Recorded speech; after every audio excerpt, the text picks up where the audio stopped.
there were some really good things we did. We're righteous, and then there's some things we did were pretty shitty, man. Now all of a sudden Iran is this on steroids motherfucker to deal with, way worse than they were before we went to Iraq. And that's our fucking fault. I'm like that with you. I'm like, you know what? It's time for us to stop being everybody's policeman. As time goes by and I start to really slow down and think about everything I was involved in, man, did we really do the right thing?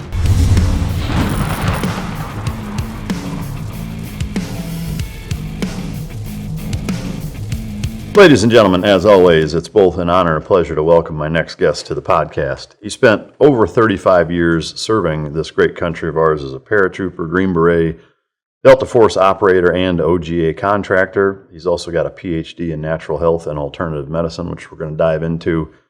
Some people know him as the Slugger. Ladies and gentlemen, welcome to the stage, the American badass himself, Dale Comstock. Thanks for having me on, Mike. Yeah, thanks for coming. It's a good song that goes with yeah, exactly right. your book name and other nickname, I guess. What is the last full book that you've read? Well, the one that's coming out, it's called Running the Razor's Edge, and it's about my experience as a legitimate mercenary running operations in Yemen with a small strike team there. And so I'm going to go into a little bit more of actually what happened there. The story was exposed years ago by Reuters, and I hate to say it, but there was a guy on the team that couldn't mind OPSEC and literally wanted to make a movie, compromise all of us. That turned into a big mess, and then I thought it went away, and then BBC contacted me, and then I realized this guy's getting ready to get on BBC and tell a bunch of lies again. So I ended up getting on BBC, kind of trying to mitigate the damage, and so what I didn't know is they had him on the show already, right? Oh. So they didn't tell me that. So they set me up a little bit, but that's okay. I handled it pretty well. And so they told a story that was obviously skewed in favor of, the Middle East, those groups. And so I wanted to write the story about what really happened, and more particularly about the leadership failures, things like that, operational strengths and weaknesses. I want to talk about what actually happened there, and also kind of dispel the lies that are out there and the misrepresentation. So that book is in its final edits. Should have been out already about 4 months ago, but I have a co-writer, and he's just very meticulous about the editing piece of it, so he's still working on it. But I think all goes well, within 4 weeks, it should be up ready for publishing. So. Oh, nice. What's that called? Running the Razor's Edge. Running the Razor's Edge. Yeah. Are we good to get into some of that stuff? Absolutely, man. Anything you want to talk about. Great. What's something you wish you were better at? Man, I guess my biggest failure, I'm not ashamed to admit it, is probably... Do you ever step outside and feel like you're instantly drenched in sweat? It's like no matter what you do, it doesn't stop. And it's only getting hotter. Now that summer's here, you can bet that almost every time you go outside, you're coming back in hot. But I got great news for you. Mando just launched something that can take sweat control to the next level. Introducing the Mando Deodorant Plus Sweat Control Solid Stick. It's double protection, so you get the odor control you love and none of the sweat to go with it. Mando sent over a few sticks of their deodorant to try, and I got to tell you, I'm a fan. It smells good, it works great, and it's effective for up to 72 hours for you long-haul folks out there. It's a clinical strength, up to twice as effective at controlling sweat than the standard stuff, and it doesn't just mask odd smells, it actually prevents them entirely. Unlike other deodorant sticks out there, Mando only uses premium ingredients to help you keep fresh and dry. It's the double protection that you need in the sun, shade, and everywhere in between. So there's no more sweat stains, no more worry, just all-day freshness and dryness. And if you've never tried them, Mando's starter pack is perfect for new customers. It comes with a solid stick deodorant, just like the one that they sent me, a cream tube deodorant, and 2 free products of your choice, like the mini body wash and the deodorant wipes. Also, they have free shipping. And as a special offer for my listeners, new customers are going to get 20% off site-wide with our exclusive code MICDROP. That's all caps, all one word, MICDROP, at shopmando.com for 20% off site-wide and free shipping. That's shopmando.com. Please go ahead and support our show and tell them that we sent you. Mando's got you covered. Probably a lot of guys like us are in the same boat. It's tough to maintain a marriage when you do the kind of work we do. And so I've been married several times. I'm not going to be ashamed of that.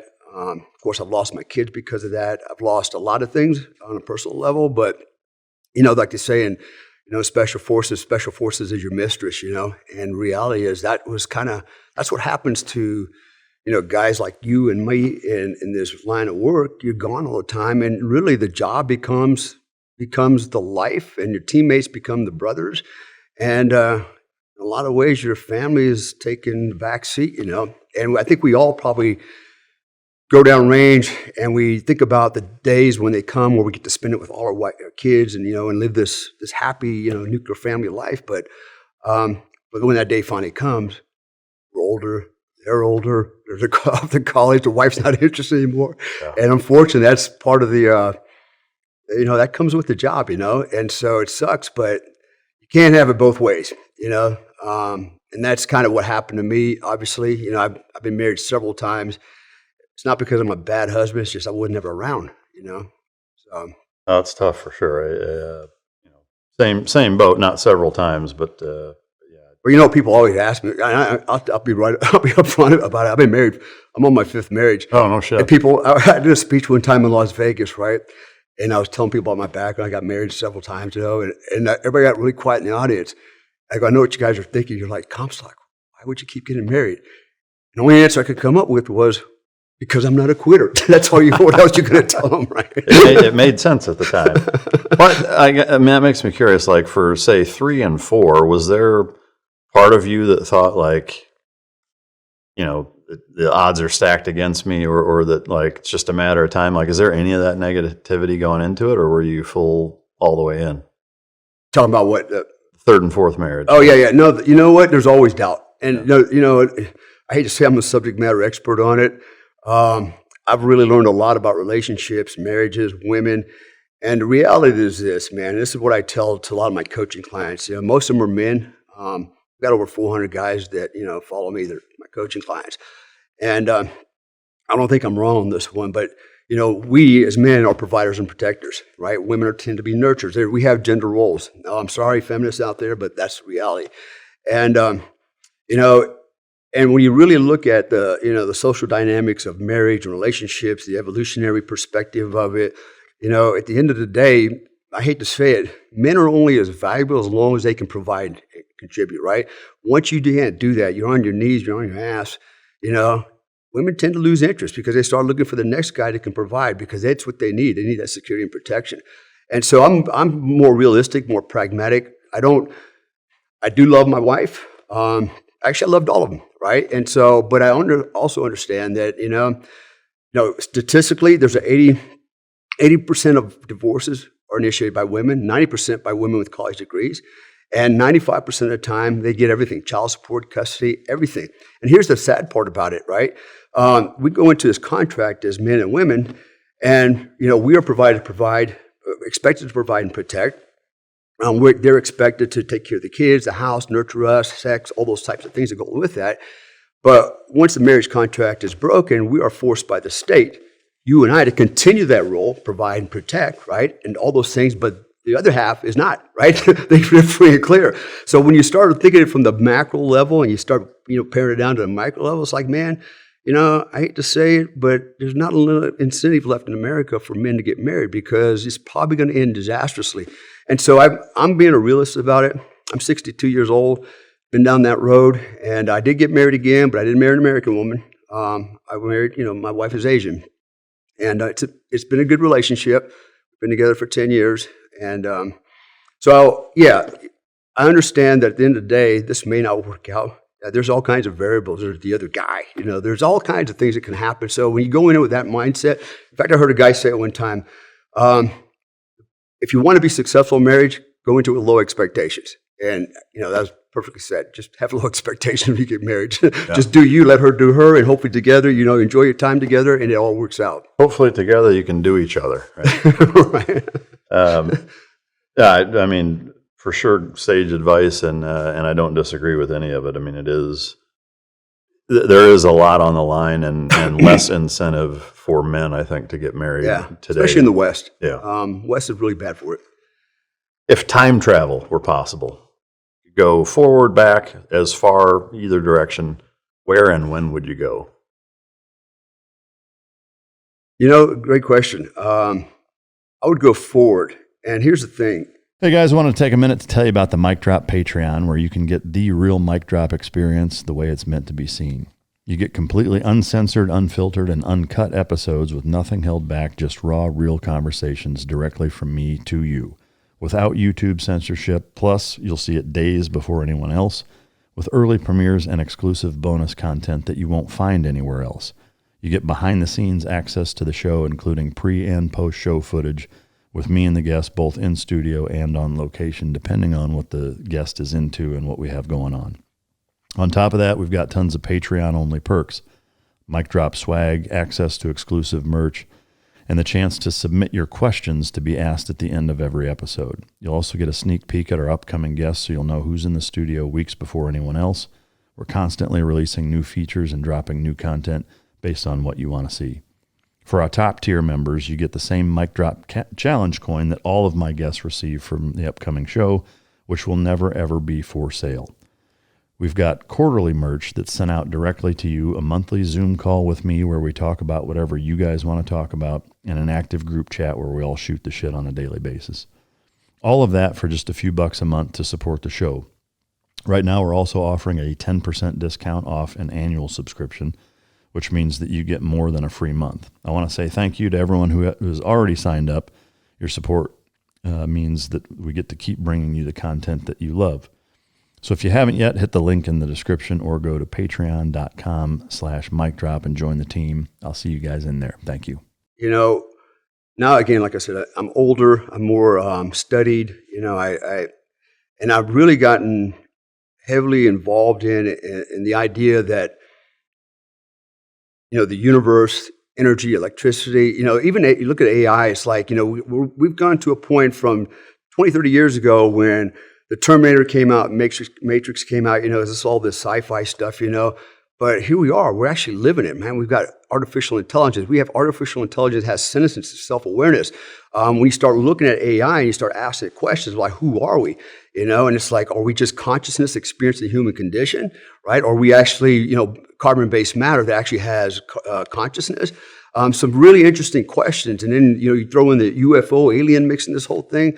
And it really makes me wonder, what's in store for us in the next 20 years, 50 years, 100 years? Where are we going to be? And I would love to be, here's a cool thing that came out recently. It's suggested by the year 2050, around that time, we will be able to upload our minds into a hard drive, into a computer, right? And that sounds really crazy, but if you think about it, the brain is nothing but a computer. It works off, it needs bioenergy. And so if you were able to upload your brain into a computer, a hard drive, and now with the robots, man, I mean, holy cow, these things are very lifelike and human, right? Human-like. And you can install your hard drive into a computer. It's possible that you could live forever, And so I'm really curious about where the world is going to go. And I wish I could hang around for that, and be there. I'd like to be around in 200 years. The world will be so different, I think. I mean, that also begs the question is, let's say you and I, or you, since the question's geared towards you, let's say you're still here when that happens. Would you do it? Would you download your consciousness into a 20-year-old body and keep going? I would. You know what? Because the body's just a vessel, right? And the consciousness, what is the consciousness and the subconsciousness, right? The brain and the mind are two separate things. A lot of people conflate them, but they're not. And so where's the mind at, right? It's actually your entire nervous system, all at the DNA level. It's energy, it's frequency. But if I was able to take my energy, my frequency, and then basically transfer to, into a system and live in perpetuity, right? And then eventually maybe install it into a lifelike an android. And here's the thing, right? People go, well, I don't want to be a robot, but think about it like this. Here we are today. We can actually make bioidentical hormones. Now we're making, skin, organs. I mean, all this is going to happen, right? And the day will come when you'll have androids. You won't know if it's a human or not. And guess what? The android we'll be able to experience all the pain and pleasure as we do as humans. You know why? Because pain and pleasure is only experienced by the mind, not the body, right? The body is just a sensor system. So if you were able to install a system like that, your mind into a robot, I think it's possible that you could live the human experience. You could still live the human experience. You just have now, an alternate body. Well, I wonder on that same, I guess, paradigm is that, if we can grow, organs and bone grafts and, things like that, I mean, 30, 40, 50 years from now, you may be able to grow an entire body and not have any of it be what you would consider synthetic. Obviously, the whole thing is technically synthetic, but not like the Terminator example where it's like flesh-covered metal exoskeleton. Like it could be a normal human body. Yeah. The thing that I find fascinating, and it I think kind of turns into a bit of a rabbit hole, but is that, if you think about kind of the consequences of that from a societal standpoint, is that because in that regard, you could, physically design the body you want, right? So it could be whatever height, size, musculature, race, whatever. Right. You could, Mr. Potato Head, this Adonis perfect body, if that's what you want, or whatever. But the implications from a societal standpoint, though, of dating, of procreating, it's like now when there's a cheat code, right? Like everybody can have whatever body they want. That's right. It's like I think it would. There would be consequences that are unintended, that are impossible to even fathom how potentially detrimental they could be, because it would change the interaction and the desire to want to, have families or not if you don't need to do it. There's a lot of other things, I think, that are below the layers of just that initial, like, could you do it? It reminds me of the Jeff Goldblum, whatever his character's name is in Jurassic Park, where he says, we were so wrapped up about whether or not we could or couldn't achieve this milestone in recreating dinosaurs, we never stopped to think if we should. Right. Consequences. Yeah, it's just, I think there's just a lot of other things that would be a byproduct of that are probably impossible to even forecast. But I think we don't know what we don't know. So, sociologically, it's my opinion, I think we'll figure it out. And so let's just say, really, if you, depending on whether you're a creationist or an evolutionist, right? If you're a creationist, you believe in the Bible, believe in God, there was a time that we lived 600, 700, 800, 900 years, right? If you look at it from an evolutionary standpoint, now scientists believe that we can live at least 120, 150 years, right? We have the potential to do that just naturally, maybe even beyond that right now with AI and so forth. But I think if we have the technology, the know-how to create an alternate life, an alternate body, I think we can also create a parallel social construct that would accommodate this new paradigm, right? And I think we could figure it out, because at the end of the day, since the Civil War, dogs have stood alongside our military, proving to be indispensable partners. Our military prioritized ensuring proper canine nutrition for optimal performance, recognizing its vital role in mission success. Team Dog embodies that standard, offering science-based, customizable meal plans tailored to your dog's unique needs. Developed by a former Navy SEAL and canine trainer, Team Dog Food ensures the highest quality nutrition for our canine companions. Improve your dog's well-being. Be your dog's hero with Team Dog. When it comes to the human condition, we're kind of some strange cats, man. There's some, like, for example, the idea of, monogamy. Again, who created that idea that we should only be married to one person, right? It comes out of the Bible. But who wrote the Bible, right? But even if you look at the Bible, particularly the Old Testament, there's actually, there's words in there that basically say that men can have polygamous relationships. They're only, just like a Mormon, just like Muslims. You just have to be able to, provide separate quarter, et cetera, et cetera, et cetera. But we create these social constructs, and do we really create them for good social order, or are we doing it because there are people that want to control and manipulate, right? And I would say it's the latter at the end of the day, right? So I go through life with an open mind, and as I said, as I get older, I collect information, I have more experiences, and and I and I contemplate this quite a bit. And I think, why not? Like, for example, if an alien landed in the parking lot right now and said, hey, you want to get on board? If you come with us, you ain't coming back. You want to go? Probably go. No shit. I'd probably go. What's your fifth wife think about that? Yeah, well, she's good. She's taken care of. I mean, dude, I gave her the world, right? Yeah. She's good. I guess it wouldn't matter if it pissed her off, right? Well, yeah, because you know what? Because it's obviously this is proof that there's something bigger than all of us out here. Yeah. And so, yeah, and that's the thing, right? We all have this existentialist belief that, we have this much time and then we're going to die and then poof, we're gone, right?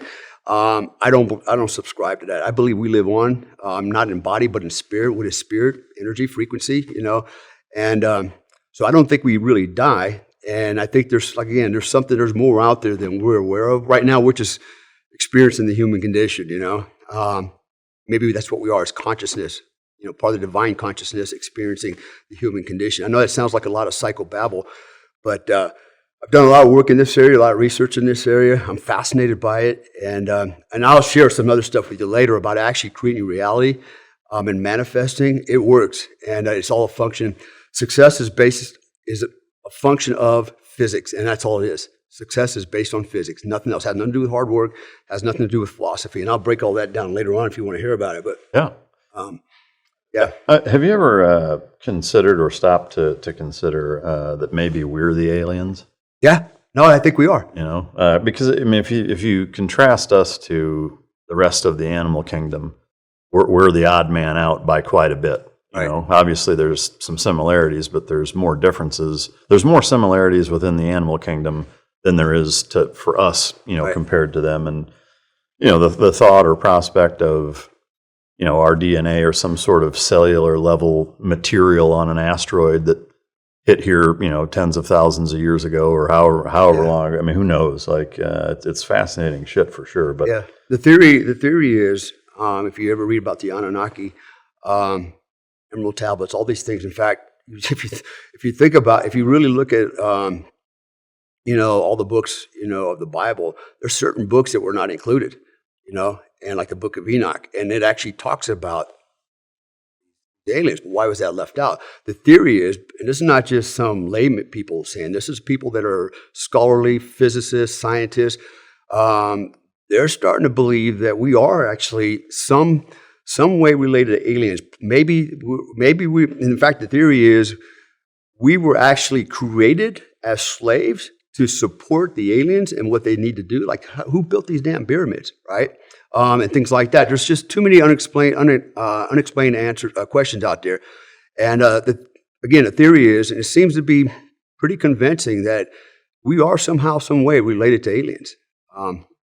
I am, I think a lot of people are curious about, how the pyramids were built. I have seen fairly recent, or recent to me, I guess, notion that it was the use of vibration to move it. Have you seen that? Yeah, pretty actually. fascinating. Exactly. There's a movie actually that just came out with, I'm thinking the name of it. It's got John Krasinski and a couple other relatively famous people in it, but it's like a treasure hunt thing. It's a really actually a neat movie. But at the end, they wind up, spoiler alert, in pyramids, and that's how they lift this super heavy thing. It's resonance. You said vibration, the law of vibration. What is that? Frequency. So it's resonance. So, for example, if you look at like a bumblebee, right?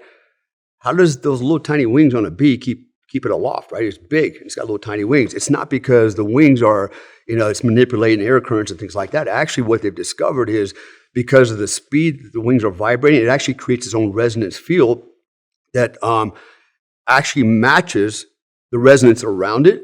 And so it literally levitates itself, and it can move. In fact, a bee can fly in a straight line, even with strong crosswinds, and not deviate, because it creates this bubble around itself, this resonant bubble around itself, and it can fly in a straight line, straight back in a crosswind. It has nothing to do with aerodynamics. It's actually, so the theory is, to your point about the pyramids, very possible that those blocks, not just the pyramids, but around the world, were actually moved through some type of resonance frequency. Well, and I saw another recent thing, again, recent to me, maybe it's been out a while, but talking about space travel in that same vein is that, I think historically there's been a focus on wormholes and like taking a piece of paper and doing that with it and punching a hole, but that there's a theory of using resonance and gravity to essentially change the space around you to travel faster than the speed of light, which like it just starts to fucking melt your brain. Yeah, and this is why it's so fascinating, right? Because the more you dig into it, the more you want to know. And this is what happened to me, man, in the last 7 years. When I started my coaching program, it's like I'm like a hobo on a ham sandwich, man. I just thrive. If you were to look at my phone, I just download video after video after video, and I'm studying and I'm learning. It's just fascinating. And not just off Pornhub, right? No. Maybe. Some of it, not all of it. Man, yeah, we could spend fucking 4 hours talking about that stuff for sure. I love that you're into it, though, because I am too. And I get a lot of different, fascinating guests on the show. Well, you know what, the thing, and I just add real quick, one of the caveats to this thing is, a lot of guys will want to know, how did you become a SEAL? How did I become a Delta operator? What was it that got us through it? I will tell you, it wasn't just willpower. Guys, as you know, I work with a number of different products. One that's easily the most near and dear to my heart from a cause standpoint and a personal relation standpoint is Bubs Naturals. The hat on the coffee table sitting right in front of me belonged to Glenn Doherty. It was a John Deere hat that I gave him. He had it when he tragically passed in Benghazi. And I was fortunate enough to get it back from one of the co-owners of Bubs. He sent it back to me to be able to keep. Bubs Naturals is a tribute to Glenn. He was he's kind of that guy that was everybody's best friend. I met several people that considered him his best friend, and he was a guy that was impossible not to like, and just caused happy waves that rippled through every community he was ever a part of. His nickname was Bub, and that's where Bubs Naturals comes from. But it's a lifestyle brand. It's inspired by Glenn. They give a ton to charity. They've donated over $200,000 to charitable causes since their inception in 2018. On Veterans Day, 100% of the proceeds go to the Glenn Doherty Memorial Foundation, which does phenomenal work helping active duty and children of lost active duty members go to college or scholarships that they've donated a ton, and they also are heavy into the recreation space of helping people do that, because that's what Bub was all about. They have collagen peptides, which I put into my morning routine every single morning, as well as the functional creamer / MCT oil that goes into it as well. They have hydrate or die electrolyte drink mixes, which are great for pre-workout, during workout, and post-workout to get all the added sodium, potassium, magnesium, etc. that's required when you deplete it. And they now have Bubs Brew, which is a specialty organic coffee that is also very, very good. It's USDA organic, fair trade. It's Whole30 approved, which is the first time that's happened. It's free of yeast, mold, and aflatoxins. Small lot roasted, guaranteed fresh, and it tastes great. Biggest thing is Bubs is a family company. The way that they started is, again, super close to my heart, with him being one of my closest friends for a long time. And I just can't say enough good things about that company, of the product that they put out, why they started, what they give back to veteran communities and the Glenn Doherty Memorial Foundation. And I encourage you to go to bubs.com, and now there's a landing page specifically for Mic Drop listeners. Just enter the code Mike, M-I-K-E, all caps, and you get 20% off your first purchase at bubsnaturals.com. So that's www.bubsnaturals.com/Mike. And you can check out the Mic Drop landing page and go support an amazing cause.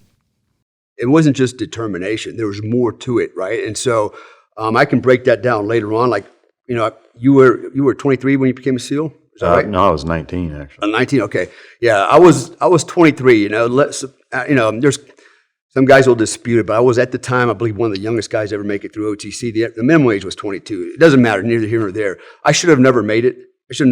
And why? Because statistically, the odds were stacked against me. When you look at the numbers of who makes it and how many people make it, there's no way a guy out of the 82nd Long Range Reconnaissance Platoon, with 4 years digging foxholes just to fill them back up, sitting under a tree cleaning his M16 for 3 days, should have made it, right? And but I did, and there's a reason I did it. It's not because I had all this, well, part of it was determination, but the other part of it was how I was thinking, right? I had learned something at age 15, and I'll delve into that later, but there's a certain mindset we have, and most people don't appreciate that. They don't understand that, right? It sounds like some psychobabble, but when you start really analyzing it and drilling down on it, you realize, you didn't make it because you're, physically fit, sure. The body's the vehicle that got you through, but what kept you from giving up when it just seemed like this is impossible to go on? There's something else, and it was the mind. And it's not like determination. There's more to it. It's programming. And so, I know, in these shows, and man, good Lord, I've done hundreds of these things so far over since 2011. And I know there's a fascination out there, especially by young men. They want to know, how do I become a SEAL? How do I become a Delta operator? How do I become a Green Beret? And they're fascinated by that. And I'm happy to share my thoughts on that and things that might help a guy get, achieve his goal. But I can tell you, it's got nothing to do with, bravado. It's got nothing to do with just fitness. The unit, right? A unit dude looks like an average guy, right? I mean, you wouldn't know him from Adam. You see him out there mowing the grass, you just think it's some dude. Most SEALs are that way, right? Yeah, right. We're not these. I'm a lot bigger than I was in the unit, but it's the average guy. And so I think it was Pat Savage on golf team in the unit. He said one time, Delta's not looking for the best guy; they're looking for the right guy. And that's perfectly said because, people think the best guy is this big, muscular dude, looks like Schwarzenegger and Rambo. But in fact, he's not. He's the low-profile guy. And his strength is his mind. And if you have the strength of mind, you can develop the strength of body. The unit knows that as well, right? So does SEALs. And there it is, right? So there's a lot more to this thing. In the unit, we had 3 psychologists. And they knew what they knew. And in fact, they were so good at selecting guys that would make it, like during the initial screening phases, they knew with high accuracy which guy out of this pool of candidates had the most likely potential to make it. They had it down to a science, the mindset, before OTC started. So initially when you go, you get the paper, the letter said, hey, you're welcome to apply to try out. So you do the application process, which includes the PT test, psychological evaluation, there's background check, blah blah blah. They take all that data, and the psychologist can look at it and go, that guy has the best chance of making it, irrespective of MOS, age, or anything else, right? Physical attributes. And they can do that with high accuracy because they know it takes a certain type of mindset to make it through the unit. Now, here's the funny part, right? What is that mindset? Well, nobody knows. I remember in the afternoon, in the unit, duty day's over, and we're hanging around out in the Bay Area around our vehicles, and we're drinking beer, just shooting shit, and it's like, why are we here? Why did we get selected? That was always a question. What made us so different? And everybody had their theories, but as I'm looking around at all the guys, they're going, that guy is OCD. In fact, we used to call him Mama Mitch because we think he'll make a good wife one day, right? And then this guy over here, he's just a freaking lunatic, right? But he's a good dude and he's very effective. And then I'm looking at myself going, well, what's my issue, right? So, I don't know, but maybe they know. We could never neck it down. But there was a common thread that nobody could really say, this is why we're here. And I think maybe the reason it was so safeguarded was because of that information got out. Right? Then guys start G2ing it, right? And they start faking it, pretend like they're, that guy. And that's, the unit assessment selection program, the standard for performance is probably one of the best kept secrets in the U.S. government, period. Nobody knows what it is. They hold that close, and rightfully so. Yeah. Do you know what the predictive accuracy is of the psychologist percentage-wise? I don't know. Well, let me put it there. Maybe we can extrapolate from this. So when I went through, the unit has tryouts twice a year, right? So in the fall course and the spring course. And they have 100 candidates per class. This is not some secret, but it's 100 candidates, right? So selected from, now it's military-wide. It used to be just Army-wide. And so you get 100 guys that showed up. They're the best qualified from the application process. From that perspective, they seem to be, okay, these guys have the best chance. Of the 100 guys that went through my class, which actually at that time in 1986 was 110, we had 10 extra bodies, spares. I don't know why they were there, but it was 110, right? Because I count them. But normally it's 100. That's what it's supposed to be. Of the 110 guys that started, 16 of us made it to the long walk, of the 16 of us that started the long walk, 6 of us completed the long walk. Of the 6 of us that completed the long walk and went to the board, 3 of us got selected. So 3 out of 110, right? So now imagine that 2 times a year, right? We've had courses where one guy's made it. One guy. And think about how much money, the government spent trying to find these candidates, travel, the whole process. Not only that, you got to send cadre up there, right, to run the program for over a month. Right, so there's a lot of money involved in this thing, and you spend literally millions and millions of dollars to get one dude. Do you know if there's been nobody selected? Has that happened? I don't know about that, but I do know when I was there, only one guy got selected in one course. Do you know what the highest number has been? There was a weird class one time, right, and it was so this is what I remember when this happened. There was a lot of pressure coming down from higher, right, TRADOC, maybe USASOC, and they were like, you got to do better. The numbers just doesn't justify the cost, blah, blah, blah. And then there's a lot of pressure about, actually DEI was the thing back then. I hate to say that, but it was actually, there was a lot of pressure about that. You need more minorities in the rank. Well, they don't select guys by their skin tone. It's like performance, right? But that pressure started, in fact, that's one of the reasons I retired in 2001, because it was already creeping in on many different levels. But so we had one class right around that time. Suddenly we got this like surplus of dudes, like 20 guys made it. It's like, what? That's just insane, right? But what I do remember of that group that went through OTC, probably half of those guys washed out. Oh, wow. They couldn't make it through OTC, right? You know what kills everybody in OTC? I mean, no pun intended, but it's CQB, right? They just can't handle that stress, right? It's just an overload for them. So they get washed out anyways. I'd love to cover just a little bit of your upbringing. You were born in Germany, or you grew up there? Where are you originally from? Yeah, so I'll expand on that a little bit. So my mother's German. My father was in the Army, 20 years, Vietnam vet. Met my mom in Germany, had me, my sister. So I grew up most of my childhood in Germany. Lived with my German family, blah, blah, blah, blah, blah. I speak fluent German. And then that's how I started. So I grew up in a military culture, right? So isolated in Germany, living in small military communities, That's all I knew. It was almost like an agoge, right? Little Spartans growing up in a military mindset. And it was just a natural fit as I got older to want to join the military. Because I remember my dad, we moved to Fort Huachuca, Arizona, and he retired out of there, right? And so he needed a job, and he got picked up with a company called Rantron Systems in Fremont, which is the San Francisco Bay Area, and electronics, right? My dad was a communicator. And so we moved up there. And here's the weird part, right? So we're going way back here. I was like a fish out of water, right? The kids were not the same, right? Going to this high school, I became very introverted. I was a loner. I wasn't crazy, but I was like, I just couldn't identify with these kids. There's different. It's hard to explain. I just felt different from them, right? And so as a result, I just wanted to go in the military. I just wanted to escape. Is what I wanted to do. And so when I was 17, so my dad thought for sure I'm going to college, right? That was his dream. Nobody in my family on either side had been to college. My dad had an 11th grade education. My mom had a 9th grade education. We were we're white folks, And so my dad wanted me the first one to go to college, right, of the family. Right? He wanted to be proud of his son. And I didn't tell him, but I'm thinking, I'm going to go to college. I was dumb as a rock in high school. Not because I'm dumb. I didn't adapt very well.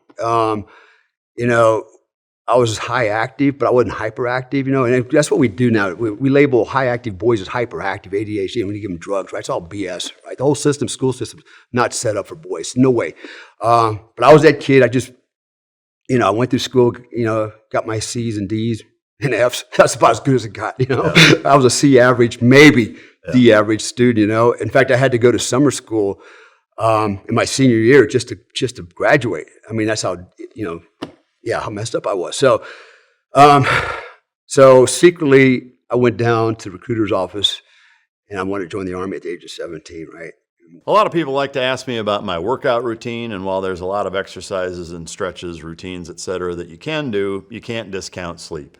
It's important. But it's not always easy. Not too long ago, I was struggling to get good sleep myself. I was tossing and turning, I was on the edge next day, and it's an awful cycle that's way too easy to fall into. That's when I found Beam's Dream Powder. Beam is proudly founded in America and run by people who share our values, which is hard work, integrity, and delivering results. It's a healthy nighttime blend packed with science-backed ingredients shown to improve sleep so you can wake up refreshed and ready to take on the next day. When I found Dream, everything changed. Beam was kind enough to send me some of their Dream Powder free of charge to try out so that I could give you my honest, unvarnished opinion, and here it is. Short answer, it works. I started sleeping through the night again, I started waking up feeling energized, and since then, Beam's been a game changer. Dream is made with a powerful blend of all-natural ingredients: reishi, magnesium, L-theanine, apigenin, and melatonin. It's designed to help you fall asleep, stay asleep, and wake up feeling amazing. And unlike other sleep aids, there's no next day grogginess, just great restful sleep. Plus, Dream tastes incredible. It's become part of my nightly routine, simple, easy, and effective. And it's made right here in America, supporting jobs, quality, and the principles that we all stand for. There are no shortcuts, no junk, just science-backed ingredients that help you fall asleep, stay asleep, and wake up ready to produce results. So here's the deal. Beam is giving my listeners the ultimate Patriot discount of up to 40% off. Try their best-selling Dream Powder and get up to 40% off for a limited time. Go to shopbeam.com/micdrop and use the code MicDrop, all caps, all one word, at checkout. That's shopbeam.com/micdrop and use code MicDrop for up to 40%. Sleep better, wake up stronger, and show up ready for your family, your work, and for your country. Because when you're well rested, you're unstoppable, and this country needs more people like that. And so I remember him sitting there. His name was Sergeant Dobson, Staff Sergeant Dobson. Kind of a little portly, redheaded dude, And so he's okay, you're joining the military. And he lays out all the stuff he had at the time on communication. They didn't have computers yet, and he lays all this stuff out there, technical stuff. And I'm looking at him like, yeah, cool, but so what do you got about a Ranger, right? Because I saw an advertisement in TV Guide, and it had one page, and it had his Ranger coming out of the jungle, right? Camouflage, Car 15, rappel rope, patrol cap. He's just looking badass.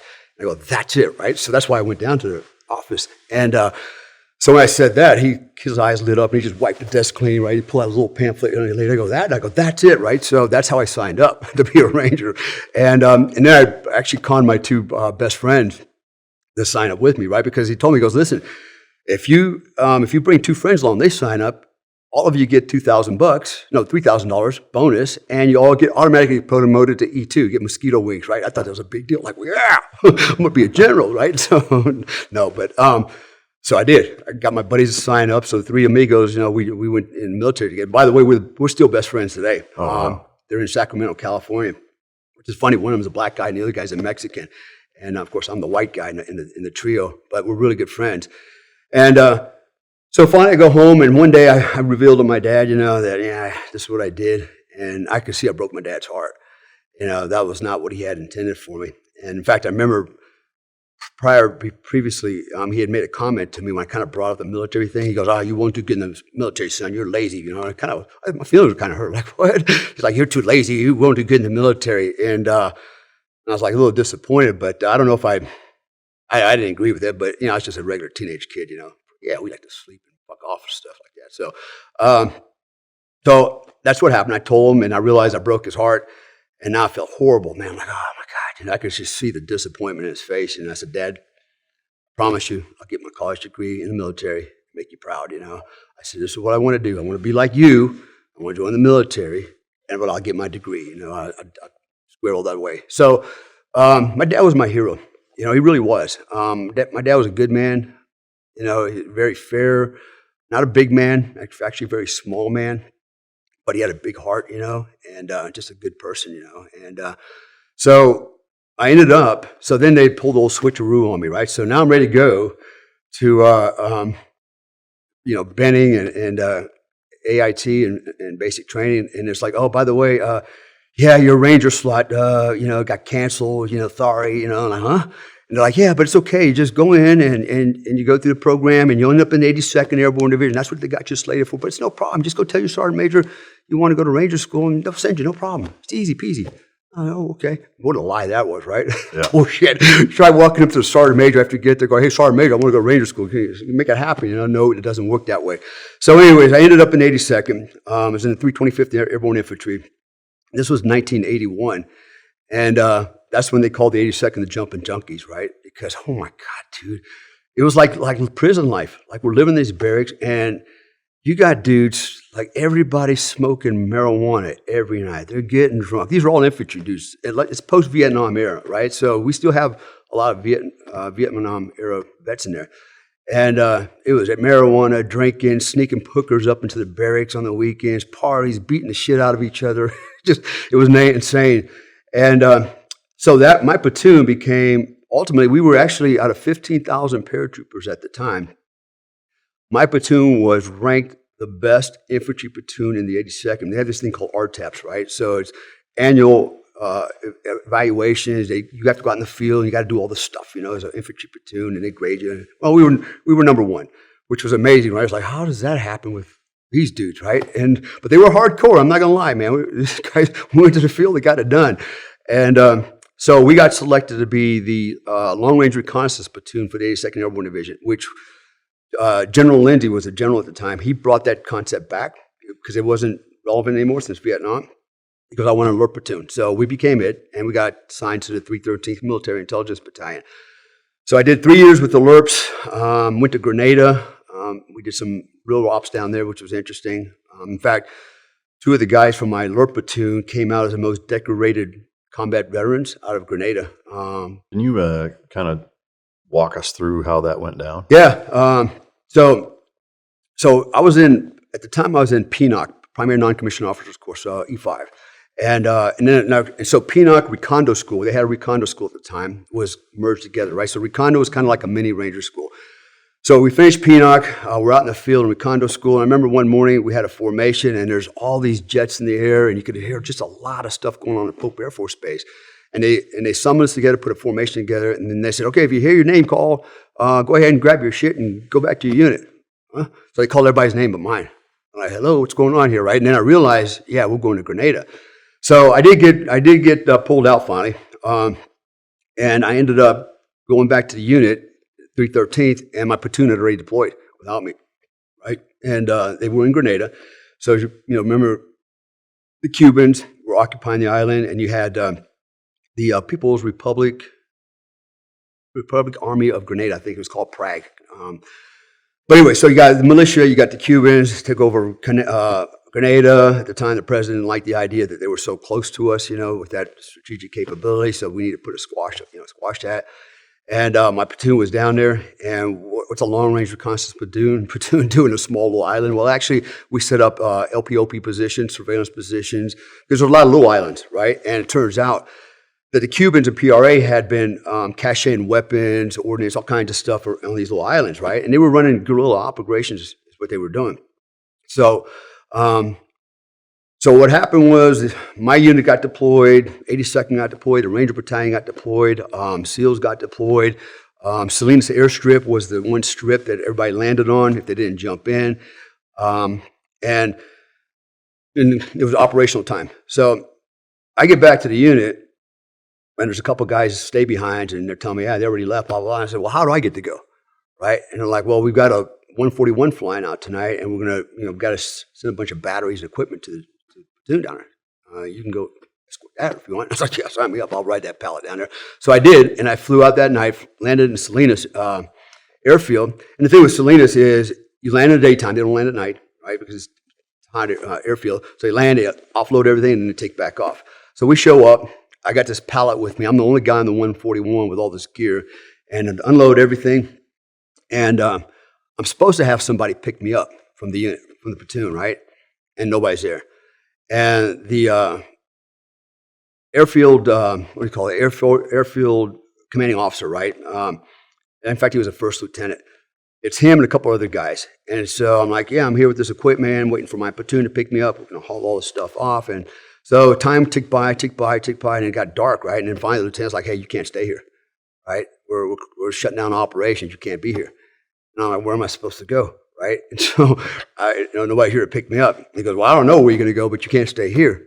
I said, seriously? Right? And so, yeah, seriously, you got to go. And where am I going to go?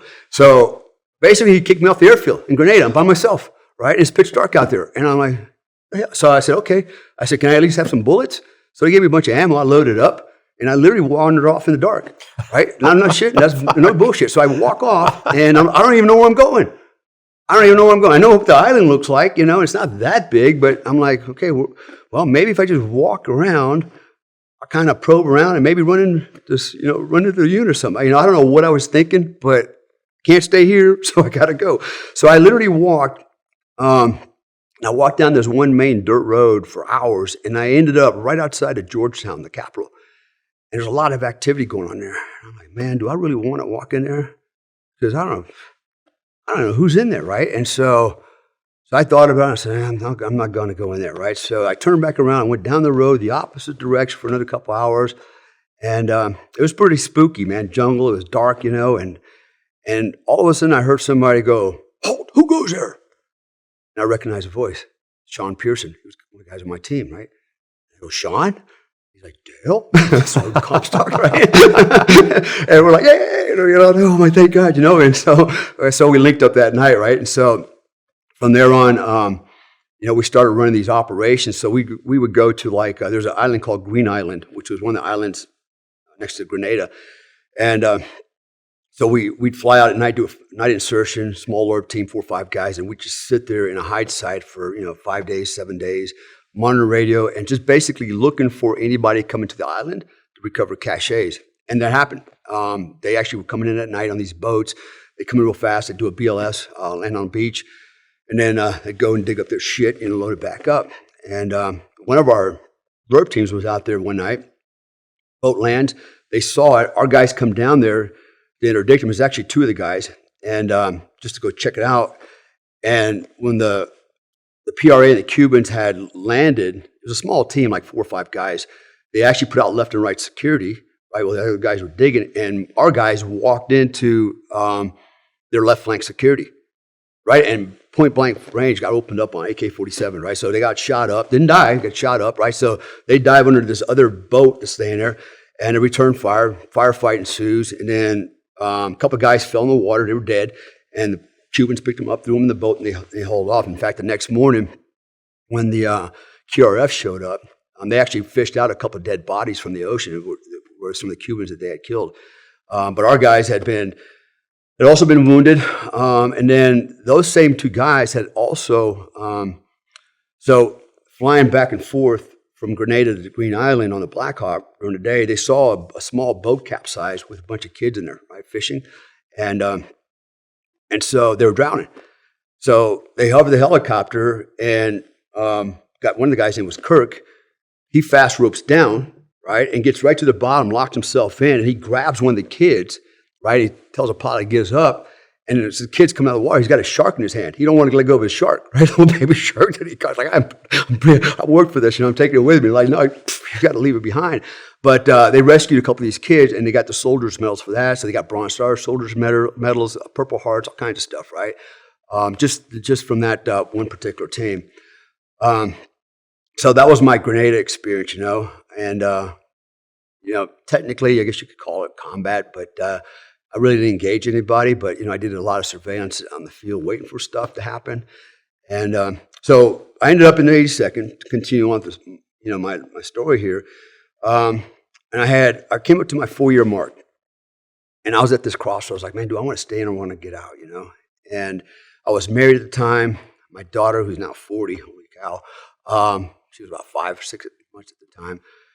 Like, man, do I want to stay in, or I'm not feeling challenged, and didn't know if I could make it to special forces, And for some reason, I just had this longing to go back to Sacramento and live this civilian life, And maybe because, being a grunt for 4 years, it wasn't very challenging. It sucked. You dig foxholes. You live in the field for 6 weeks, and you stink. You eat sea rations that are cold. It just sucked, right? After a while, it wasn't so glorious after a while.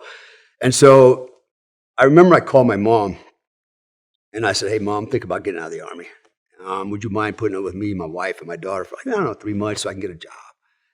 My mom, in a very harsh German accent, was like, no, not no, but hell no. Thanks, Mom. So she made a decision for me. But what happened was, at the same time, I got a letter, from the unit, right, saying you're eligible to apply to try out to be Delta Force. Now, it's always funny, right? Because guys will go, yeah, I got the letter. They wanted me, but I got a better job. I'm fixing generators on a boat down somewhere in a canal in Panama or some bullshit, right? But it's a process, right? So it says I was eligible to apply. And I thought about it. I was like, you know what? If I'm going to stay in, I might as well just go to the top, Bounce to the top. Bypass all this bullshit, Ranger School, Green Beret, just go to the top. And so that was what I decided. And when I committed to it, literally, I really committed my heart and soul to making selection. And so, without going into all the details, I made it. I was one of 3 guys out of 110 guys that get selected. I was 23 at the time. The other 2 guys were 33 years old. They were Green Berets. I was just a grunt. Never thought it was going to happen. But on the other hand, I kind of knew that there's no way I can fail because of what I was thinking, right? So and we had talked about this a little bit earlier in the day. So, what is the mindset that's required to make it through this type of selection? So I'm not bagging on the SEALs, right? But I've said this out loud before about the difference between BUDS, and even though I've never been in the BUDS, and Delta Force selection. When you look at Ranger School, Green Berets, the selection process is a group event, right? You're running and sucking together, right, and all that kind of stuff. And SEALs, pretty much the same thing. In the sand cookies, Zodiacs, cold, wet, blah, blah, blah, blah. A lot of screaming and hollering. But Delta Force selection is individual merit, right? Every guy who goes through selection for Delta, you go through by yourself. There's no group events, right? And you're given limited information.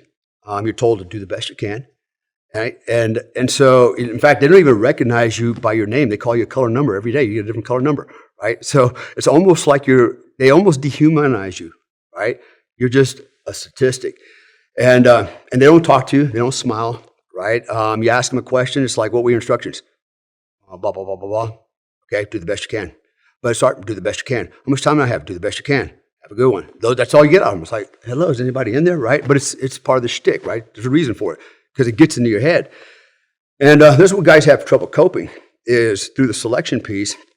If it's like that every day, right? You're given a task, but you're not told what the standard is. Other than do the best you can. How much time do I have? Do the best you can. Like, when's this thing going to end? Do the best you can, right? And so you go out there. If you're really committed to being an operator, you really want this bad enough, you'll push yourself to the nth degree because you don't know what the standard performance is. So you don't know if you're going fast enough or not, right? And so that's what happens is it's actually brilliant because what they do is they force you to beat yourself up. It's like, and you go out there and wear yourself. You can't pace yourself if you don't know what. Yeah.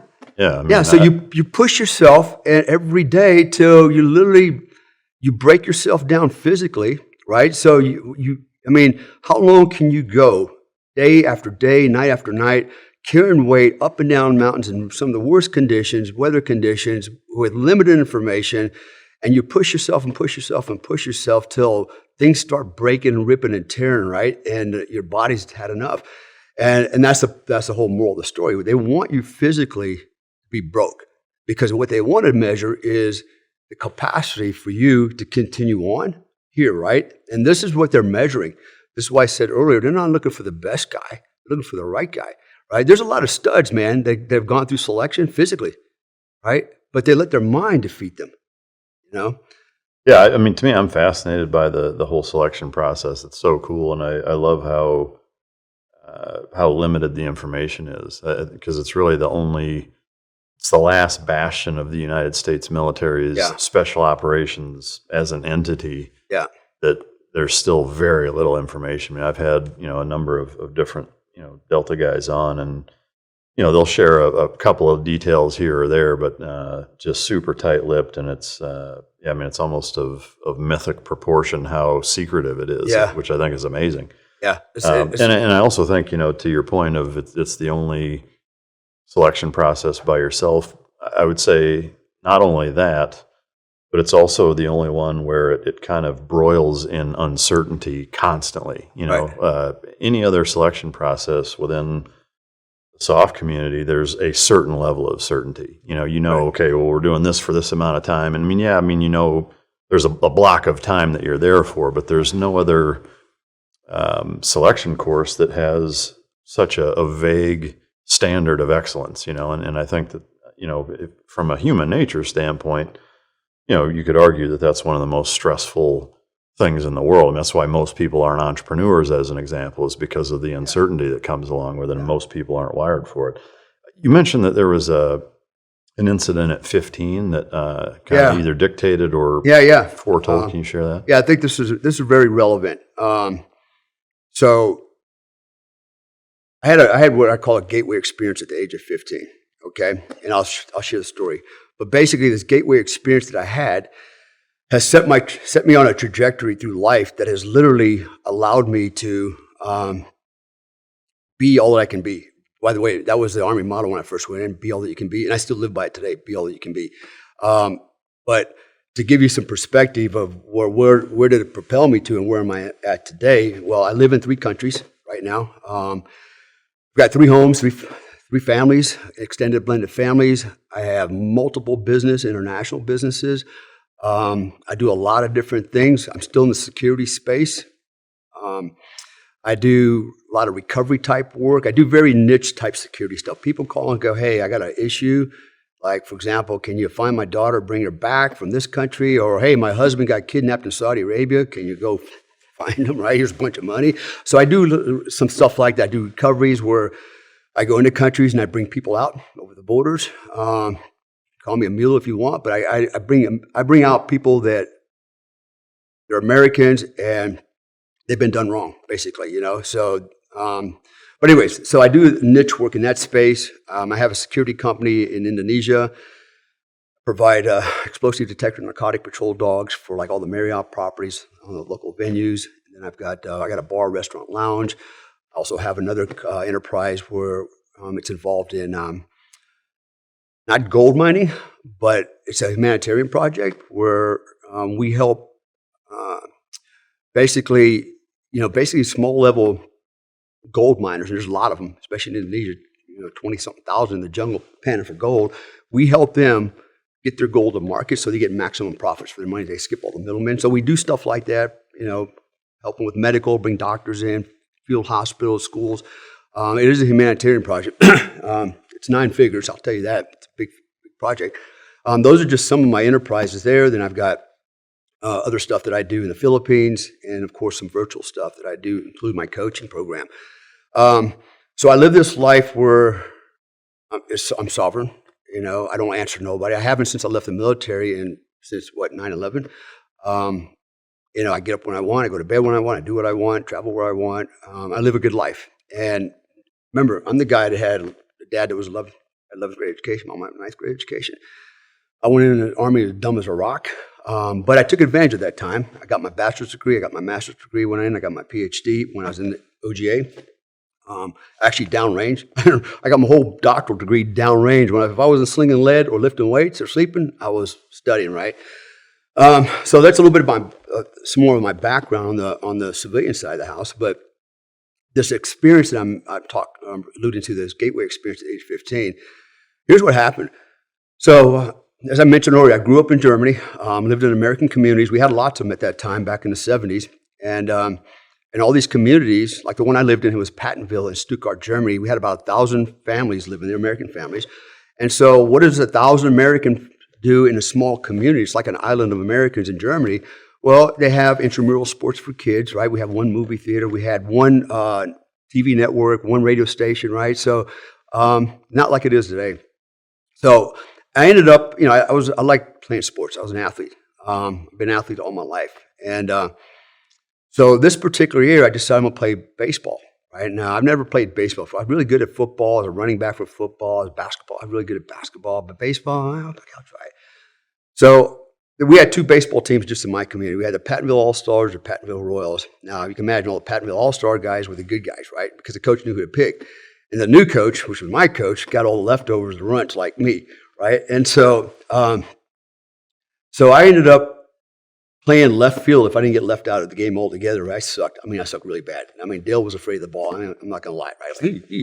And so, but I wanted to play. And so I remember one day, now I played left field, and we're going to play the Pattonville All-Stars. It's a Thursday. And the reason I remember the details so well, besides I've told the story so many times, the reason I remember all the details is because information is tied, or memory is tied to emotion, right? The more emotional experiences, the longer you will remember in greater detail, right? Think of something, the worst things you ever happened to you 10, 15 years ago. You're like, man, it's like it just happened a little while ago, right? There's a reason for it. There's a reason I remember all this stuff. And so it's Thursday afternoon. We're going to play the Pattonville All-Stars. And coach walks up to me and goes, hey, Comstock, you're going to play third base. I'm like, oh, I've never played anything but left field. And that's not even playing because you kind of stand out in the field, looking at the sun, swinging at butterfly, throwing grass, watching everybody else play. And I'm going to play third base. And being son of a soldier, it's like, yes, sir, 3 bags full, put me in, coach, right? You're not going to say no.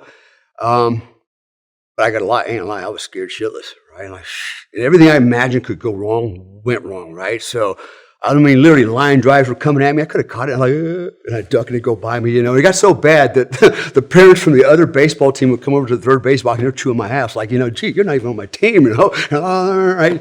The old saying, it takes a village, I guess, to raise a child, and that day it did.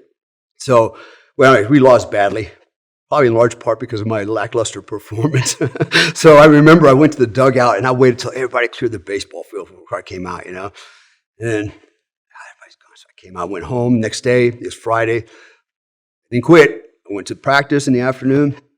Now, this is the craziest part. So I show up, just waiting to get my ass reamed by everybody. And coach goes, Comstock, we're playing All-Stars tomorrow morning, 0800, and you're playing catcher. I'm like, what? Right? It's like, did you not see what I didn't do yesterday? It's like, this is crazy, right? It's like, is he mucking with me or what? So, but again, it serves 3 bags full. So I had about 30 minutes, if you want to call it practice, because it's starting, the sun's starting to set. Put all my gear on, and so I'm squatting down, batter's up there, pitcher's throwing the ball, and I'm just getting input from everybody. Hey, look out, when this happens, hold on, look out for that, blah, blah, blah. I'm like, oh, yeah. It's just sensory overload. I didn't get no practice, basically. I'm just kind of on my squatting on my ass, yeah, okay. And then it's like, okay, time's up, it's getting dark. Holy shit.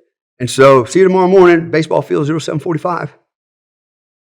So I walk home, and I'm thinking to myself, what did I just get myself into? Right? I'm sitting there thinking, what did I just get into? I just agreed to this, and now I'm thinking, well, what if I just don't show up? They'll have to get somebody else, right? And I thought, no, you said you'd be there, so you got to be there, right? This goes back to the military mindset, the military culture, right? This was ingrained in us as kids from our parents, our fathers. And that's a stark difference between, I hate to say it, but civilian life and military life. There's a huge difference. Even today, I experience it in the business world, big difference. And so, as I'm walking home, I go, no, you can't do that. You said you would be there. You got to be there, right? I mean, you're going to sacrifice yourself, and you're going to humiliate yourself, whatever it takes. You're going to go out there and get slaughtered. But you said you would do that, right? So go do that. So, that was the logic. Most people would have never showed up. So I go home, and as I'm thinking, what in the hell can I do? Because I don't want to go through this again. It's humiliating, right? And so I had an idea. I said, I got it. I know what I'm going to do. So at that time, in the 70s, is when they came out with the boom box, right? The speakers, and everybody got one of those. I had one. A little Iowa is what it was. I remember it had the headphones on it and the cassette tape. And I said, okay, I know what I'm going to do. I'm going to lay in bed, listen to my favorite song, because it kind of revved me up. What song was it? It was Daz Daz by Brick. Disco Daz. I still got it, man. That's awesome. Yeah, and that was my favorite song at the time, right? So I lay in bed, put my headphones on. It's probably about 8 o'clock at night at this point. And as I laid in bed, I just imagined playing this baseball game tomorrow as a catcher. And I visualized myself making all these plays, double plays, triple plays, all by myself. I said, okay, I can't let any balls go past me. If I got to sacrifice my face, my balls, whatever it takes to stop it and keep it to my front where I can manage the field, that's what I got to do. But I can't let it go behind me, right? Because if I got to run to the back and pick it up, it's like, okay, what just happened, right? So I'm strategizing everything. I'm thinking about it in my mind. I see myself literally as a one-man baseball team out there, and I mentally rehearsed every contingency for hours that night, probably 6 or 8 hours, over and over and over, to the point where I could literally, laying in my bed, I could feel the sun on my face, to breathe. breeze. I could feel the baseball, the threads in my fingers, the mitt. I could feel everything I'm actually there doing. It's like I projected myself into the future, but I'm conscious when I'm doing this. And what it is I was literally programming my subconsciousness is what I was doing, right? So there's different terms for it, spinal tuning, basically calibrating the nervous system. But I was programming the subconscious. It's a form of self-hypnosis, auto-hypnosis, but I didn't know that. So I'm going through it because I'm desperate, right? And I fall asleep. I wake up in the morning, put my kit on. I still remember everything, man. I had black and orange Adidas cleats. I remember walking, to the baseball field, walking through the cloverleaf grass. The dew the toes were wet from the grass, the moisture. I had number 43 jersey. It was blue and yellow and white, blue and yellow white hat, and as I'm walking to the baseball field by myself, I remember I was very stoic. It was like I wasn't anxious. I wasn't full of fear, nothing. It was just very stoic. I remember that. And so I show up, and coach is there, and he goes, Comstock, he goes, get up and start warming up with the pitcher. Roger that, sir. Shit on, get down behind the plate. Let's do this. Start throwing the ball. Then it happens. All the parents, right, freaking hyenas. Coach, what the hell is he doing at the pitcher? Our boys want to win again. And they come out on the field and they confront him right next to me, man. They're not even like right in front of me, and they're talking shit, and I'm just, whatever. I'm just catching the ball. And then, and this is the first time I really seen leadership. Now, my dad taught me a lot about leadership, and I'll talk about that in a minute as well.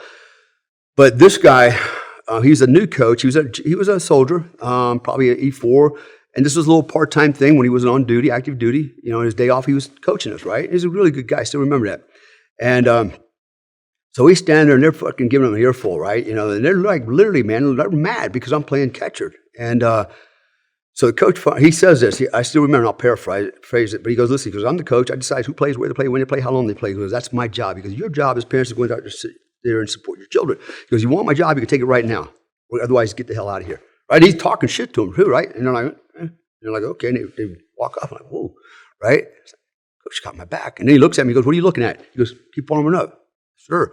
Right? So then I thought, maybe this guy sees something in me that I don't, right? Maybe he's got some faith in me. Maybe he saw something, some inkling of hope, some spark of possibilities, said this guy can do this. I just got to give him the chance, right? And so I gave me a little bit of confidence. And so game starts. Everything I imagined happened. I made double plays by myself, triple plays by myself. Not one ball got past me, dude. I had some bruises. I took a beating.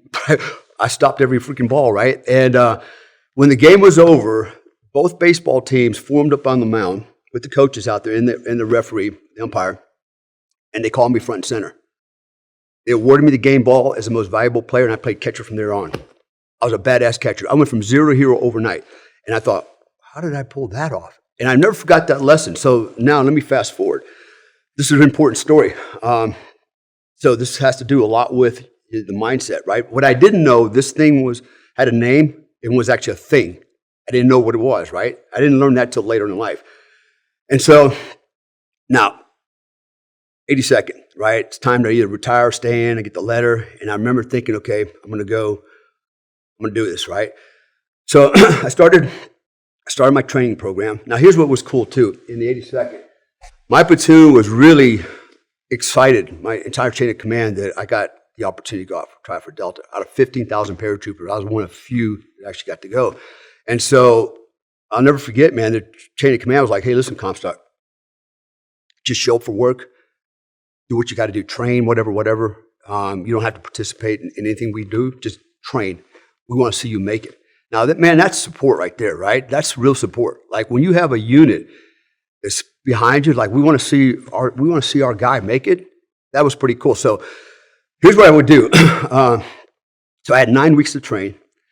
I would get up every morning at 0500. I had to be in the barracks at, I think, 6:30, 7 o'clock. We had PT formation, right? So what I would do is I'd get up in the morning, put on my jungle boots, my running shorts, my T-shirt, and I had an 82-pound jungle rucksack, right? 82 pounds. That was my standard load. Now, I only weighed 164 pounds. That was half my body weight on my back.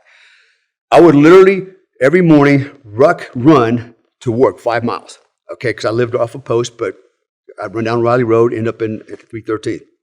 drop ruck, put on my running shoes, go downstairs with my platoon, and whatever we did for PT, we did. If it was a 5-mile run, 10-mile run, guess who's doing that? I'm doing that too. So I do that. And then somewhere during the day, I get some sleep, eat some chow, and then after lunch, I would do one of several things. I would either do a 13-mile run around Fort Bragg, or I'd go down to the 82nd Motor Pool.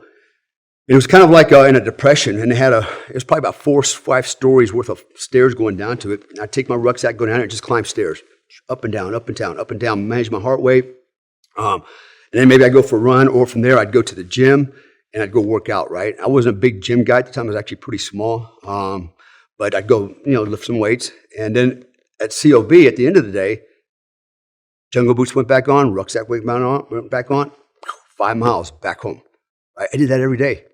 Now, on Saturday, I would literally run 13 miles on Saturdays.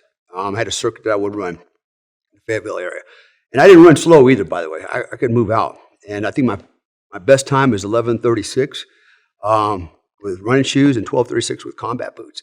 But and I would do that Saturday. The only day off was Sunday, right? And I did that for 9 weeks. And I became obsessed with the idea of being a Delta operator. I remember one morning on a Saturday, like 8 o'clock, man, I got my ruck on. I'm leaving the neighborhood, right? I'm going to go do a ruck.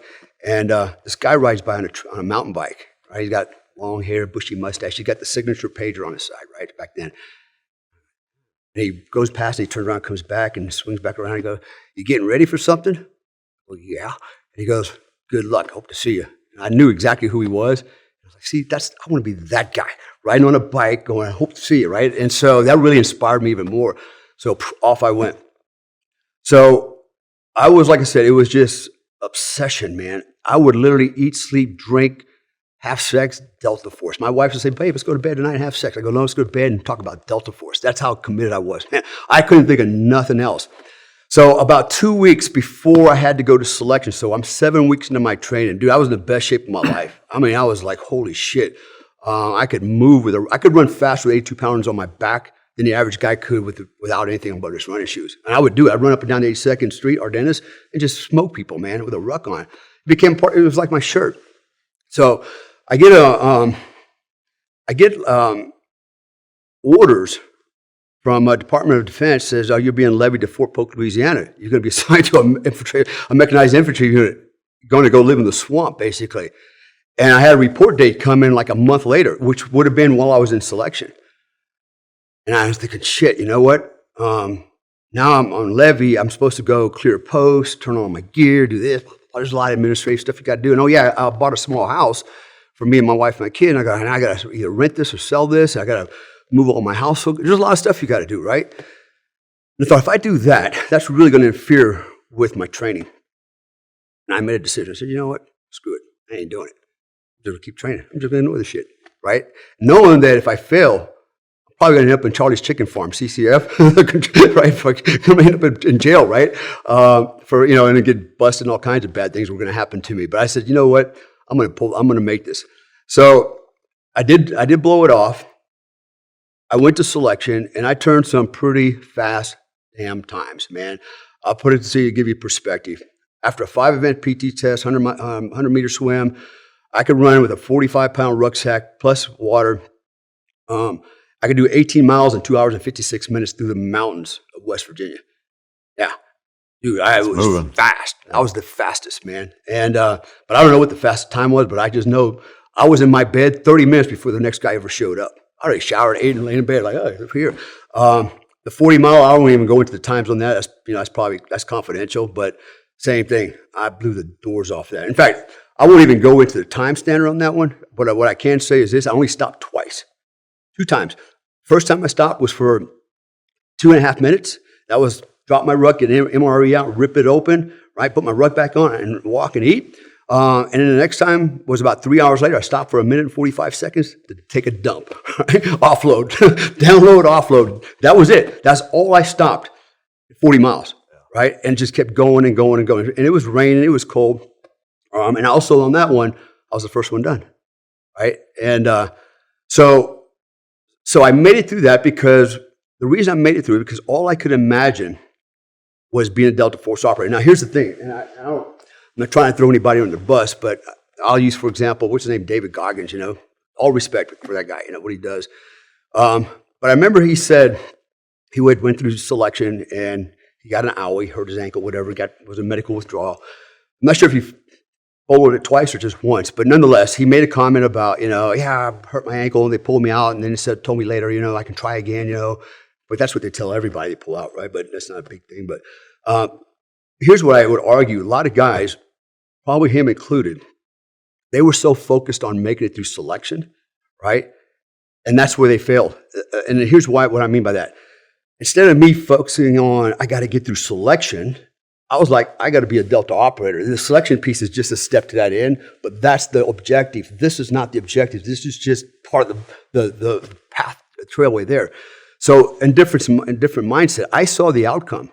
The outcome was me, my little bushy blonde mustache, which I could barely grow at the time at 22, and my fluffy, freaking Chuck Norris hair, seeing myself as a Delta Force operator. I saw myself as the guy on a mountain bike, riding a bike, and I saw myself, gunslinging, doing the stuff that you can imagine Delta Force guys do.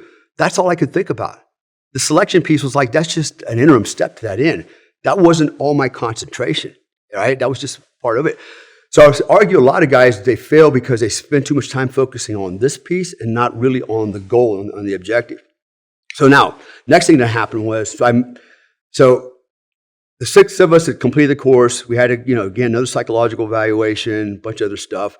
Then we had the commander's board. So you can imagine, got a room like this. You got not a chair, a nice chair, but like a little folding chair. You're sitting in it, you're sitting in it like this, and you got a horseshoe formation of all the command sergeants majors, Delta commanders, etc. And they're asking you questions, right? It's like a murder board. And psychologists are sitting there. They've already evaluated you again. And then they ask you a bunch of questions. What I didn't know is a lot of these questions were hypothetical. There's no right or wrong answer, right? They want to just see how you're processing and thinking about things, And luckily, I was smart enough to kind of figure that out. And using my deductive reason, go, there's no real logical answer to this, So what I do is I would show them my train of thought and how I was processing information and how I would arrive at this conclusion. Anyways, I made it, is what bottom line. So I got selected.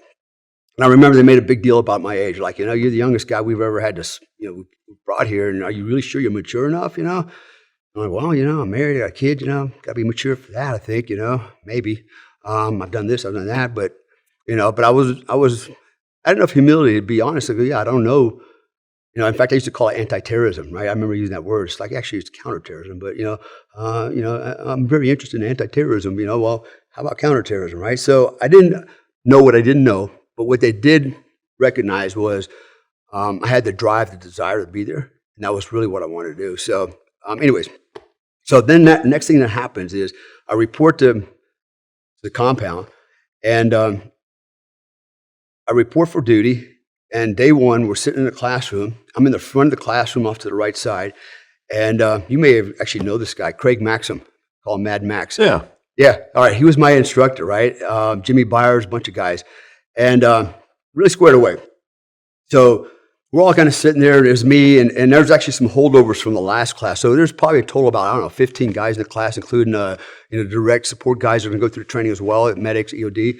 And first guy who walks in is Mad Max, Craig Maxim, Sergeant Major Maxim. Little short dude, big red bushy mustache, looks like Yosemite Sam, same attitude, right? Little gnarly dude, Vietnam veteran. And he ain't happy, man. And it was just his personality. And he posts himself in the front of the classroom. And the first thing he says is, I want everybody to look at those badges hanging around your neck and hold them up. So we're like, holding them up, right? We all had access badges. And he goes, you know what those badges mean? Well, nobody wanted to answer the question, right? Like, I might give the wrong answer, so I'm not going to say anything. He goes, I'll tell you what they mean. They mean you can walk through the front gate without the security guards fucking with you. That's all they mean. It doesn't mean you're a Delta operator or nothing else. That's all. So you get that out of your head right now. This is still selection. This is still training, right? And so, okay, got that straight. So then what happens is, training was very firearms intensive, right? Surgical shooters, man. We're shooting the M1911 45s. The MP5s at the time, the CAR-15s, those were our three main weapon systems. And so the first 2 weeks of training is just dry fire with the 45 inside the base. We're not even outside. We haven't shot a bullet. So literally every day from 0800 to about 1800, we're literally kitted up, 4 feet back from the wall. We got a little 1-inch square pasty on the wall. And we're in a line. And Max and some of the other instructors are trooping the line, and they're like, going through the sequences. All right, shooters, 4-stroke draw, ready, up. It's all driver. Click, recover, and do it again and again and again, over and over and over and over. Everything, man, you can imagine, right? Magazine reloads, combat reloads, tactical reloads, admin reloads, ad nauseum. It's so much every day that I would go home and I'd be dreaming about this shit. I couldn't even sleep. I'm doing still freaking range drills in my head and in my bed. And so about a week ago, and then the other thing, let me back up. Every afternoon when we got done training, we would go into a classroom and do an AAR, after action review. And basically it was something like this, the instructors go, okay, today this is what we did, we built on this, tomorrow we're going to continue to build on this, some of you guys need to work on this a little bit more, but some of you guys need to work on that some more, any questions, and that was kind of the AR every day, right? Okay, yeah, and we just want to get out and go home. So about 5 or 6 days into it, something happened that never happened before. And I'm sitting there with the rest of the guys, feeling good, and Max goes, Comstock, stand up. Okay. Not sure why, but okay, so I stand up. Yep. And he just unloads on me, man. He goes, Comstock, you're the most up student in the classroom. I'm like, whoa. He goes, if you don't get your shit together, you'll be doing the duffel bag drag out the front of the gate. Do you understand me, Sergeant? I was like, I wasn't ready for that, man. Everybody else is they're like trying to get away with me so they don't catch whatever the hell I just got, right? So they're trying to get out of the frag radius, right? And I, what the hell? I didn't see it coming, right? Because I really didn't think I was doing any worse than anybody else. I mean, I didn't get any extra ass chewings or anything or any corrections. Like, that's why I was just blindsided by that, huh? Right? And he's just dressing me down in front of everybody. I was, whoa. And it's embarrassing, to say the least, right? If you think about it from the perspective of, we're all non-commissioned officers and officers. There's no enlisted guys in there. We're a little higher level, right? Professional guys. And you would expect that, maybe, you would get it, maybe it'd be a little bit more tactful in the approach. But this was just like dressing me down, like, you are up, you piece of shit, and like, whoa. And so I left that night, got in my car, and I'm like, man, I didn't come this far just to wash out. Like, right in the, and I haven't even shot a bullet yet. Let me shoot. Let me show you I can shoot, right? Let me do that. I didn't even get to shoot a bullet yet, right? And so I'm driving home, and I'm thinking, what can I do, man? What can I do? I can't blow this, right? I got an idea. Remember the baseball game? Try that. That worked before. I'm going to try it again. So I go home that night. I remember my wife's in the kitchen cooking dinner as I walk in, completely disheveled. And she's like, hey, honey, you ready for dinner? I go, no. I'm going to bed. I got training to do. She's like, huh? I'm not asking. I go to bed, got my shit off, took a shower, laid in bed, put my headphones on, and I laid there all night visualizing.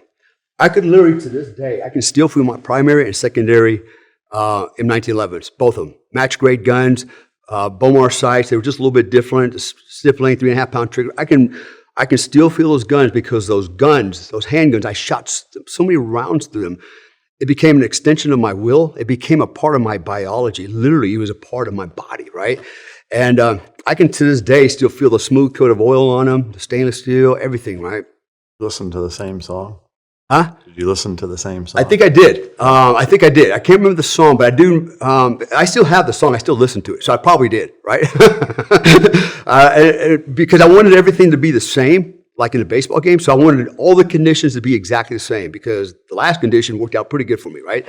So I laid in bed all night long, and I imagined doing, the 4-stroke draw, tactical reload, admin reload, combat reload, switching hands, turning drill, blah, blah, blah, this, that. I could actually see the bullets coming out of my gun and going into the X, even though I haven't shot a bullet yet, right? I mean, just that level of concentration. And this went on for hours and hours and hours. My wife never came to bed tonight. She probably went and met her boyfriend or something. I don't know what happened. Maybe she was afraid to get in bed with me. I'm not sure what happened, but I fell asleep. I woke up in the morning. I go to work. Same thing. Stoicism. I was very stoic. And get up, 8 o'clock, we're in the bay again, and going through training. Day one goes by, no incidents. No ass chewing, but no attaboys either, right? Like nobody's talking to me like I'm not even there, right?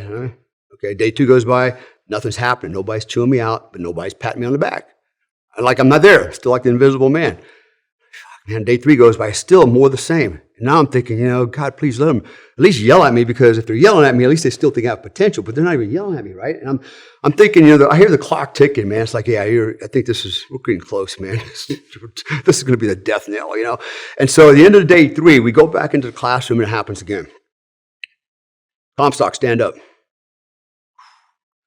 That time now, I didn't get up so easily. I mean, I think I had a 1,000-pound barbell on my shoulders when I got up, because it was a heavy squat. Like, oh, freaking! I get up, my head's looking down at the floor. I can already see everybody getting away from me because they know I'm getting ready to get blasted, man. So they don't want to get hit me with a frag, so I get scooting out of the way. And I'm standing like all alone. I remember time slowed down. Max is sitting in front of me. And then, I heard the fat lady singing in the back, the Swan song playing. It's like, this is it. And I'm already thinking about, okay, what am I going to do now? I'm going to get fired, and where do I go? I'm going to end up in a rice paddy in South Korea, freaking infantry again. And how do I explain this to my wife? I'm a loser. And, there's just all this shit just going through my mind really fast. And so I'm looking at the floor, and then Max goes, everybody take a look at this man. When he said that, I'm thinking, yeah, take a look at the loser, right? I'm mad, right? Look at the loser, whatever, right? And I was actually I was a little shocked that he did that, right? Like, why would you do that to me? If I'm that fucked up, just take me in the back corner, go, hey, Comstock, you know what? Thanks for showing up. Get the fuck out of here. You're not the guy, right? I could accept that, but you're going to humiliate me in front of all my peers? I'm one of the youngest guys there, right? And I've got majors and captains and senior NCOs, and they're all looking at me like, and I got along with everybody, It's not like they hated me. I'm feeling pretty bad right now. And he goes, everybody take a good look at this man. Take a good look at this man. He goes, this man is the most fundamentally sound student in the classroom, not particularly Top Gun. Good job, Sergeant Comstock. Keep doing what you're doing. Did you see that coming, right? Like, no shit, right? Well, now, fast forward. So then we had to do the man-on-man competition. Not that kind of man-on-man competition, you know what I mean, right? Where's this interview going? Yeah, the shootout, right? We're going to shoot guns, not freaking have sex. Maybe after with the girls, but not with each other. So we get on the range. It's the last day. Now we're going to shoot out for Top Gun, right? They're the coveted Top Gun hat, Who's going to win? Who's going to be the best shooter in the class? And it's double elimination. They had 2 ranges set up. They were mirror ranges, right? So you had pepper poppers, steel plates, bowling pins. And then in the center between the 2 ranges, you had a dueling tree. And that dueling tree had 2-inch flags, square flags on each side, right? And so you can't engage the tree until you've knocked all your targets down in sequence. And basically you sweep from the outside, come in, bang, bang, bang, bang, bang, and you both end up on the dueling tree. And then what you have to do is hit your 2 flags, make them swing around to his side. So he has 4 and he has 0, and that determines the winner, right? Dueling trees are actually a lot of fun. They can get pretty intense. So I'm winning, right? It's double elimination, and it comes down to me and Paul Howe. You can Google Paul Howe. He's a really cool dude. He was my class. A guy could shoot. He could shoot. He was one of the best shots in OTC right off the start. And so it's me and him. I'm like, holy shit, I'm up here. I'm going to shoot it out with Paul. It's just me and him for the hat, And I'm like, okay. So buzzer goes off, ding, ding, ding, and I'm nailing it. 1 shot, 1 kill. Plates are falling. And the rule was all your plates had to fall before you could engage the dueling tree. So I hit my last pepper popper. I saw the lead splatter right in the center map. Ping! I saw it start to fall over. I'm on the dueling tree, and I'm winning. He ain't caught up yet. I'm like, whew, I got his ass. And so as soon as I start to punch out, I see the popper doing this. It ain't falling over. I'm like, oh, shit, the rule, right? I remember the rule. So I come back off and go to get it, and when I go to get it, it falls over. I'm like, fuck, and I come back. He's on the dueling tree by 1 shot. He's got me by 1 shot. Ding, ding, ding, ding. I mean, he wins. Beat me by 1 shot because of this stupid pepper popper wasn't balanced properly, right? I ain't that some bitch, right? So, but you know what? I did not say nothing.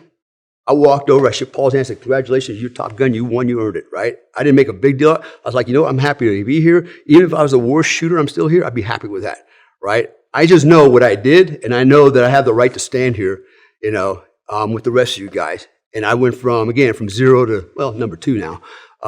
But everybody knows technically who won that shootout. But, at our level, we don't make a big deal out of that. It's like, yeah, dude, you're on the same fucking team. You win, I'll give it to you. No big deal, right? I'm like, hey, no, we don't play that game. So that was my story there. So the question is, what happened? And I'll tell you what happened. Day one, when I came back, I had already improved exponentially. And I think what happened was the instructors go, wow, he's pretty good today. That must be a lucky day. So I didn't say nothing. Day two goes by and I go, maybe 2 lucky days. Day three, they couldn't deny it anymore. Like, this guy's kicking ass. And they had to acknowledge that. But that's what happened with that mindset. Now, I've used this mindset my entire life. And there's a reason for it. And when you do what I did, what I didn't realize was it's a form of self-hypnosis. All right, what I'm doing is literally programming my subconscious and my entire neurological system. I'm literally developing myelin sheath, synaptogenesis. I'm developing more neuromuscular junctions. I'm recruiting more muscles so that I can do all these things, right? There's a physiology and a psychology involved in this process, and it is science. And so I've learned how to master that. This is why I've been very successful. And it's not just physical stuff like shooting a gun or PT or whatever, but also mental stuff, going to school and learning faster. It doesn't matter what it is. I can create my reality because of how I think, right? And it's programmed. There's a process to it. This process of thinking has allowed me to build all these companies, travel this world, live this life that I dreamed of. Like, for example, Bali. In 2006, I remember when the tsunami happened in Indonesia, 250,000 people were killed, right? And I'm watching this thing on the news, going, holy shit, right? And I was living a good life. I lived in North Carolina. I lived in a custom-built 3-story home on a golf course on the pond. I was loaded, right? Had a great wife, great family. Everything was perfect. I remember laying there and thinking, man, it'd be really cool to live on an island. Because I remember growing up when I was 5 years old, watching Gilligan's Island, right? Gilligan, right? You got this dude with clean white pants and a red shirt and a white hat. He never gets dirty, right? In fact, there's no dirt. You got these 2 hot chicks, Ginger and Marianne. You got the professor. You got the captain, they got the Howells, and it's like everything's perfect every day, but they're all, trying to figure out how to get off this island. I go, I'd love to live there, and I imagine living on an island. Fast forward, that's where I live. Not in Gilligan's Island, and I don't wear white pants. I wear shorts because they get dirty, but one of the places I live is in Bali. The other ones is in the Philippines. And it's, of course, Panama City Beach, Florida. But all this I manifested by how I was thinking. I created my reality, and everything. I've made money to, I made $1. I've made hundreds of millions of dollars. It's whatever I want. I build businesses. It's not because I got special skills or nothing like that. Remember, I was a dumbass in high school. But I learned how to focus my attention and my energy, and that came with some sacrifice. So we talked earlier about, the divorces. But the sacrifice wasn't from my education. It was from the military life. That's, when you're not around, you come home one day and you go, those ain't my shoes. Those are like size 11 and I'm wearing size 9. That ain't even fair, right? But yeah, so that's a long answer to your question about what happened at 15. But it was that gateway experience. Yeah. That has literally put me on a course of success. Doesn't mean I'm always successful. There's things that happen along the way because of my mindset. I can easily sabotage my process because I think the wrong way, right? I let negative thoughts get in my head, let other people get in my head, and that'll derail the process. But as long as I stay focused, like laser focused, I'm going to win, And so that's kind of the big picture of my life, how I got to where I'm at today. Have you heard of a book called Zen and the Martial Arts? No, I haven't. I read it when I was in high school. I got into it. I won't go into it. I've shared it before, but it was kind of an underground, before MMA existed. It was kind of a precursor to that. It was based on Okinawan karate, but we did wrestling and judo and boxing and whatever. But my sensei at that time was very well read and recommended a bunch of good reads. That was one of them, but it talks in depth very specifically about what you're talking about. It's more towards the practical application of martial arts, right, similar to shooting would be, but it also talks a lot about kind of that samurai culture of going through painful procedures or whatever, like some of the applications of like having surgeries done with no anesthesia, but prepping yourself mentally and laying there and focusing on one spot on the wall and imagining what it would look like with this light facing this way. What would it feel like if you rubbed it with your finger? What about the back of your hand?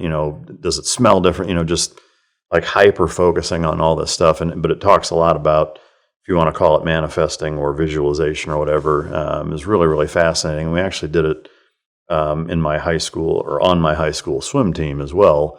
Our coach would take us down in the locker room and have everybody lay down and turn the lights off and then walk through the perfect competition performance. Whatever your event was, this is, you walk up to the blocks and you're shaking your arms out and you grab water and splash yourself, and then you get up. What does the skateboard tape on the blocks feel like on your feet? And just imagining this over and over and over. And it's really, really fascinating. I am curious, is that something that, A, that you continue to do a lot today, and B, is there a very routine, specific ritual that you adhere to when you walk through it? Yes, and I'll answer both those, but I'll start with one thing.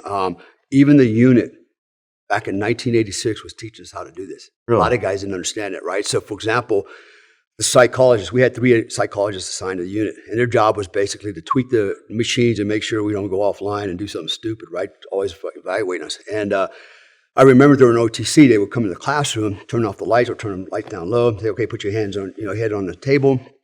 And then they would talk us through meditation, right? The process of meditation. And why did they teach us how to meditate? Because what they wanted us to learn how to do was lower our heart rate, right? So particularly before a stress event, right? Getting ready to go into a door with bad guys and have a gunfight, you might want to bring your heart rate down. Why? Because when your heart rate goes over 120 beats per minute, you lose fine motor skills. Okay, then you go into gross motor skills territory, which is large muscle groups, right? That doesn't work for pressing triggers. So you have to learn how to literally bring your heart rate down, and it's process meditation. It doesn't happen the first time. But if you do it enough times, you can actually short circuit the process, right? So for example, you can, one way is like count from 100 to 1 backwards, right? 199, just focus on those numbers, right? And that'll help kind of bring you. What it does is change your brainwave frequency, right? So right now, you and I are in beta brain wave frequencies. What we want to do is lower our brain waves down to about theta. Okay, theta is hypnosis, 4 to 7 hertz. When people meditate, all those things, that's actually 7.8 hertz, roughly. And that's when we are most susceptible to suggestions. This is why from the ages of 1 to 7, we are in theta brainwaves. We are in hypnosis. This is why, as little kids, we're really adept at learning computer skills, languages, right? We have to learn the rules of life and family in order to function in it. So we got a lot of stuff to remember. So we're in a hypnotic state, absorbing all this information. Even the Jesuits said, "Give me your children from the ages of 1 to 7, I'll show you the man," because they know that's when we're impressionable, and that's when our brains, our minds are malleable, and they can create the person, help shape the person we're going to be. So. But anyways, we would do that, and then eventually, so you go from 100 to 1, then you go from 75 to 1, then you go from 50 to 1, then you go from 25 to 1, then you go 10 to 1, and before you know it, you go from 5 to 1, 5, 4, 3, 2, 1, and you're already in there, right? You're in that. You actually won't go into theta because it's kind of a meditative state, and you don't want to be meditating before you go through a door, but you're going to go down into alpha, which is the next wavelength up, right? More analytical and critical thinking skills. That would be important, right? If you're doing CQB, you're going to go and shoot people. Okay, target discrimination. So we would learn how to do that so that we could operate at that level. Now, what do I do? To this day, I still do all those things. Every day I meditate. When I wake up in the morning, I avoid trying to pick up my phone and go, who's texting me? What kind of bullshit's going on, right? Just leave that alone for a minute. Because when you wake up out of your sleep, you're actually in delta brainwaves, and then you immediately go into that theta brainwaves, 4 to 7 hertz, right? Which is, again, that meditative state. And you're gonna go right through that up into alpha, which is the critical thinking stage, right? Which is where you go from 8 into your, in your 20s, school, blah, blah, blah. You're analyzing shit, you're thinking, right? And finally you get to a point like we are right now in beta frequency around 25 hertz. And what we're doing is we're taking information, we're compartmenting it, parceling it out, and we're deciding, what do I want to put in the long-term memory? What's the short-term memory? What goes in the short-term memory storage? So we're categorizing, programming things at the frequency we are now. And then the next level up is gamma, which is we are hypervigilant stage, right? That's where fight or fight happens, sex, all that stuff happens up at that frequency, right? You can't stay up there forever, but we can stay here in beta and alpha most of the time, and then when we really relax at night before we go to sleep, we'll sink into theta, and when we wake up, we're in theta. So when I wake up in the morning, what I do is the first thing I tell myself, and I say this to myself. It's good to say it out loud if you can. It's even better if you say it out loud. And hopefully your wife will understand when you do it. In fact, my wife does. But I tell myself I'm grateful for all the things that I have. Okay, and I have actually a little mantra that I use. I'm grateful for the abundance now that comes to me easily and effortlessly on a daily and continuous basis. Right. So what I'm doing is giving gratitude. Even if I had nothing, I would still say that I'm just grateful that I'm here. And I still have an opportunity, right? Because I could be the guy in a hospital bed that's dying, wishing he could change places with me, right? So that gives me, gratitude every day. So I start with that and I show gratitude. It's very important, right? And then the other core thing is, and this is, and this might happen on this podcast. I a couple of podcasts, there were a couple of guys, nobody loved Dale Comstock more than Dale Comstock. And here's my answer to that. You damn right I love myself. I love myself because I can't love anybody else until I love myself. And loving yourself is very important. You have to love yourself, right? Because to be the best version of yourself. And so I'm happy who I am. I make the choices I wore a suit today, which I'll probably take off in a minute. I'm sweating. But, I'm grateful for the person that I am. I'm grateful for my wife. I'm grateful for my friends. I'm grateful for my family. I'm grateful for all the things that I have. Maybe it's not all that I want, but I'm grateful that I have it, right? And those are very important because that changes frequency in your mindset, okay? And it's part of it is love. So I do that ritualistic every day. Now, here's what I really do that's really cool. I'll share this story. So a year and a half ago, so I've been coaching for 7 years, and it's a part-time hustle. When I say part-time hustle, I coach a lot of guys on my own time. If I'm not running 5 companies, even if I am, like in fact, yesterday in the hotel, I was actually coaching a doctor here. I'm still working, helping people. And so what I do is every day I tell myself, well, let me go back to a year and a half ago. A year and a half ago, I was like, you know what? I'm kind of hitting a wall. I'm not getting the traction I used to, and I'm like, what am I doing wrong? And I listened to another guy, another coach. And here's the thing. If you want to be a really good coach, you should go to other coaches and take training from them. There's nothing wrong with that. Right? Learn from them. I've actually coached world-class coaches. I've coached Tony Robbins coaches who have come to me. I love, why you come to me? Right? Tony Robbins. Well, because, I'm just parroting what he said, but I don't have any experience, right? So the experience kind of helps. So what I do, and I was listening to this, actually it was a woman, and she was talking about writing down your affirmations every day. There it is. I stopped doing that. I used to do that. Sticky notes on the mirror, whatever, right? So that's it. So I literally went next door, and they do have 7-Elevens, by the way, in Bali, which is funny, right? Circle K's, all that shit, right? America, we're everywhere. And so I buy a couple little blue notebooks, one for me, one for my wife, and every day I write in there 18 times. So 3 times, 6 times, 9 times, Tesla's numbers, 18. And my wife does it. We write down, I am a multimillionaire. I'm a multimillionaire. I'm a multimillionaire. Whatever I want to manifest, I write it. She does the same thing. And we were doing that. And then one day I was like, you know what? I got an idea. So let me segue off another part of this story. So some of the strongest horses in the world are Belgian draft horses, right? They can pull a lot of weight. And what's interesting, an average Belgian draft horse can pull about 4,000 pounds of dead weight. But if you were to yoke 2 of them together, I think they pull 8,000 pounds, right? They pull 16,000 pounds. Like, how does that work, right? And they've done studies on this where, for example, they would put horses together in a pasture, they would live together, eat together, right? And then they yoke them together after 3 months, and these horses were pulling 32,000 pounds. Like, damn, where did that come from? And then I think the world record is 52,000 pounds for 2 brothers, right? So exponentially, and I thought about that. I was like, you know what? And some people will argue that horses are very competitive, and they are, especially the males, right? But that's not enough to pull that kind of a load for 2 horses. It's more than that. So I thought about it. I was like, you know what? Let me do this with my wife. So I told my wife, I said, here's what we're going to do. Now, by the way, my wife has heard all my coaching programs. I'm not sure she was bought into it because she's got, she's Indonesian, language barriers, stuff like that, But so I said, listen, here's what we're going to do. I said, give me your hands. So we'd hold out our hands, clasp them together, and I look at her. And we do this every day, by the way. It's a form of prayer, right? And we look in each other's eyes. And here's the thing. When we look in each other's eyes, like try it with your wife. You can probably put yourself on a blood pressure or a heart rate monitor. Your heart rates will start synchronizing as you're looking at each other, right? Why? Your eyeballs are photoreceptors. All they do is pick up light frequency, right? everything you see is actually light frequency, and we only see about 3% of all light in the light spectrum. So we're blind about 97% of the world. But nonetheless, we're staring at each other, we're touching each other, proprioception, right? We're touching each other. We're within 6 feet of each other, so we're within each other's ether, which we also have E-field around us, right? Energy, a sixth sense.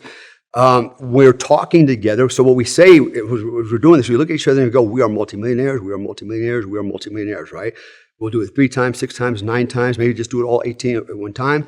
And so what's happening is we're listening to each other's frequency, hearing it, speaking it, seeing it, touching, right? We're actually engaging every sense, including our odor, our smell. We may not actually smell each other, but we are picking up each other's odor. Everybody has a very unique odor, just like a fingerprint, right? Why? It's frequency. And then the other thing is, well, we're not tasting each other. Yeah, actually you are, because your odor, as it runs over your taste buds, right? Have you ever tried to eat an orange or onion with your nose plug? You can't taste it, right? But as soon as you open your nose, you can taste it, right? Because again, it's all interconnected. So basically what we do is we engage 6 senses at the same time. We repeat our mantra. We did that within 3 days. Within 3 days after starting that program, my wife got a contract out of the blue for our canine program with another hotel. Like, whoa, we didn't see that one coming. And I was getting money drops from around the world. People were sending me tons of money and projects and contracts to do this. Can you do that? Can you do that? And I got overwhelmed. Like getting too much. And I had one guy call me, ask me, out of the blue, what my rates were. I gave him the rates. We got involved in the project. And then one day he hands me a box with $100,000 in it. Didn't see that coming, right? So, and it just keeps going. And that's the story of my life. It's because of how we think. So my wife is literally now like a meditation Nazi. I mean, she'll wake me up in the morning like, hey, wake up. And I'm like, yeah, okay.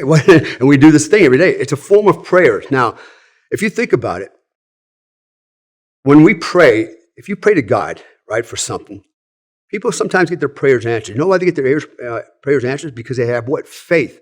They're praying to somebody they may have never actually seen or been around, but they have faith he's up there, right? And so they pray to him because they believe it, and hey, my answer's prayer. Then you get some other guy coming, that's bullshit. Let me try this. Hey, give me, and then nothing happens because he doesn't actually have faith, right? But what we're doing is the same thing. We have faith that it works because it's already been working. It's been working over and over and over. So we know it's going to work. So let's go ahead and pray for some more stuff is what we're doing.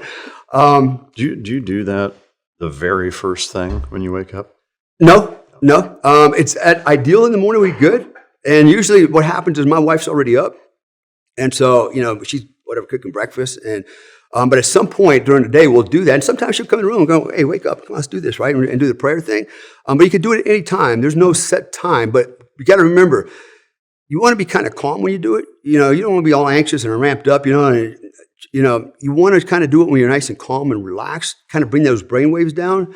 And this is why the music was important, right? I mentioned earlier, because the music brought me to another level. It lowered me down to that brainwave. I was very comfortable, at that point, at stage. And that allowed me to tune the nervous system. Literally, when I say tuning or calibrating, what happens is when you repeat, for example, imagine right now, are you right-handed or left-handed? Both. I mean, I write and shoot left-handed, eat left-handed. Physically, I'm right-hand dominant. Okay, you throw a baseball, which hand? Right-handed. Okay, now if I said throw a baseball with your left hand, right? Like me, you'd be like, well, yeah. I mean, that's one thing. I'm a little ambidextrous that way because I eat right and shoot left-handed. So yeah. I like even pieing corners and shit, switching shoulders was a little easier for me. I wouldn't say I'm as good left-handed, but better than most people. I think.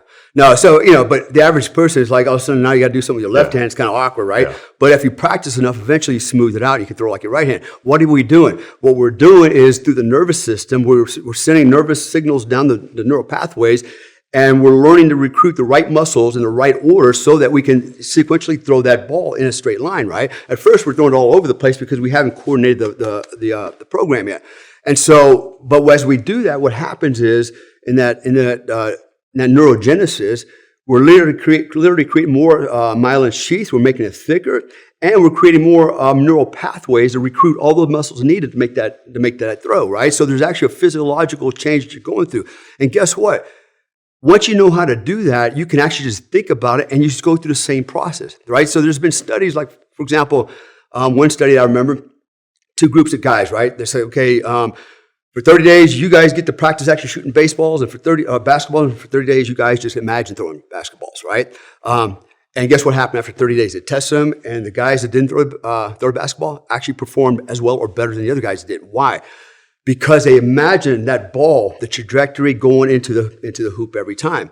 And now here, I would caveat that with this. If you never pick up a basketball, you're probably going to screw it up the first time, right? So I would argue that, you got to at least feel the ball, feel the weight, actually take a couple shots, get a kind of feel for what it takes to put that ball in. And then you can just focus on it, right? And you're going to do the same thing. You develop your nervous system for that performance. It's everything. You mentioned martial arts earlier, when, the Zen stuff, but when we do katas and forms, what are we doing, right? Slow techniques, right? What we're doing is we're literally tuning and calibrating the nervous system to throw the punches correctly, right? And so it's a static form of training, but eventually as we start getting better, it's the same analogy as shooting, right? Slow is smooth is fast. It's the same thing. Once you get really good at this, you can do it faster, and then you go from static training to fluid training, then to dynamic training, maybe even all-out combat, right? So it's a progression. It's a long answer to your question, but at the end of the day, yes, I do it all the time. I actually do it now riding my motorcycle, driving my car. I'm not got my eyes closed. I can actually focus on whatever it is I want to master while I'm actually being active, doing something, right? And the cool thing about like a motorcycle and a car, right? The wheels on the road, the engine, the vibration, it transfers through your body. And I don't know about you guys, but I fall asleep all the time in a car, like in an airplane, right? Because of the vibration, white noise in an airplane. How many times have you gotten a C-141 or C-5 and like 10 minutes later, you're like, can't stay awake anymore, right? The white noise. It's a frequency. It's fascinating, but at the end of the day, man, literally focusing uninterrupted, focus on a task, you can actually expedite your ability to learn it. Like I've already given a couple of examples where I went literally for overnight, became a hero. Yeah. Loser to hero overnight. So it does work that way, but most guys can't sit still long enough. And there's a process when I do the meditation, right? It's, I have to literally, in the unit, what we were taught to do was close our eyes. Every time we exhale, say the word med, M-E-D, right, for meditation. You can use any word you want, dog, cat, I don't care, right? But it's a focal point. So as I was saying it to you just now, I just saw the big white letters, M-E-D. As soon as I said that, they're already popping in my head, right? That's my focal point. And what it keeps me from doing is focusing on the dog barking outside, the wife yelling at me, whatever, right? I'm just focusing on one thing. That's why I like the earmuffs. I'm completely isolated from all the stimulus around me. Every time I exhale, I say the word med, and eventually what's going to happen within a minute or so, you activate the pineal gland. Now, the pineal gland produces DMT. No shit. Right? So psychedelics. And this is why if you do it, you'll start seeing colors, waves of colors and light flashes. That's when you're down at around 4 to 7 hertz, right? You're in that mindset. And when I hit that point is when I start focusing on the task that I want to learn. I don't focus on multiple tasks. Like I wouldn't focus on, shooting a weapon and throwing a basketball. They're unrelated, right? I'm just putting a lot of shit into my program. It's going to get confusing, right? So I just focus on what I want to master right now. If I want to focus on the basketball later, I do it later. But I kind of keep those things separate, right? And just think of it as downloading software into your hard drive that you're going to run the program off for the rest of your life. Yeah. Man, I love it. That's super, super fascinating, and I appreciate you sharing that because, the details, like with most things, are everything. All right, so we just took a quick break and had a costume malfunction. Obviously, as you noticed, Dale's not in the same thing. He was getting it's a little hot in here. It's Texas in fucking June, so that's why before everybody's like, wait, what the fuck? Yeah, it's pretty simple, but somehow I feel the need to explain that because there's usually questions about shit like that. Other than that, ask, why is he wearing such a tight shirt? Well, is that extra medium? What is that? Because I can. That's why. Yeah. Well, fucking great shape at any age, but especially 62 for sure, which I've been meaning to ask you, I guess now is as appropriate a time as any. When did you start training combatives, like officially? Like, did you mess around with it at all growing up, or was it more as an adult? Yeah, no, actually, so I was the little guy, the little runt that was always in street fights growing up. I got in a lot of fights as a kid, I was quiet, I was the one everybody would pick on, And so cool thing was, my parents, they didn't tolerate me not fighting or not getting beat up or getting beat up. And rather than coming to my defense, they're like, get your ass back out there and kick his ass, because if you don't, I'm going to kick your ass, right? It was kind of that mindset, especially my dad. And so they didn't coddle me, they just pushed me back out to go fight, right? And so I kind of grew up that way. I'm glad my parents were that way with me. They didn't run interference all the time and fight, They let me grow up and be a boy, which let me grow up and be a man. So then what happened was around the age of, I think, 13, I enrolled in martial arts in Germany. I started taking, not Taekwondo, but Shotokan karate. And I think I got a blue belt in that. And it was okay, traditional martial arts. And then when we moved to the States when I was 16, 17. I remember I really liked boxing, but I never boxed before. My mom and dad were like, no, you can't box because you get punched in the face, you get hurt, right? So, but I did have a punching bag in my garage, and I had these little cheesy gloves, and I'd be out there beating the shit out of it. My knuckles were always bleeding. And I've hit that bag a lot. And I used to always have fantasies of being like Sugar Ray Leonard. I loved Sugar Ray Leonard at the time. He was like really fashion. And so I sit there and kind of emulate him, even though I was a goofy white boy. But I did it a lot. And then I joined the military. And I remember in the 82nd, we would have these things called Battalion Field Day, like once a year. It's all sports, right? Companies playing against each other in soccer and basketball. And they also had a boxing ring. So if you wanted to box somebody, you could box somebody. So I'm like, sign me up, And I remember I got my ass kicked by a guy named Sergeant Rock. Go figure, right? Black dude, he was good too, man. Sergeant Rock. He beat the shit out of me, but it was okay. I was a fighter. And I just had this desire to fight. I'm not a bully, but I just like it, man. And I guess maybe I was a natural born warrior. I don't know. And then in the unit, we didn't have a combatives program. In fact, back then in the 80s, there was no combatives program at all in the Army. I don't think in the military, right? They kind of got rid of all that. And I remember one time I was going to fight in this tough man contest. And I remember a memo came down from USASOC, said, no Green Berets will fight in this tough man contest. We're not whatever it was, thugs or something. We're gentlemen and professionals and blah, blah, blah. And I thought we were Green Berets, right? So there's this stupid stigma associated with this stuff, right? So it was like, even then they were already clipping our balls, right? And so, but in the unit, me and a bunch of guys would train all the time. We'd got, Pat McNamara, Josh Collins. We train on a continuous basis. We go up there and get it on, punching and fighting and grappling and stuff. And then finally what happened, the unit decided they wanted to start a combatives program. I just thought, hey, it'd be a good idea. The guy learn how to fight without a gun, right? Because sometimes you're going to have one. So the first guys we brought in was Hoyce and Orion Gracie from the Gracie brothers, right? They were unknown at the time. But if you look, there was footage of their father fighting down in South America, right? And it was like their school was kicking everybody's ass, right? And using jiu-jitsu techniques. So we knew that Hoyce and Orion was in California.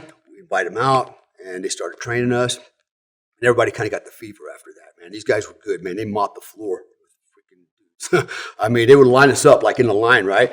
And Hoyce at the time was 174 pounds. Like, he had no muscles. I mean, if you shook his hand, it was like shaking a wet noodle. It's like, that's it. He's got no grip, right? And we had dudes in there that were freaking beasts, like beasts, like strong. And he'd line them up, and he'd go, okay, one at a time. You come and take me down, and you neutralize me, do whatever you want, so I can't fight back. Nobody lasted more than 10 seconds. He just whooped everybody's butt. And like, fuck, we need to know how to do this kind of shit, right? So that's how it kind of started. At that time, I was fighting in a lot of tough man contests, and I'd also been training with a guy named Jim Smokey West, right? And I've been training with Jim for a very long time. In fact, I've got a 6th degree black belt through him. I've actually got several black belts through him and some others. But so eventually I became an OTC instructor, and I took over the combatives program, and I started developing it. So for all our new operators coming in, I ran them through a program for the entire 6 months, 7 months they were there. And it wasn't just hand-to-hand. It was defensive tactics. There's really work-related, job-related as well. And so I had a pretty good program. And then I finally ended up putting the same program in 3rd group. I wrote the combatives manual for them. And the reason I wrote the combatives manual was So I would every day or every 2 weeks, I would get an ODA. They would come in to see me at 0500, and I would train from 0500 to 700 on pretty much the same program I had in the unit. And then I created a manual that these guys, I'd give every guy one, and they could take this with them downrange. Like if they went to Africa to do a J-set, they can continue the training, and they got a reference manual, right? So I still have a couple copies of those. So that's kind of how I got into the martial arts. I mean, I've always been involved in it, but I took it to another level and started teaching it. And then, I developed the Combatives program. From what I understand, I don't know if this is a fact, but I was told that my manual became the base document for the Army White Hand-to-Hand program.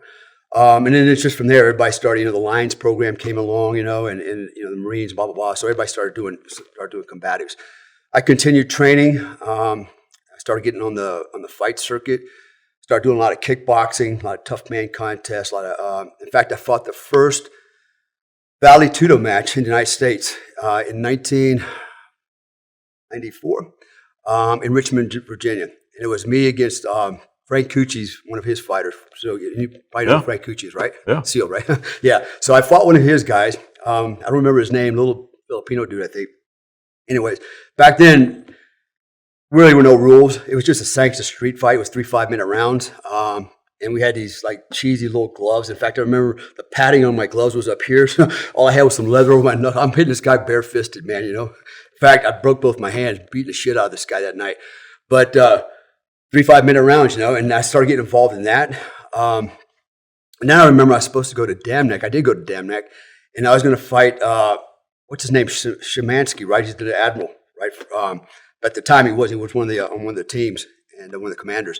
So apparently, he's like a collegiate wrestler, champion, blah blah blah. And he and I were supposed to fight, and it was billed as Delta Force versus SEAL Team 6, Battle of the Elite, right? Me and him, we're gonna fight it out, right? And big deal, man. It had all set up, and I show up, and somebody just wrote an article on that, by the way, and. So we're weighing in, and and tonight we're going to fight, me against him, and by at this point, so there was a little friendly competition between the unit and 6, right? Like, for example, the CT Olympics, we'd freaking dust those guys, man, in all the top 6 categories: shooting, even swimming, outperformed them, right? And so their sergeant major would have to give us a keg of beer, little sergeant major's best.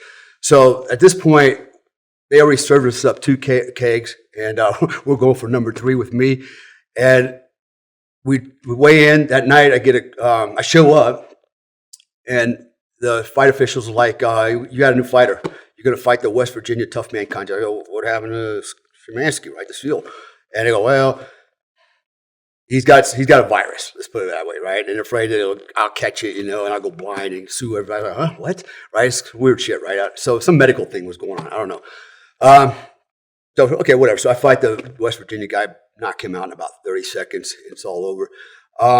And then from there, I transitioned to being a professional, fighting professional. Now, I had no intention of being a world champion. My mission was I wanted to be good enough that I could reach that level where I can fight as a pro. I'm good enough to fight on a pro level, right? And so I did. And that was my mission. That was it. I was actually the Georgia State light middleweight kickboxing champion. I won the Dory Limited Tough Man Championship, which was the one that made what's his name, Mr. T, famous.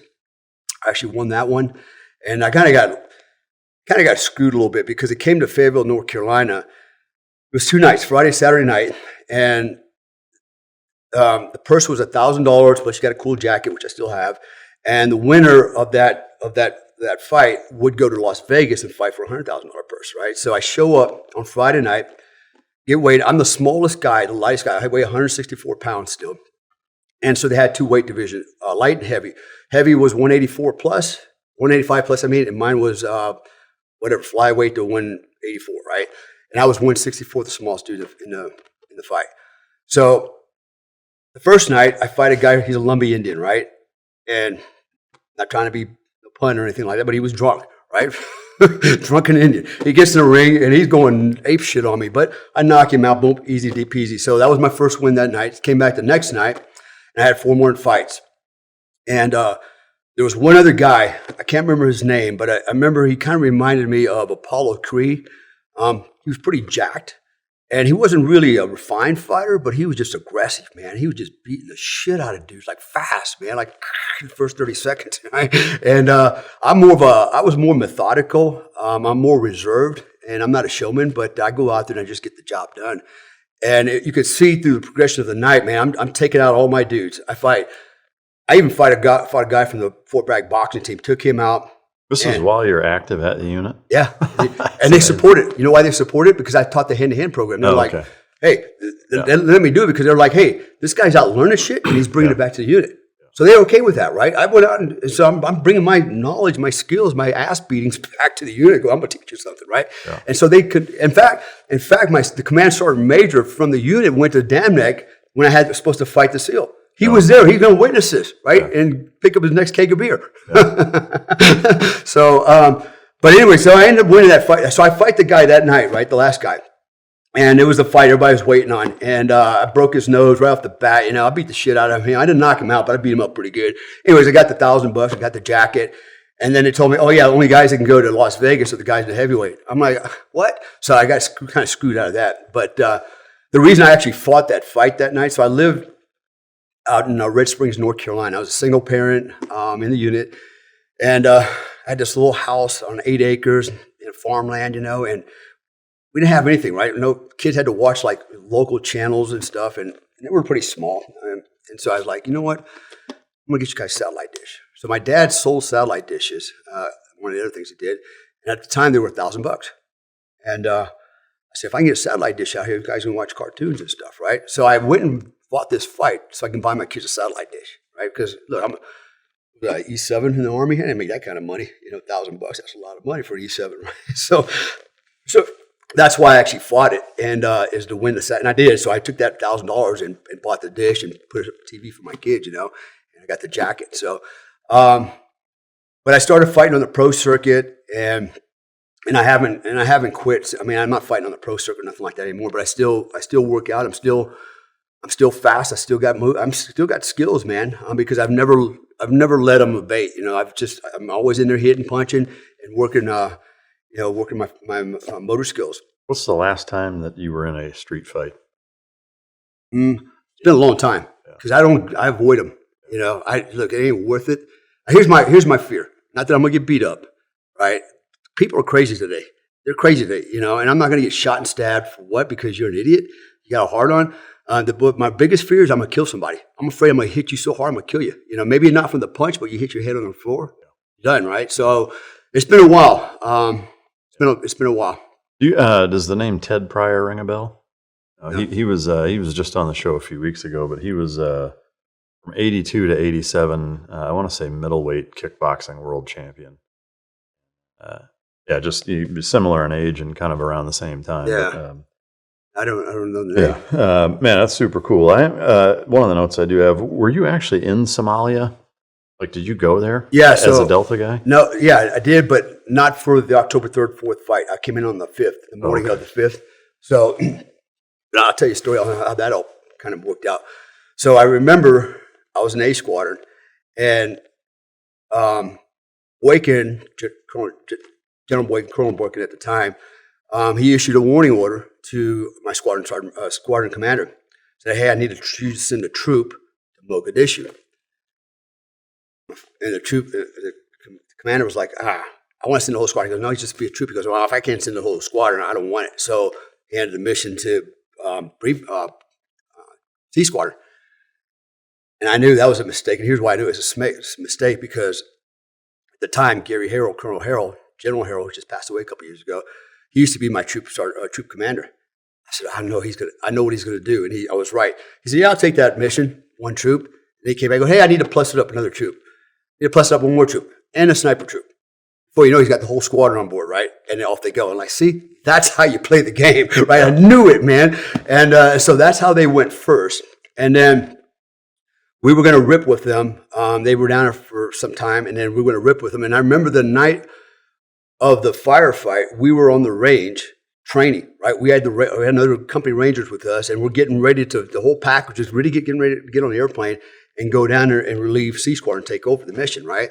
And so we're out training. We come back to the squadron MWR room, big screen TV's on, CNN, and there's Gary Gordon being dragged down the street. And we knew, oh shit, while we're on the range, the whole thing blew up. So within hours, we had spun up, got on the planes, and flew to Somalia. We arrived right at dawn, and got off the back of the bird, C-141s, us and the Ranger Company, and literally walked off the plane to a memorial service. Guys were all lined up in formation. They had all the helmets and protects lined up, and we just fell right into a memorial service right off the bat. And then we went into the briefing with Colonel Boykin, and basically got the sit rep, and then basically our warning order, what we're going to do next, blah, blah, And we were revved up, man. We're ready to go. We're a little pissed too, but we're ready to do this. And we started doing like signature flights. We started, we started to try to recover the bodies. We put out, through different networks, say, hey, if you bring the American bodies back, we'll give you a bounty reward. So these savages were like just like charcoal burning freaking anybody and bring it back. Go, here's one of your guys. I'm like, no, that's not our guy. That's one of your guys. So they're just trying to collect the money. It just got really crazy over there. And I remember maybe 2 nights after we got there, we were in front of the hangar. And so you imagine a big hangar. We had all the little birds lined up. We had barbecues going. Guys were playing volleyball. And all of a sudden, boom, that mortar goes off right in front of the hangar door, right behind a couple of guys. Killed one of our operators right off the bat, fragmentation wound to the back of the head. We had our doc at the time, Doc Marsh, had a piece of fragmentation go through his pelvic artery. And so we took a bunch of casualties and I messed up a bunch of the little birds. But so it was, it wasn't over. And thing is, I remember, and I don't know why we do this, this whole hearts and minds bullshit. But so, for whatever reason, the government, U.S. government, the U.S. military, they thought, hey, you know what? We're going to hire local Somalis to come in and drive the shit sucking truck and clean out the toilet, and do this and do that, blah, blah. So these guys are coming in, the skinnies, and what they're doing is literally pacing off our helicopters, right? They're setting up TRPs, right? And they're doing all that. And then they leave. Oh, yeah, they were stealing weapons and throwing it in a shit-sucking truck and recovering it later, right? And then at night, that night when that one round went off, we found 2 more mortars right next to the Blackhawks on the airfield, but they didn't go off. He just forgot to pull the nose cones off those the mortar rounds. So we actually found a couple of duds, I guess, UXO around the helicopter. So they fired at least 3, and one of them actually detonated and caused some casualties and killed somebody. And so Matt Ryerson, in fact, was the guy that got taken out on that. But we were there for a couple weeks and looked like it wasn't going to go nowhere. In fact, I remember we had another formation one morning, and it was General Garrison at the time, and he said, I remember his words to this day. He goes, gentlemen, war is nothing more than an extension of politics. Just when Clinton was in office. And he goes, basically, we've got orders to pack our shit up and go home. It's all over. I'm like, what the fuck? Right? So what happened to the mission, right? We still haven't caught a deed. We 70-something casualties, plus 18 KIAs, 5 Delta operators, 6 of them. And a little perplexing, right? It's like, and I remember thinking to myself that day, as a soldier, I'm expected to continue the mission, to complete the mission, right? If I'm tasked to complete a mission, I'm expected to do that, right? And not go, oh shit, I got a bloody nose, I quit. No, that's not how it works. So I expect from my leadership, commander in chief, I expect him to have the same resolve because we already lost a bunch of guys, And so you're quitting. Yeah. Why? So they didn't let you guys go out and get some at all? Nope. Yeah, that's fucking terrible. Yeah. Bouncing around a little bit timeline-wise, chronologically, but did you go to Panama as an operator? Yeah, good question. So I was actually the breacher on Modelo Prison. Really? Yeah. So here's what happened. I got to say this because I just heard somebody else I was on the Sean Ryan show, and they actually misrepresented what happened, but I'm not going to go down that. I'm not going to throw them under the bus. Here's what happened. From the beginning to the end. So I was in the Q course at the time. So, yeah, I was in the unit, but I got to go to the Q course. I just came back from the Q course circa December 14th, 15th of 1989. At the risk of interrupting, why did they send you through the Q course as an operator? Yeah, good question. So remember, the unit picks guys, they don't care about your MOS, right? But because we were being for our NCOERs and for, rank and things like that, we fell under the Special Forces umbrella, right? Okay. So if I come in from the 82nd, I'm a grunt. That's my MOS 11 Bravo. Guess what? I'm contending against 18 Bravos, SF guys, right? And so how are you going to compare that to, right? So they're like, okay, we got to do something different. So a lot of us actually got to go to the Q course, take off for 6 months and go get. So I went through as an 18 Bravo, light and heavy weapons sergeant, right? And so I could be competitive on the board, which is kind of weird, but yeah, no, I get it. I mean, they used to do this similar shit in the SEAL teams, right? So that's why I went. So for promotions and things like that, right? And I'm glad I did because the skills were very helpful. So, God, what was the question? Well, just in Panama. Oh yeah, Panama. So then what happened was, so I come out of the Q course, and right away the next day we're out training, and what we're doing is we're actually rehearsing for the raid on Modelo Prison, right? Which I didn't know anything about at this point. And they're telling me, yeah, guy named Kurt Mew, CIA, he's been rolled up, he's in Modelo Prison, the model prison, and they're threatening to kill him. They've already killed like a lieutenant, a couple other Americans, right? So Noriega's acting up, and it's very possible we're going to go in and do the rescue mission. So day one, I'm out there training with my team. Day one, first evolution, a guy rips the door open, throws a flashbang, it bounces off, comes back, hits me in the back of the leg, blows my leg out from underneath me, puts me in the hospital, right? Pretty bad flashbang injury. So now I come hobbling out of the hospital. I got stitches, crutches, and I'm on permanent staff duty, right, until I could heal myself. So within 3 days, I got a call from JSOC on the red line, and they're like, "Blue spoons in effect, alert the unit." Holy shit! So my squadron was on readiness, on ready status. So I call them in. They come in, page them in. At the time, Major Harrell, General Harrell, Gary Harrell comes in the office, and I'm giving the sit rep to tell him what's going on in my suit, and he's like, okay. All the other guys are downstairs. They're loading out. He walks out, turns around, looks back at me, goes, "Hey, by the way," he goes, "I know you got like one wheel, and you're going through another bad divorce." That's the story of my life. And he goes, "I would be remiss if I didn't invite you to come along. You don't have to, but because I was the breacher, right, for Fox Team A2 Troop, and I would have been the primary breacher." So, and he's like, "This is the Super Bowl, man." He goes, "You've been here, and I want to give you that opportunity. It's up to you. What do you think?" No fuck. Oh yeah, right. And I hobbled down to the freaking squadron, took my shit off, put my flight suit on, bagged my stuff up, and within a couple hours, we're on our way. We're on our way. We good? We're on our way to Panama. We show up. I think it's December 17th. At this point, I hadn't done any rehearsals. They have been rehearsing. I even built a mock-up they rehearsed on. But I am now tasked as the master breacher for this thing. And so I remember I got an intel report from the agency said that there's an annex on top of the building, right? So it's 4 stories, and there's an annex which is about a 10 by 10 square. It's got a steel door, and if you get in the steel door, you can go down the stairs, you're inside the prison, right? And but what they didn't tell me, they screwed up, right? Their intel report was wrong. There was a steel door, but what they didn't point out was in front of the steel door, about 6 inches, was a jail door. So it's 2 doors. So the problem is I got standoff with a jail door, right? But I didn't know that. Intel was bad. So I'm building a charge. I tasked my teammates to build the firing system, dual prime it, right? And we're going to use M60 fuse igniters. 8 second time fuse. That's pretty short, right? It's real short. So dual prime, 8 second M60 fuse igniters. I'm building the actual charge, 2 pounds of C6. Okay, that's overkill. The P factor, right? P for plenty. But I looked at it, I thought about it, I was like, there's not going to be any good guys behind this annex. Because there's a door and it goes down the stairs. I said, if there's going to be anybody there, it's going to be bad guys. So I just vaporized them, no big deal. But I knew I had to get in this building, right? Couldn't screw that up. So I built a charge, 2 pound C6, linear charge, rigid linear charge.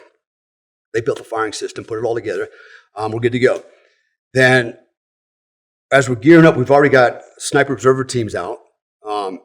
in the wood line, the jungle line. In fact, it was on Ancon Hill, and they're reporting back to us. They're watching Modelo Prison and the Commandancy, which was across the street, right? So they're both together. Commandancy was Noriega's headquarters. So the day of, about 6 hours, so H hour is going to be 0020 hours on December 20th, right? That was H hour. And no, I'm sorry, it was midnight H hour. That's what it's supposed to be.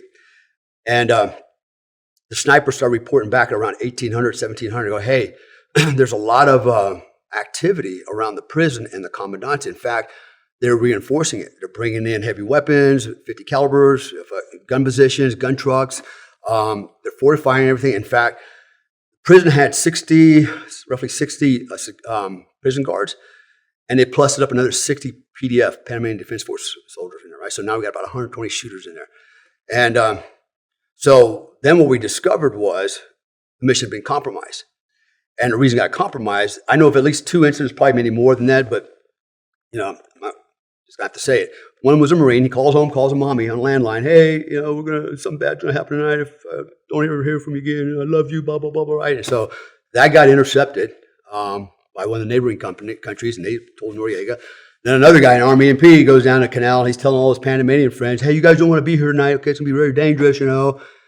Breaking OPSEC left and right? So we were compromised. They got the word. They started shoring up the security. And now we have a dilemma. The dilemma was this. We needed to get into prison first, and we were going to be basically, we're going to spearhead the invasion because we got to get Moose out first, Kurt Moose, right? If we try to do it when the invasion already started, he'd be dead because the interrogators already had instructions to let the air out of them if they heard any gunfire on the street, right? And we know that because we had doctors going in doing welfare checks. And you're like, hey, this is what they said. So they report back to us, hey, this is the conditions, this is what they're going to do. So we already knew that. So what we needed to do is bust into prison, get him out first, and then have the main force come in and invade. So the problem was, by the time we figured out that we're, compromised, you got the 82nd Airborne Division, the Ranger Battalion, you got like 100 airplanes in the sky right now. A big radar signature flying south to Panama. Can't erase that. If we try to wave them off, it's already compromised, right? So the decision was, well, they're on the way. This thing's going to happen. So what are we going to do? And the only thing we could do was shift the H hour right by 20 minutes. So actually H time was bumped up to 0020 hours. All right, so 20 minutes. The reason I remember all this stuff is that night when I got done, I wrote an AAR for myself. I wrote all the notes, so I actually have the AAR. I actually have it at home. And so we're going to do it 0020 hours. We're going to go in, we're going to spearhead it, and then after we do that, the main body's going to fly in and then take over. So now the next thing that happened was, okay, how are we going to get in? We're going to do an air assault, which, by the way, the Panamanians thought was going to be a ground assault, so they actually shored up the bottom floor. They were expecting a ground fault, right? They had sandbagged everything, they were ready to go. And we're going to do an air assault. And we had 15 aircraft in the package. We had 4 MH6s, the Little Birds, 4 H6s, Little Birds, gunships. I believe we had either 2 attack helicopters, Apaches, or 2 Cobras, or 4, some combination of that, right? But we had 4 more gunships besides our H6, or MH6 gunships. So we had MH6 gunships, H6 gunships. And then I think we had 2 or 3 Blackhawks, a C2 bird, or 2 C2 birds, and a medevac. Right? So it came out to 15 is what it came down to. But what was really important was the MH6s, right? The Little Birds, they were going to deliver us. We had 4 of those that were going to land on the roof, 2 by 2. All right, we had the people pods on the outside. Now, what's interesting about those helicopters back in that era is, they're basically the post-Vietnam Loach, right? And what I remember talking to one of the pilots, and he goes, by the way, this helicopter, this engine is the same engine they use for irrigation farming, right? The sprinklers in the big farm fields. He goes, this is the engine they use to power the pumps. Like, no shit, we're going to fly a freaking irrigation pump into a target. So they didn't have a lot of power back then, right? Yeah. He goes, yeah, as good as it gets. So what that meant was we had a problem with ACL, aircraft load, right? And so of the 4 helicopters we had, well, first thing we had to do is we weighed everybody, right? What's your combat load? And we actually stripped water. We didn't even carry water on us. I had 70 pounds worth of gear on me, and I was one of the lightest guys in the chalk, 70 pounds, and I was 164 pounds still, so 106. So I weighed a little over 200 something pounds, right? And so when they balanced all that out, you know, the weight of the personnel, equipment, helicopters, like, no, we exceed the ACL load. So what we got to do is we got to strip down the aircraft and take all the extra shit out that doesn't need to fly, right? It's like anything non-essential. You know, I mean, you probably don't need the compass. You can flight line of sight, get that out, you know, take this out, take that out. So they stripped it down. And then of the 4 helicopters, the weight was still right on the edge. And they decided to pull 1 pilot out of 2 helicopters each, right? So we had 2 helicopters with 1 pilot and 2 helicopters with 2 pilots. And you know, the irony of it is the 2 helicopters that had 2 pilots, each had 1 pilot get shot, right? So think about that for a minute. So yeah, a little bit of luck there, I guess, on our part, but not on the pilot's part. So once we got that sorted out, the ACL, all that stuff, the aircraft load, then it was time to spin up. So I remember we went out that night, Howard Air Force Base at Hangar 3. We go out to the tarmac. All the aircraft are sitting there. We're lining them up. APUs are running.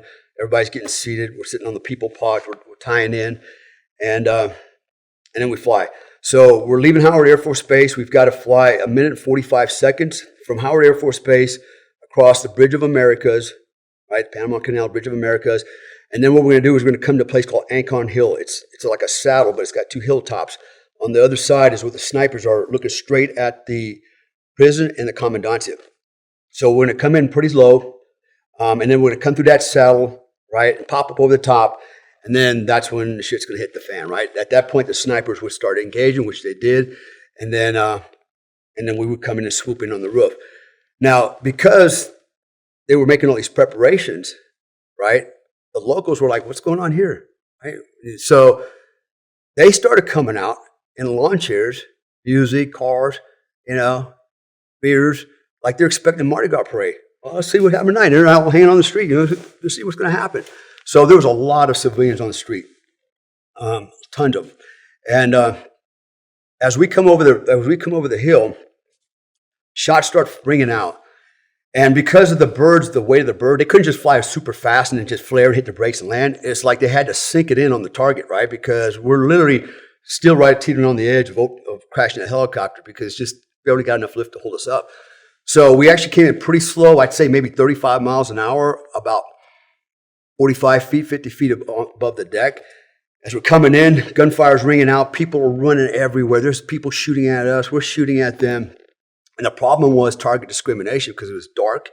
The power went out.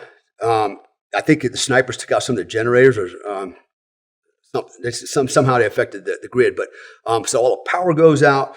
People are running around. There's people shooting at us, but you know, who's that guy? You can't tell who's who anymore, right? Because it's just a big freaking mess. And as we approached the roof, I was on the first MH6. I'm the breacher, and so I got to be on the first bird because we're going to land, and I'm going to get off and run over around to the annex to the front of the door and place the charge. And I remember as we're coming in, so it's a 4-story building, so we're probably 6 stories up. Helicopter stops, and the guy's hovering and sinking it down, and I always find this part of the story I always tell this part of the story because it's kind of interesting. So as I'm looking down, well, before I did that, my teammate, he had a Car 15 with an 8.2000, right? Some of the first generation 8.2000 scopes on it. And I actually had a 40 Mike grenade on a Car 15 with all the bells and whistles, right? And HE grenades and all that kind of shit. He was going to be on the roof in a fire support position, and I'm actually going to go inside. I'm going to be one of the assaulters. So literally on the way over there, like, you know what? Why don't we change weapons? You're going to be on the roof, take my HE and 40 Mike and deal death, and I'm going to go downstairs with your gun. So we swap right there in the air, right? Which is no problem. As you know, you can take another weapon that's 0 to an optic. It's 0 to the line of bore, right? Not to the shooter. So I can shoot just as well with his guns as I could mine. So no problem. We switch the weapon. And as we're hovering, I see on the street, I see a group of women, about 5 women. They're holding a couple little kids in their arms like this. And in between this cluster of people moving across the street into there's a graveyard there, and it had about a 4-foot wall with an arch going into it. I see them moving as a group into this graveyard, but in the middle of them is a dude, dignitary battalion militiaman, right? And he's wearing, again, remember I said earlier about memories tied to emotion. So this is a pretty exciting time right now, right? And I can still remember the guy was wearing a white wire bear, blue jeans. He had some brown, like tactical boots. He was about 5'7", black curlish hair, about 180 pounds, carrying an AK-47. I remember clearly, man. And he's got the weapon like this, but he's not mounting the shoulder, but he's holding it like this because he's got everybody around him and he's backing up. So I didn't consider him an immediate threat, but I did have the point on him. And I'm like, man, if I pull the trigger, I'm going to move in helicopter sinking. He's moving, they're moving. If I throw it around, or I get a through and through shot through the head, I might kill one of the women and kids, right? So I'm trying to compute all this really, really fast, And I decided, hold my fire. I just felt like he's not an immediate threat just yet, right? But I kept my eye on him. And again, you would think this is like happening really fast, but the helicopter's kind of hovering. He's trying to sit it down so we don't crash on the roof. As I'm coming down, I'm watching them. They go into the cemetery, and again, my spider sense said, I think they're going to go to the left, and he's going to go to the right. And I'll be damned, I was right. All the women button hooked to the left. He buttoned it to the right, and he was low behind the wall, and I was waiting for him. And he came up with over the wall. He had the weapon mounted on his shoulder. He came to take a shot. Bam! I let go on him. Problem solved. By that time, we landed on the roof. I got off. I run around to the front of the door, and that's when I realized, holy shit, it's not a steel door. It's a jail door and a steel door. The problem with that is, charge of surface contact. I don't have a whole lot. I got bars, right? And so this charge I built was designed to go flush on the door, so I get maximum energy going through. But now I'll dissipate the energy because I'm just hitting the bars. I'm thinking, glad I put the P factor in here because it's still a nuclear weapon, right? So I'm already placing the charge on there. I'm by myself out there. I don't have anybody with me. They're all still dismounting the helicopters, lining up on this little annex. And the first 2 helicopters leave. The second 2 come in. Same thing. They're all getting off. I've already got the charge on there.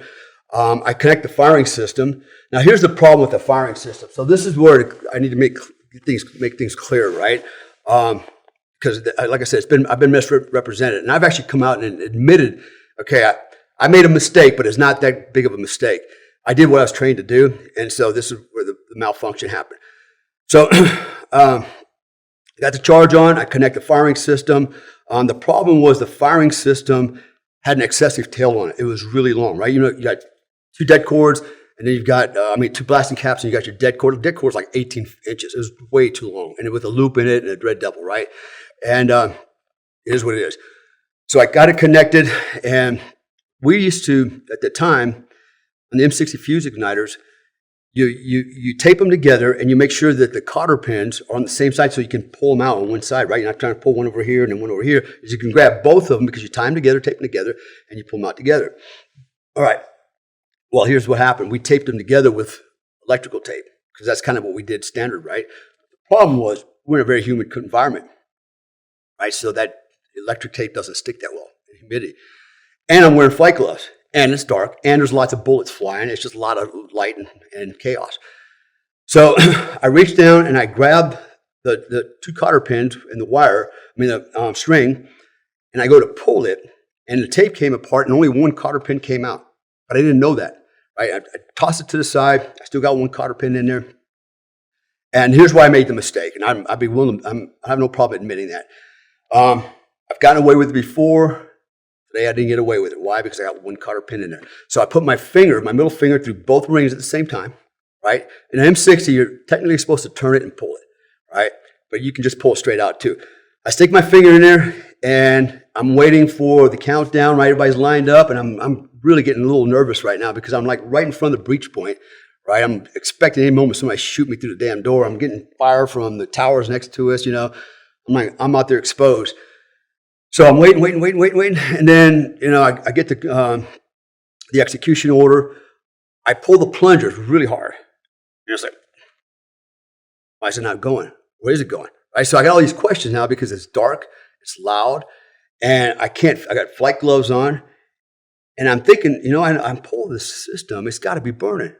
And as I'm sitting there contemplating this, I'm thinking, what? You just burned 4 seconds. You got about 4 seconds to get this right before this whole thing goes boom, right?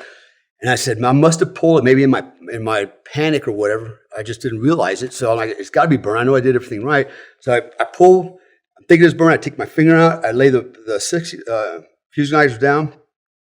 And actually, The fuse igniters got caught on my boot as I'm running away because it's too long. I got too long of a tail. And because it's on a bar, it doesn't have a lot of charge to contact adhesion, right? Just little tiny bars. It's just barely holding on there. So that's why it falls off behind me like a tree. And I can see as I'm trying to run around to get into the stack, I see it falling back over behind me. And the guy that was the number one guy, so here's the real story. The number one guy in that stack was Major Harrell, troop commander. Now, why in the hell was he number one? That was always a big question. I was like, why are you number one from the assault team going in? You should be at least staying on the roof, C2, command and control, right? Or at least the last guy. Why the first guy, right? Because we gave him a bunch of shit about that later. Because, he went in first and he saw these fucking ghosts and stuff. So anyways, he's out front. He sees the charge fall over, and it's not very far. It's only a few feet away from us. I turn around and look, oh shit.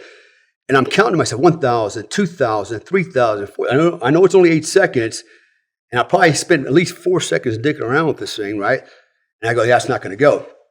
So I turned around, I run back out there, I grab it, put it back on the door by myself. I didn't have nobody on there, no security. There's people alleged there. No, there was nobody there. It was me. I put the charge on the door.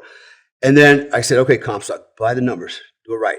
I go back down there, I pull that one ring, and it's still not going. Oh, Jesus. And I grab the next one. I go, yeah, that's burning. Now I know that one's burning, right? And so in my haste, instead of running around in front of the assault force like I did last time, I ran around the backside, exposing myself to fire. I was just panicking at this point. I was like, you know what?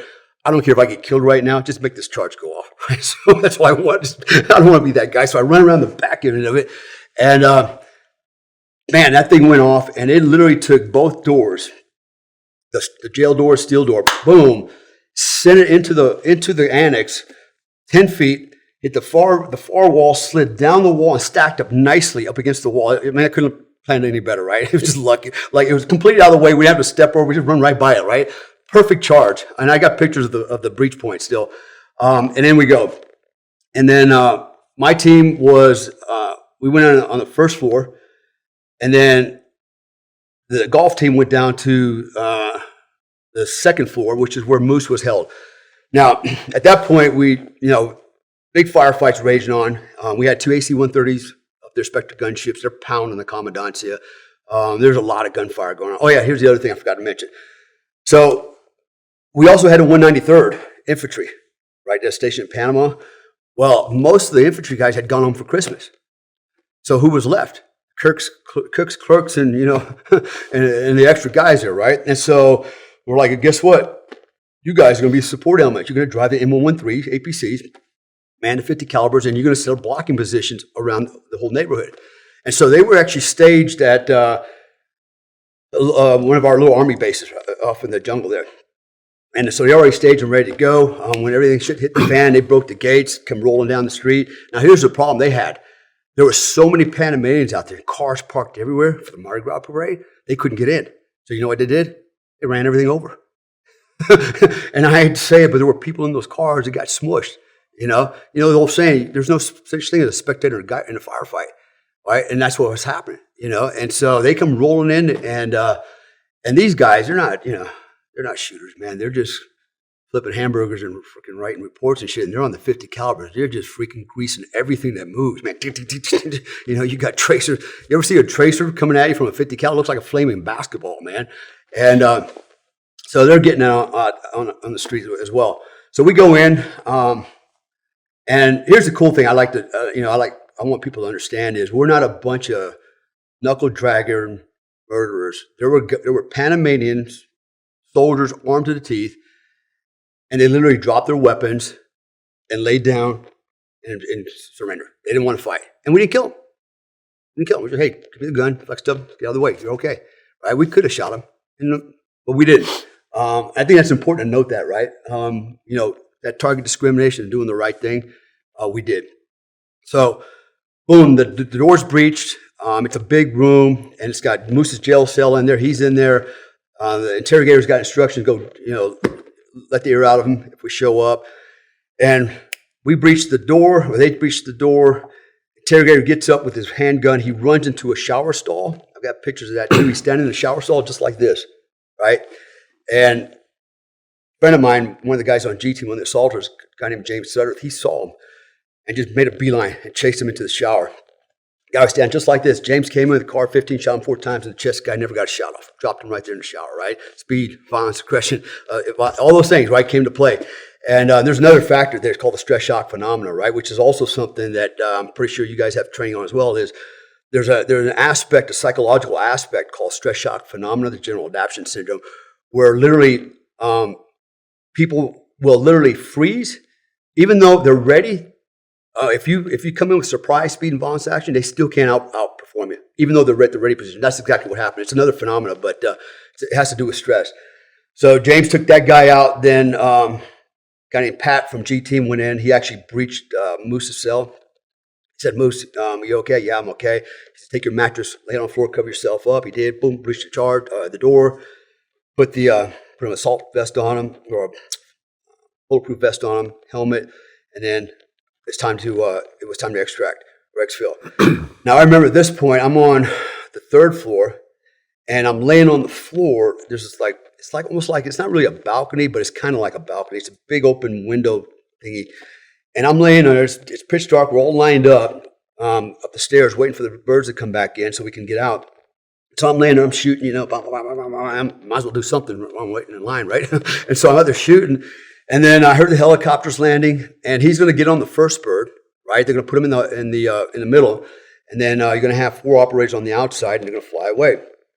And then the rest of the helicopters will come in. So I'm laying there, and I'm shooting. There's a lot of noise, right? And I hear the helicopters coming and going, and I'm waiting for somebody to go, "All right, let's go, move, whatever," right? Nothing's happening. Man, why are we taking so long? So I remember reaching back with my left hand, no firing hand, feel my teammate, and I can't feel nobody. So I would take my legs and I'm sweeping around to see if I can feel somebody, and I can't feel nobody. Then it occurred to me, I'm in the building by myself. They'd already left. Nobody told me they're leaving, right?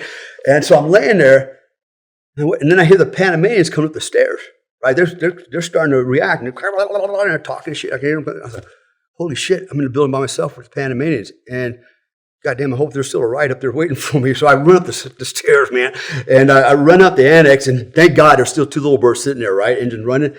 And I run over to my helicopter to reclaim my seat.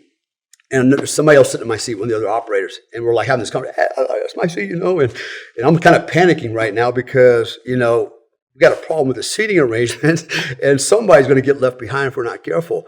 And then he realized he's on the wrong bird. He was supposed to be on bird number 4. And or number 3, whatever it was, and I would be on the next part, on that seat right there. So I hop on there.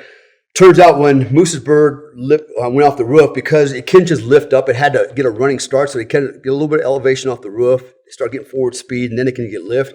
Well, what they did is got a little bit of forward speed. They dove off the roof to get a little bit more airspeed, and then went up. And when they did the dive off the roof, they took ground fire from the floor, right? And they shot him in the ass, and then helicopter went down the road. I think one intersection, banked the left turn, hit a power line, and it crashed into the street. Moose on it.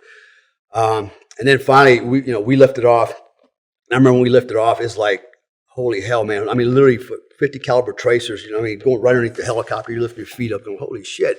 Now, my bird was supposed to be the last bird to arrive out of 15. We fly all the way back to Howard Air Force Base. We land. We're the only helicopter, right? And you have the J-Mouse sitting out there. All the surgeons, the doctors, they're all waiting, right? And they're standing like this, and like, no one was back. So my team leader gets off. He goes, hold what you got.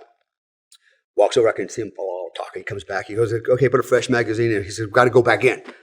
Kurt Muse, his bird, the PC, the bird got shot down around the prison. That's when I got really nervous. Like, oh, shit. Because I know where we just came from. And now we're going to go back into that. And I was like, lock and load, right? So as we start spinning up again, then I start seeing the strobes come in, red and green strobes, and the rest of the package come in. So when that bird went down, I remember Rick, one of the operators, he was with one of the APC teams. He got it on the radio what happened. He took the APC over there, and they recovered everybody from that crash. So on that crash, my assistant team leader took a rotor strike to the head, knocked him the hell out. 2 guys on the other side. One guy got shot through the thigh. One guy got shot in the chest. The only guy that didn't get hurt was Kurt Muse, because he was all ensconced inside the helicopter, right? And he had the armor on and the plates. So the helicopter was laying sideways, and the engine was still running, right? And so he gets out kind of like goofy, and he starts to walk into the rotor blade. And my assistant team leader, who was laying on the ground, he saw what was about to happen. he stood up and grabbed Moose, pulled him down. When he did, he took the rotor strike in his head. He was wearing a Protec, right? So it just shaved it right off, right, and knocked him clean out. And so he's laying there, and Kurt Muse described it later on. He goes, I'm laying there, and I'm looking at this guy. He's unconscious. Everybody's unconscious, except for me. So he grabs Tom's gun. My ATL grabs his 45. He's getting ready to, to get it on himself. And that's when the 113 came in and recovered everybody.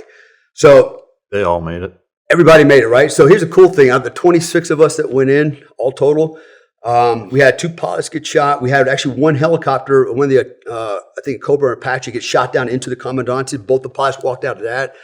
But we had no KIS. Nobody got killed, which is kind of pretty cool. And we did it all in 6 minutes. 6 minutes. And so Kurt Muse wrote the book 6 Minutes to Freedom. So he gives this perspective of him being on the inside. So what's his perspective? He alleges he was a businessman, right? And he had a Rotary Club, bullshit, right? So, but then he does admit later on that, he got SIGINT radios, some leftover CIA shit from Miami. It was all bullshit, right? He was a knock. And he was doing SIGINT operations against Noriega. In fact, they were spoofing a lot of his speeches. And he eventually got rolled up, right? They triangulated him and they rolled him. That's how he ended up in this prison.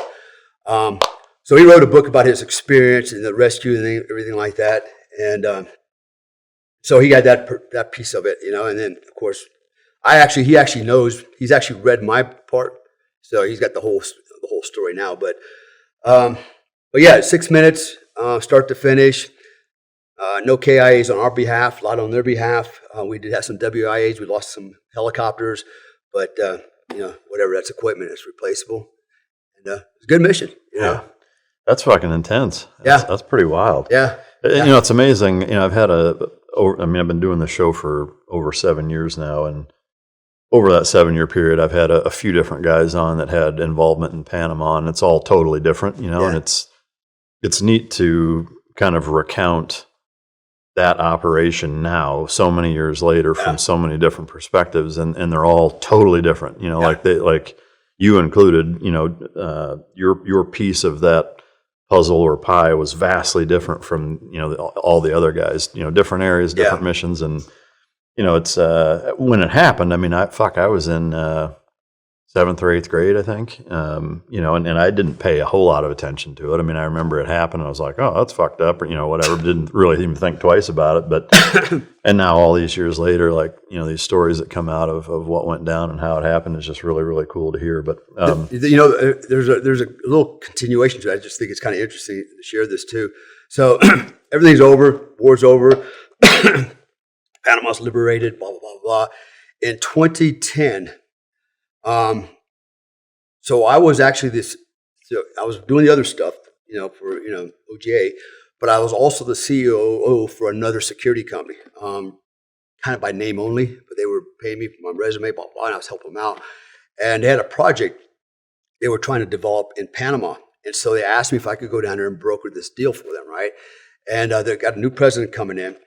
And what the new president wanted to do is create a vetting system, right? Because of the corruption. What you want to do is just polygraph everybody, right? And get all the corrupt guys out and hiring and things like that. So I go down there and so I get to meet, some very important political people, business stuff. And I was actually what I was going to do, my plan was, and I had already established all this, was I was actually going to bring in American polygraphers, right? To set up this polygraph program, which would have been very dangerous, right? Because everybody's going to want to kill these guys because they're going to lose their jobs, right? So there's another piece to this thing, like the security aspect of it. How do I secure these guys? They're going to be very busy. This polygraph thing is going to go on forever and ever, ever until we train all the Panamanians to do it, And so it was a big project worth a lot of money, and I created it. So I had to meet with certain people, and I'd be damned, one of the guys I met with was the chief of national police. And who was the chief of national police? He was one of Noriega's henchmen, right? He was one of his lead bodyguard guys, right? So, so after we, did the whole Noriega, the Modelo thing, we were now hunting for Noriega, right? And he was running all over Panama hiding and stuff. We were literally flying around the helicopter. We'd land, we'd sleep in the helicopter, eat, drink, and then we get another, like firemen. Hey, we got a call over. So we fly over there, land, and collapse in on the village and search it, and up, not here, and go there and there. So we're flying all over the country looking for him. And we got intel that there was like a ranch house out in the middle of nowhere, that Noriega was there. And so we're going to go get him. And he was not there, but this guy that I just mentioned, the chief of national police, was there. Noriega just left, and they had actually rigged the entire house with explosives. And what they were waiting on is for us to come in, and he was going to detonate the house, the explosives on us in the house, right? But I asked him, I go, well, why didn't you kill us? He goes, well, basically he lost his nerve because we came in too fast, too hard. He couldn't get his shit together fast enough to pull the firing system. So we actually ran out the back door, and we collected millions and millions of dollars, man. We bagged it all up and put it on the helicopters. But he's now the chief. He was the chief of national police. He might still be. I don't know. I have to check. But so I'm actually talking to him, and I remember him when Noriega, basically went to the Papanuncia to hide out, and he had his bodyguards with him, right? And so we had them all surrounded. We're like in the hotels and the parking lot area, and we're like literally looking into the Papanuncia. I'm looking at the bodyguards coming out smoking cigarettes. They're like 45, 50 feet away, right? And I remember this guy would come out and he'd smoke a cigarette. Hey, how's it going? I'm like, hey, how's it going? I still remember all that. And so he was the guy. And then I realized that, and we'd go out and have lunch together. Have a good time, we get to talk about, reminisce about the whole days, about how you tried to kill me, but you fucked it up, and so I thought it was really ironic that, I'm meeting face to face with this guy. And then another guy, he was Noriega's interpreter. I won't give his whole name. His name is Carlos. He's a really good guy. He's a lawyer as well. And I still have a good friendship with this guy. But he's actually not even Panamanian. He's from Lebanon, right? He's Lebanese, but he's married to a Panamanian woman. But so I got to know these guys that were really close to Noriega, and you could argue were our enemies at one point. And here I am having a drink, and I'm over at their house, meeting their wives and stuff. Yeah. I just thought it was interesting, but the continuation of that story and how it went. Man, that's incredible. Yeah. That's really, really cool. So fast forward to the early 2000s, 2001. What was the catalyst that made you decide you wanted to exit the unit and go off on the OGA and entrepreneur route? And because you spent a lot of time doing OGA stuff in Afghanistan, Yemen, all over the place. And you, it certainly wasn't the end of your operational career. Like, you could probably argue you've done more since you got out of the Army than even when you were in, which was a lot. So what was that kind of mental transition process? So a year before I retired, let me back up a little bit. So I was getting my master's degree in business and organizational security management, right? As I was going to school, being a Green Beret, kicking indoors, doing both, right? Married, 3 kids, blah, blah, blah. But what I asked myself is, what do I want to do when I get out? And I thought, how do my skill sets apply? Like, I don't know if I get to shoot people when I get out, right? So that's why I had to get my education. I needed to change something. But I said, well, what am I kind of good at? And it's like, well, just kind of security stuff. So that's why I got my master's degree in security management. I started building the company before I got out. In fact, I was lucky. I was very fortunate, man. I've been very fortunate in the military. People have been really good to me. I've been blessed. 1 year before I got out, my chain of command, the 3rd Special Forces group from the top down, called me in the office and go, listen, man, you're retiring. Normally they give you ACAP rights like for 2 weeks before you get out so you can take care of some personal shit, you don't have to report for duty. Because I built a hand-to-hand program, I actually trained some of the other companies. While I'm a team sergeant, I'm training other companies to go to Bosnia. I'm training them in firearms training, high-speed technical drive. I'm training those guys to go abroad. So I'm doing way more than I'm required as a team sergeant, right? And I didn't say nothing, but they recognized it. And they're like, because of what you did, we want to give you the next year off. Wow. Go to ACAP. Just go do what you got to do. Just let us know you're alive every now and then. Don't get killed. Don't rob a bank. And thank you for your service. Wow. So if you want to be technical, I only did 19 years in the Army. Yeah. So the last year, I'm like, oh, that's cool. So I got my master's degree. I finished it. I actually got a part-time job installing satellite dishes. I was a cable guy, right? That was kind of funny shit, showing up at 7 o'clock in the morning, some chicken lingerie. And I'm like, hey, I'm put your satellite in, Sounds like the start of a porn. Yeah, a lot of weird stuff, right? That was kind of entertaining. But I did what I had to do, make some extra bucks, prepare myself. And so I did build the company. I built it before 9/11, security company. And then, boom, that happens. Now, again, let me clarify. I retired before 9/11. Okay, so there's people I go, yeah, he quit. No, I didn't quit. I already retired before 9/11, right? And by the way, I went back in and fought this global war on terror for the next 10 plus years, right? So and I say that because there's guys out there that are just deliberately, I don't know why they're doing that. I know why they're doing it, but there's always an asshole out there.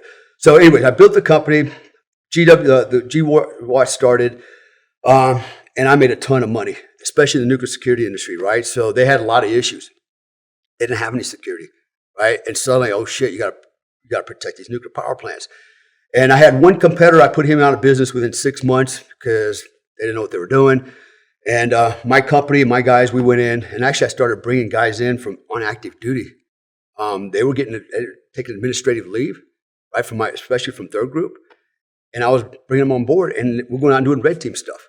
Right? They dig that, right? It's like, hey, I'm going to set you guys up for the future, right? And even the chain of command supported it because I'm doing something good for our guys, you know? And so I've pretty much dominated the nuclear security industry for almost 3 years. So much so that G4S Wackenhut bought my company. Oh. Right? You know why they bought me? Because I was paying their ass. Yeah. I was digging into the rice bowl and taking their shit, right? So I was good with that because when we built it, I said I had a business partner, turned out to be a corrupt idiot, but the plan was build it and sell it while it was very profitable. Because honestly, we didn't think this thing would go on very long, right? But I couldn't have been more wrong. So as soon as we sold the company, I turned around and started another company called Risk Control Institute. I went right back to the same business. See, this is where they messed up. They didn't make me sign a non-compete agreement. So sure, you can have that one. And I just turned around and started another company doing the same damn thing. I was still a pain in their ass. And then also I got recruited at the same time by OGA, right? So I'm doing both concurrently. I was allowed to do that as a Green Badger. But I was downrange probably 9 months out of the year for almost 10 years. I was getting it, man. But I still run the other stuff. Consulting, things like that.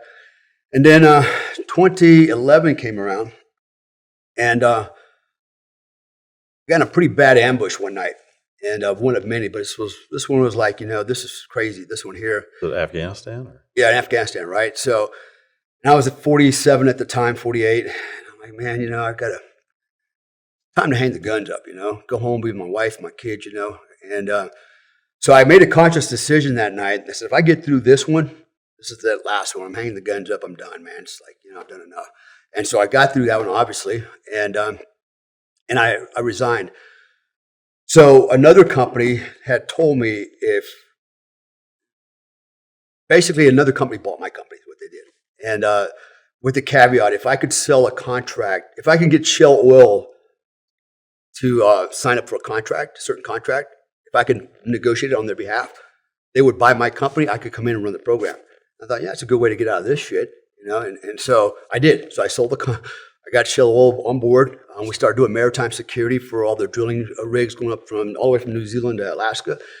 And they bought my company as promised. So I'm kind of like, and I'm still running my company under theirs as a vertical, but I'm no longer in charge. I'm the VP, which is fine, and I'm making money. And then from there, I got discovered by Discovery Channel, right? So, no pun intended. So next thing I know, I'm interviewing to do a show called One Man Army. And so I thought this was going to be a one-off. I thought it kind of cool, be kind of like the final chapter in all my security bullshit, right? So I'm on Discovery Channel. I apparently did a pretty good job. And I get a call from NBC, go, hey, we like what we saw. Would you be interested in this? We're going to do a reality show called Stars and Stripes. And really? So I interviewed for that, and I ended up going out to Universal Studios in Los Angeles, did like this. They had all the cameras set up. They had everybody set up, and they're actually doing a live interview with me, right? And they just want to see my personality, and so I won. Out of 10,000 applicants, 10 of us got selected, including Chris Kyle, and a few other guys. And so now I'm on TV again. I'm actually partnered with Terry Crews, very good friends with Terry Crews, and Layla Ali, and some really cool people. And so now I'm a Hollywood guy, right? So next thing you know, I'm getting phone calls, and now people want to talk to me. Next thing you know, I'm surrounded by a management team, part of a production company, a conservative production company, because the like, you know what, we're tired of the lefties, running this bullshit. We want to bring in some conservatives and start bringing in veterans and give them an opportunity to do this stuff. And we want you to be poster boy. Sounds good to me. So now I'm running around Hollywood with these guys. I'm sitting in front of all these producers, everybody that's somebody, and they're like, hey, this is Dale Comstock, Delta Force operator, and how do you like him so far? And then blah, blah, blah, blah, and so I was networking, and so I'm this Hollywood guy. I'm doing movies and stunts, making pretty good money. And I did that for a couple of years, and there were some weird things there as well. I probably shouldn't say those because I'll be breaking OPSEC for sure. Let me put it this way. You know who owns at least half, if not most, of Hollywood Industries? Russians and the Chinese. Oh, they're deeply embedded, man. They own a lot of that stuff, man, and they control the content as well. And so there were counter ops being run on that, right? And I didn't know that at first. And I realized I had to sit down with somebody one morning and go, we need to tell you something. I'm like, whoa, I didn't know that, right? So I said, I don't want nothing to do with that. I just want to be Dale Comstock, the actor dude, right? And so I started doing that, but then I realized after a while, this is not for me. They kept telling me, hey, you should move out here, stay out here. You can be on TV on these sets every day. And you could be the next Danny Trejo. I was kind of insulted. I'm not that ugly.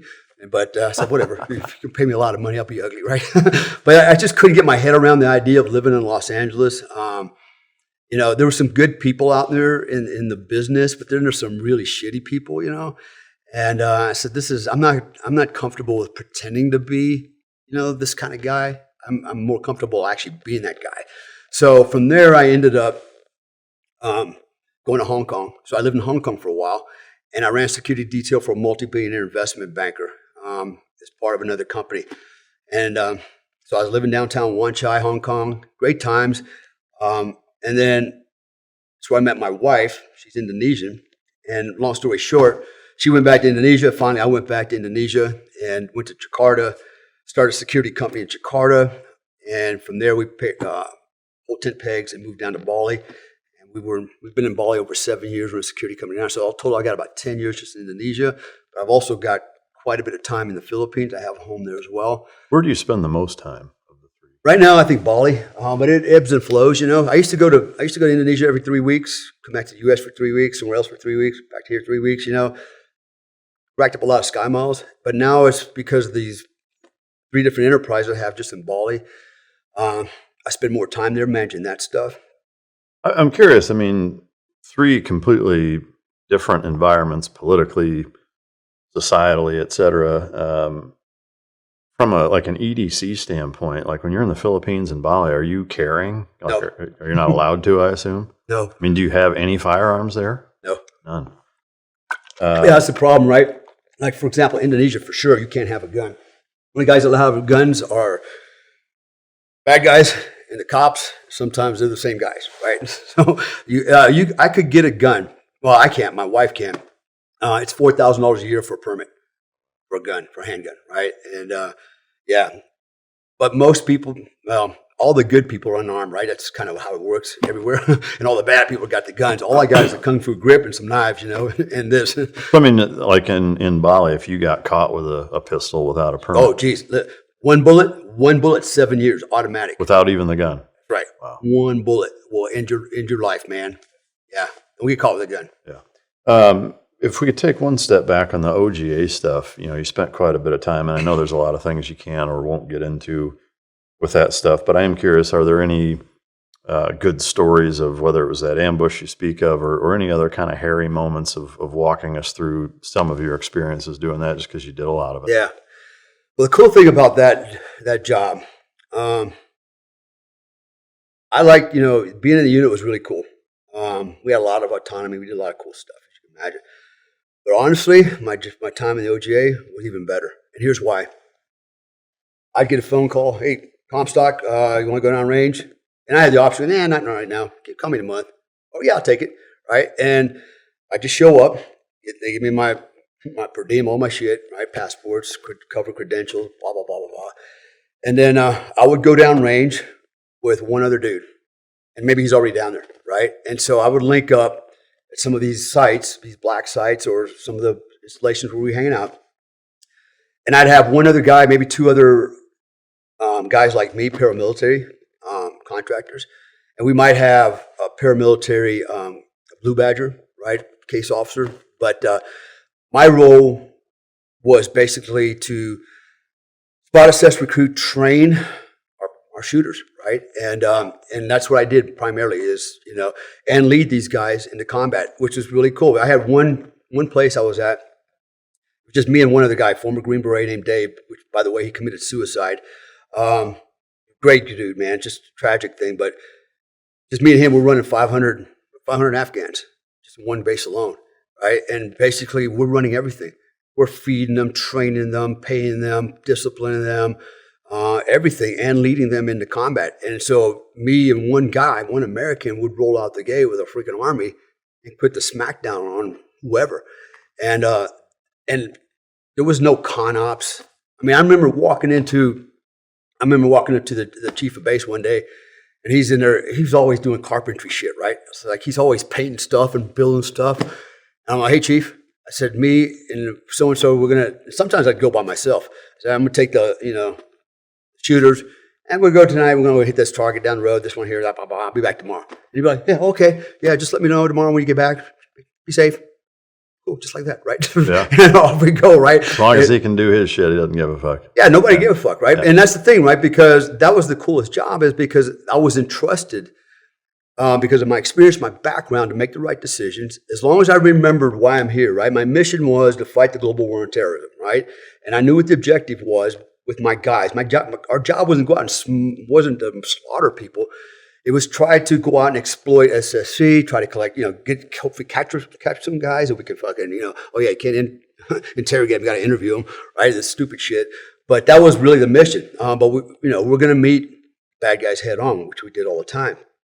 So that was really cool, is I had that latitude, that autonomy for 2 to 3 months at a time. Then I'd come home for about a month, kind of regroup, and then go back downrange and do it again, maybe at a different location, maybe in another country. What all countries did you go to as an OGA guy? Well, yeah, obviously Afghanistan, Iraq, for sure, and a few other ones. But I can say that because honestly, see, when I go downrange, if I were to see you downrange, right, and I give you my name, which would have been a real name, like Comstock. No, I'm not Comstock. I'm so-and-so, right? Huh? But you know who I'm working for. But you're not bound by a non-disclosure agreement. Doesn't mean you can't come back and go, yeah, I saw Comstock downrange in Iraq and Afghanistan, right? So that's how people know I was there, because they saw me there, right? Yeah. And so they talk about it. It's like, I can't deny it. But as far as, operations and missions go, man, we did so many. Probably the ones, I don't know, for example, during the surge in Baghdad, holy shit, man, we were going out every night, freaking smacking people down. And we'd roll in right before sunlight, do the SSC, take the pucks, haul them off to, to the detention centers, get some sleep, wake up around 1500, go hit the gym for an hour, grab some chow, and by 1700, you get your warning order, and do the rehearsals, get back out there and do it again and again every night, man. It was crazy. But yeah, it's a real fast way to get burned out. And I remember one night we did this op in Sadr City, and we hit 2 targets consecutively, right? So we went in, and Sadr City was like, you don't want to go in Sadr City. It's bad. And what they normally do, you roll into Sadr City, they block off the roads behind you, so they trap you in this damn place, and then you start taking plunging fire from the roofs. So we had to go after one guy, and he was IED guy, blah blah blah. He was a decision maker, and so we had intel that he's going to be in this one building, and then we had a madrasa around the corner that we think had arms caches and stuff like that in there, right? So we're like, okay, let's go take this guy out, and then we're going to roll over here and go into this madrasa and clean that out. So that's not a good idea, because the longer you're inside of Sadr City, the longer the easier it's for the bad guys to set up on you, which is exactly what happened to us. So we go in the first target, boom, the raid goes down. And what was interesting is when my guys went in through the door, they went up to the 4th floor to the roof. They were up there like in seconds. I'm like, how the hell did they get up there, right? And this is the cool thing about CQB, right? I have to say this. I'm going to piss guys off that know about CQB. you know, when we train at CQB, it's picture perfect. Clear the room, everybody's dominating the corner, strong wall, clear sectors of fire. It's just beautiful, right? And but when you do it for real, it's not like that because you're climbing over couches and chairs and goats and cows and people having sex. I've done all that. It's like, you know, and it really screws up the flow. In fact, you end up shooting from the doorway, trying to clear the room from the doorway because you can't get in. You walked in mid-stroke? Oh, yeah, dude. People fucking? Dude, I had one guy. This is funny. We go after this one guy. He's about 35 years old. He's definitely a bad guy, right? He's setting up all these IDs. He's the money man. And we know where he's at. He's in this like a retired military compound. And he's got his own little villa thingy going on there. And so we approach, and so we breach the main door, which goes right into the living room. And then right across on the other side of the living room is another door. It's the master bedroom door, right? And the doors are all closed. So, boom, we blow the front door. Guys go in and right away make a beeline for the bedroom door. I'm right behind them. It's like 5 of us all total, right? It's a 5-man stick. Go right through the bedroom door. Actually, I think I'm the first guy going through the bedroom door because when I go through the door, this guy's on top of his chick and he's getting it, man. And he's on it, right? And I've come in and he won't get off, right? And I'm a little stunned because, one, he's having sex and she kind of has some big boobs, but and I'm thinking he's going to get up and either fight or freaking surrender. And I'm yelling at him and he looks at me and he's like this. He looks at me, he goes, hey, no, let me finish. You know, like he wants to finish. I'm like, what? Right? So I take my weapon and a muzzle and I go, bam, right in the side of his temple, crack, knock him in the head. He rolls off the bed. I said, get your ass out of the bed. She gets out of the bed, big boobies flopping around, throw in the corner, I throw a blanket over her, you know, and he's got guns and money, all kinds of shit on the dresser, right? But we didn't let him get his nut, right? So we haul him off. But anyways, going back to the original story, so we go in and guy we won is squirted out the top. He was trying to run from rooftop to rooftop, but our snipers were already out there. And clean sniper shot, man, 308, right through the shoulder, right through the freaking lungs. And by the time I got up there, I mean, he was dead. But the funny part, there was no blood. It was just a little hole right here. And there was no blood. And I thought, is this guy sleeping? Because he didn't look dead, right? I'm giving an eye thump, you know, and he ain't moving. But we got like 5 cell phones off him, you know, sat phones. So, all right, let's go. We get back in the vehicles. And then we go to the next target, the madrasa. We clear it, no incident. We come out, and now we're getting intel that they're setting up IEDs on the exfil route going out, right? So we got 2 IEDs sitting out there. Where we had the ISR bird up, and they're reporting back to us, hey, got one here, right? Blah, blah. Funny thing was, both those IED teams, total 4 guys, 2 and 2, blew themselves up with their own IEDs right on the side of the road. So, okay, problem solved. We'll come out, and then we go down this long dirt road, and we're going to hit this T intersection, and we're going to make a left, and we get another hit from the ISR. Says, hey, there's a vehicle, just stop right here. And they deposited something. They did something right here, and assuming it was the IED, right? And it was. So they speed off. We come down the road. We start making left turns, and then bam, the IED goes off in front of the vehicle I was in, armored vehicle. No problem. Nobody's hurt. It wasn't close enough, but we start running down the road. And there's a row of apartment buildings about 100 meters in, and it stretches about maybe, 500, 600 meters long, right? As we're going down this road, we're just taking from every window and rooftop and every corner, we're taking fire. It's like a shooting match, man. And I remember sitting inside the MRAP. I can't do nothing, right? Because it's armored. I can't shoot out. Only guy's getting in and having any fun is the guy in the turret. And they're out there getting it. You know, we're just sitting there looking out the window, go, yeah, cool, you know. And we ran the gauntlet, came out of there, and you know, that was one of the nights. I mean, that's kind of what we did every night, man. Just shit like that. But I'm surprised we didn't, you know, have more incidents. More, you know, we did have guys get killed, get IED'd in the MRAPs, like I mentioned the guy earlier. But yeah, there's some, a lot of it I can't even remember no more. I mean, just starting all to run together, you know. It's like. Of all the targets that you went on in your time as an OGA guy, was there a most either surprising or most alarming thing that you found after hitting a target and doing like a SSE? Something that was like you were just shocked to find, whether it was something from an international incident kind of thing, anything like that? I think here.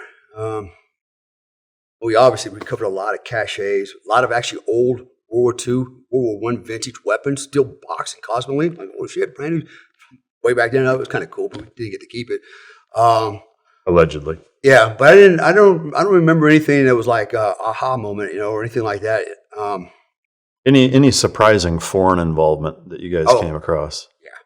Yeah. Like, so the Uzbekis definitely involved in Afghanistan. In fact, we lost a couple of guys down by Shkin, got ambushed. All Uzbeks lit them up, man. And the Uzbeks were pretty freaking gnarly, man. They were pretty freaking aggressive, basically Muslim, Russian, like Uzbeki. Yeah, like the Chechenian. Yeah, Chechens. I'm sorry. I said Uzbeki, Chechens. Yeah. There was a lot of that. And then, of course, in Iraq, you had Iranians, their IEDs. They were building all those IEDs, the snipers. They were actively engaged as well. They're the ones we had to concern ourselves with mostly, those guys. Look, I mean, looking back on it, you spent 35 years plus between 20 years in the Army, as most of which as a Delta guy, and then subsequent decades working for Uncle Sam in the same type of capacity. Specific to Iraq and Afghanistan, as we sit here today and look back on it, and I know it's easy to armchair quarterback and hindsight's 2020, but do you look at either of those as a mistake, generally speaking, or how we did it was a mistake? Like, do you think that as a country we fumbled in those two places? Yeah, I actually think we did, right? Look, those wars could have been over really fast. I think you know this too, man. We had a lot of rules put on us that were stupid. For example, John McCain, interrogations don't work. My ass, they don't work. I watched it work. And there are Americans alive today because of interrogations, right? I'm not bullshitting, right? So I've seen it. But because this, this mindset that it's cruel and unusual payment,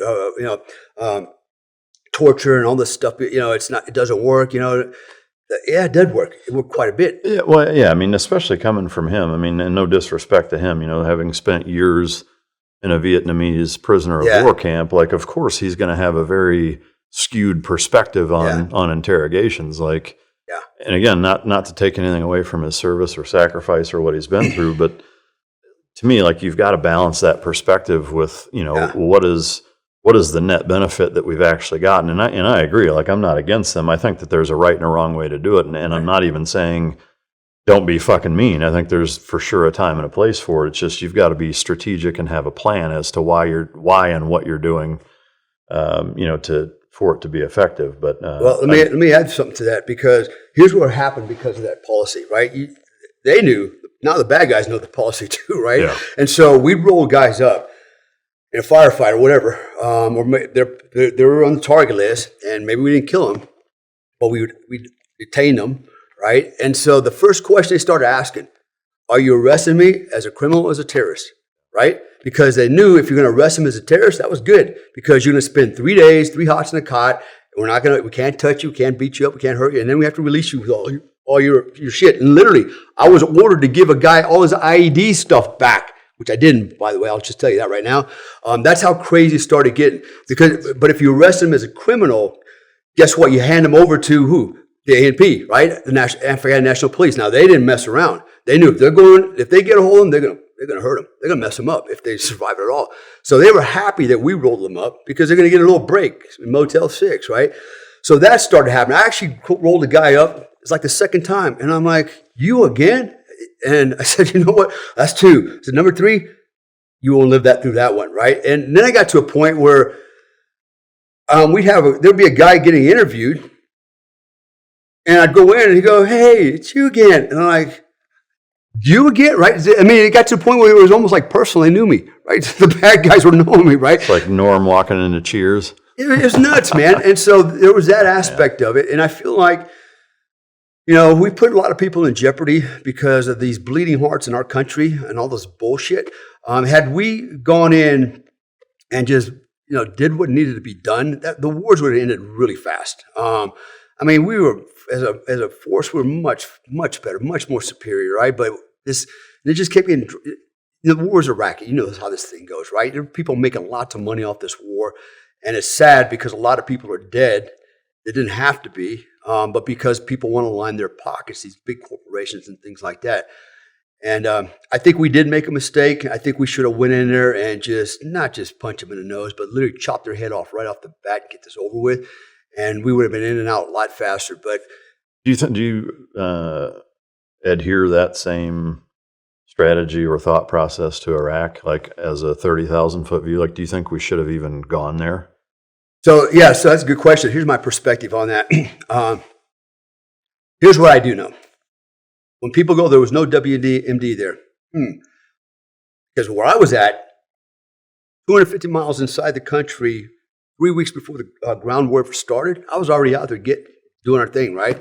And that was amazing shit to see. I was out there one time for almost 19 days straight.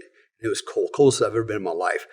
And it was a small group of us. And every night, you could look in 360 degrees in any direction all night long, and all you saw was tracers going up all night long, 88, right? And you saw bombs coming down. I even watched an aircraft get shot down one night. It was pretty freaking wild. But every night, constant bombing. After the whole war was over, I forget how many years later, I get a letter from DOD. And basically the letter says, and I still have it, says, hey, FYI, we did these computer models, blah, blah, blah, and you were basically downrange from the wind drift of, neurotoxins, mustard gas, and this kind of thing. So if you ever start twitching and we're doing weird shit, take your letter and come to VA, right?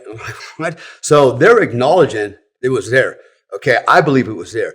But however, that's not even for me. Okay, cool. That's true. Okay, but everybody else can keep denying. That's fine if they want to deny it. When people say that, well, we shouldn't have been there, here's how I look at it. I saw firsthand what Saddam Hussein and his sons did to the Iraqi people. And it's tragic, man. So I'll give you an example. The sex palaces. Probably familiar with that, right? Oh, yeah. So they got all these palaces. And literally, brothers, go, hey, let's have a party this weekend. And they'd send their cronies out, go collect us a bunch of chicks off the street, find us the best and baddest ones you got, right? Married or not, doesn't matter. And they go out and grab all these women, bring them in, drug them, rape them, do whatever the hell they wanted with them all night long against their will. That's what they started doing. And then the other thing I remember, I had a guy so we were really close to catching Saddam Hussein. We were really close. And we had a guy come in, he was a source, and we got his background. Okay, what do you do? What do you want to tell us? He goes, well, I'm a farmer, blah, blah, blah, blah, blah. Here's what I saw. He actually saw Saddam Hussein at a gas station, a pickup truck with another guy, right? It's like, what? Did you know he's got a $25 million bounty on him? He goes, no. Well, you missed out on that one. But so what's your motivation if it's not the money? He goes, my land, and I got all these cows butted up against either Uday or Kusei's land, right? And his cows walked over one day, and he went to go get them, and then their henchman came and go, hey, get off the property. He goes, yeah, but those are my cows.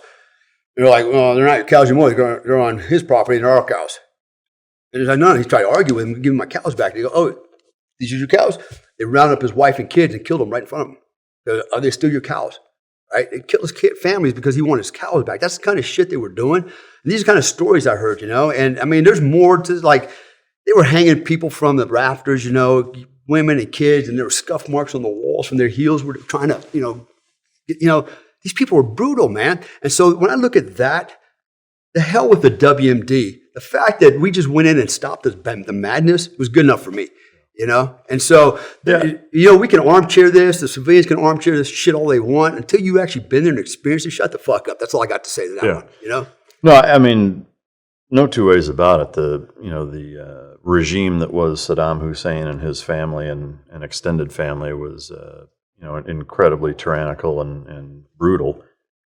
To me, on the WMD thing, I agree. I mean, he gassed his own people. Obviously, he had them, but to me, for me at least, the broader question is, even if he did, does the justification of the United States saying him having them puts us in an existential threat standpoint, and now it's in our best interest to go in there and overthrow his government, whatever.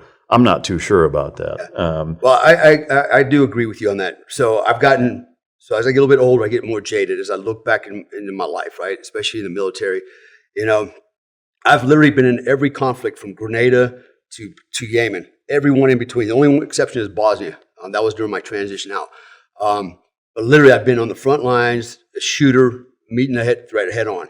And when I look back, like Mogadishu, that should have never happened.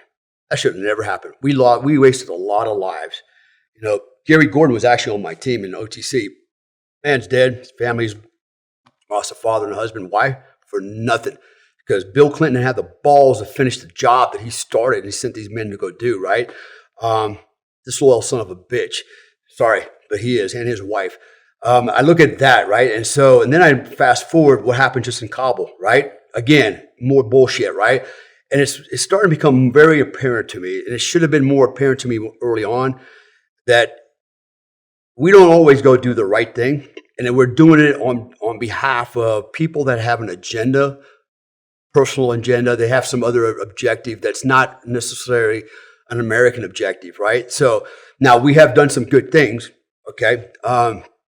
We can even talk about Panama, you know. So we CIA pays Noriega a bunch of freaking money, right? And then all of a sudden he doesn't play by the rules anymore. And then he decides, you know what, I don't want to play your rule no more. And so he starts acting on behalf of his country, and he suddenly becomes a bad guy. Now we're going to go in and take him out, blah, blah, blah. We do that a lot. And I know there's a bigger picture, you know, strategic, you know, objectives, blah, blah, blah, blah, blah. And I'm all about going and doing the right thing if it's about helping and saving people's lives and making us more secure. But I'm not really too happy about some of the shit that we did now when I look back at it. And especially when I consider what happened to, you know, people I know that are gone. Well, yeah, I think, you know, to me, that's the burning question, is that while I get that geopolitically there is a lot of complexity to it, there's a lot of angles, there's a lot of, you know, forward-looking long game strategies. Having said that, I think you can really reduce it to a very simple question, is just by saying, and it's just one answer that dictates whether or not you go get involved, which is us doing nothing more dangerous than us going there? I agree. You know, and to me, if the answer is no, then you leave it the fuck alone. Yeah. You know, again, Saddam was a brutal dictator, but, you know, half of the countries, I mean, probably more than that, honestly, in sub-Saharan Africa are doing that to each other constantly. Agree. And we don't do a fucking thing about that, you know?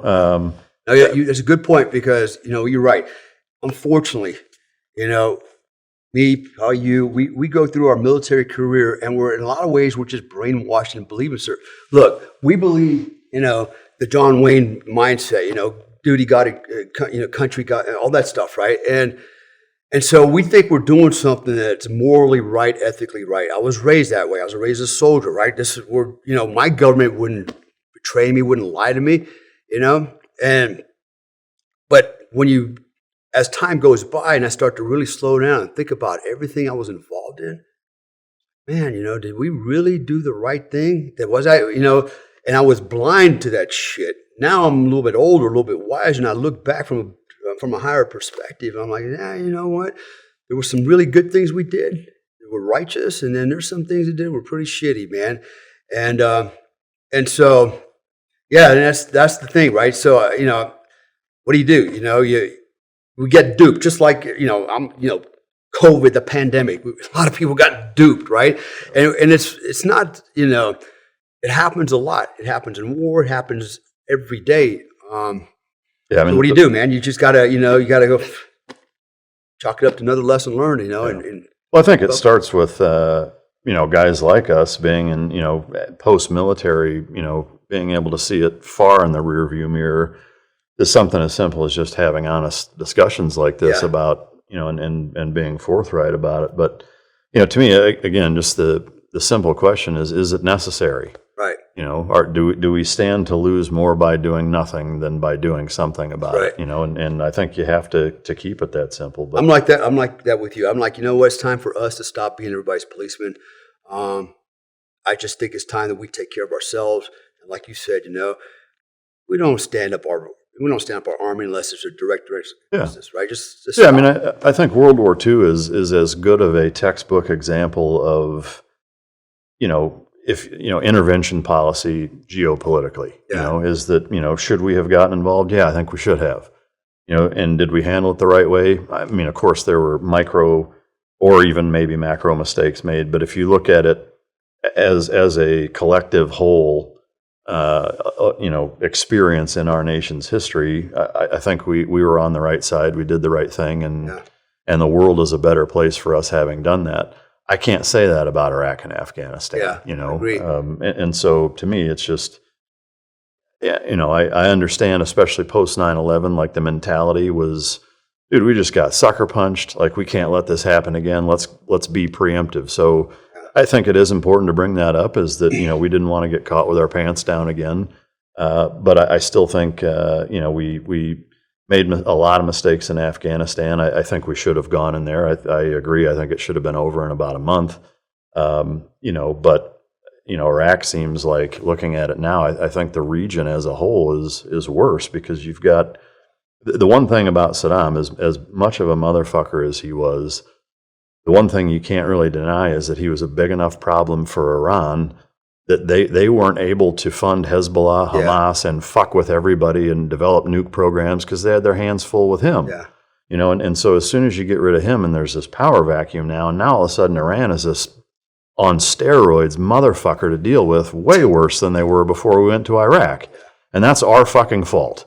No two ways about it, So I just think, I wish that there was more of that being discussed when looking at moving forward, and the people that we elect and the decisions that are made, of at least learning from mistakes. Like, step one is admit that we fucked up. Step two is try to learn from that and not repeat those same mistakes. What haven't I asked you that I should have? I wanted to comment on two different things. One was 9/11, and two was Yemen. About my time there, I want to kind of expand on that just a little bit for the viewers out there. But let's start with 9/11. So, there's all these conspiracy theories that it was inside job. Okay, I've actually had guys with me from OGA, right? They believed it was inside job. And I thought about it. I was like, well, how do you? So everybody's talking about, building, 3 collapse. Why did it collapse? Did it hit anything? And so, I have a background in explosives. I mean, I worked with a lot of explosives for a very long time, even in OGA. I've looked at it and I've thought about it, and it's like, I've got a couple of theories on it. One of them is somebody recruited those pilots to fly those airplanes in there, right? Did those pilots bring the buildings down? And I would argue, yes, they did. It was not done by explosives or anything like that. So everybody's arguing, well, an airplane can't bring down a building like that. I don't have it with me, but I actually have the math problems that goes to it. It'll actually clarify all that, how it can happen mathematically, right? With weights and velocity and all those types of things. But it was not an inside job with explosives. And I'll tell you why. In order to collapse a building like that, even if you want to take out one floor and cause this chain of events, what do you got to do? And you've got Euroseal, right? So if you got concrete pillars, what do you got inside those concrete pillars? You're going to probably have at least rebar and probably iron, right? Not angle iron, but what do you call it? Beams, right? So one charge is not going to take out the entire beam, right? You're going to break the concrete, and then you're going to do a second charge, or maybe the tertiary charge, to cut all the steel on the inside, right? And so, in order to do that, what do you got to do? You got to drill holes, and then drill holes. You got to stem it, pack it, all this kind of stuff. You think you can do all that without being noticed? You can't do that. And then what about the wiring? How are you going to wire it, right? And then you got, we need an RCI, remote controlled initiator, right? Many of those, all right? And how do you arm those? When do you arm those? And what happens if an errant signal sets one off? Now you got pre-detonation before you could screw. So to me, an RCI electrical system is not going to work, where a non-electric system would work. But the problem is, you're going to see it. It's going to be shit everywhere, sticking out the walls, wiring cables, things like that. And then the other argument is, well, if you go, on the bottom floor, they found all kinds of slag and thermite and stuff like that. They use thermite and shit. And so the argument is, yeah, you use thermite to cut all the steel. It's like, how does that work again? You use explosives, but the thermite takes a while to cut through the steel. And did you ever think that maybe when they were building the building and welding shit together, all right, those arc welders were dropping thermite and slag on the dirt, and that's what you're recovering, right? So that one drives me crazy, man, when I hear this. And there's people out there that really believe it. And well, this engineer, this company, they swear. Bullshit. And then the third one is, well, how did the building collapse? All right, the third building. Building 7. Huh? Building 7. Or building 7, yeah. How did that collapse? Well, there's a thing called Mach stem, okay? So you got direct pressure, indirect pressure, and you have Mach stem. What is that? It's ground pressure shock wave, right? I believe it was the Mach stem that actually rattled that building and caused it to collapse, right?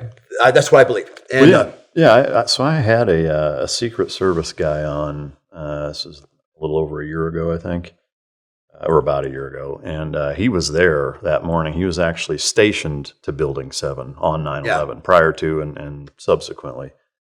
I asked him the same thing, and he said, no, I don't think it was an inside job. I said, well, what's the deal with Building 7? Like, you had an office in Building 7 on 9/11. Right. Like, if any fucking person on the planet, has some insight, and he said that the New York municipality office was there, like Public Works, like the main office was there. The CIA had a branch there.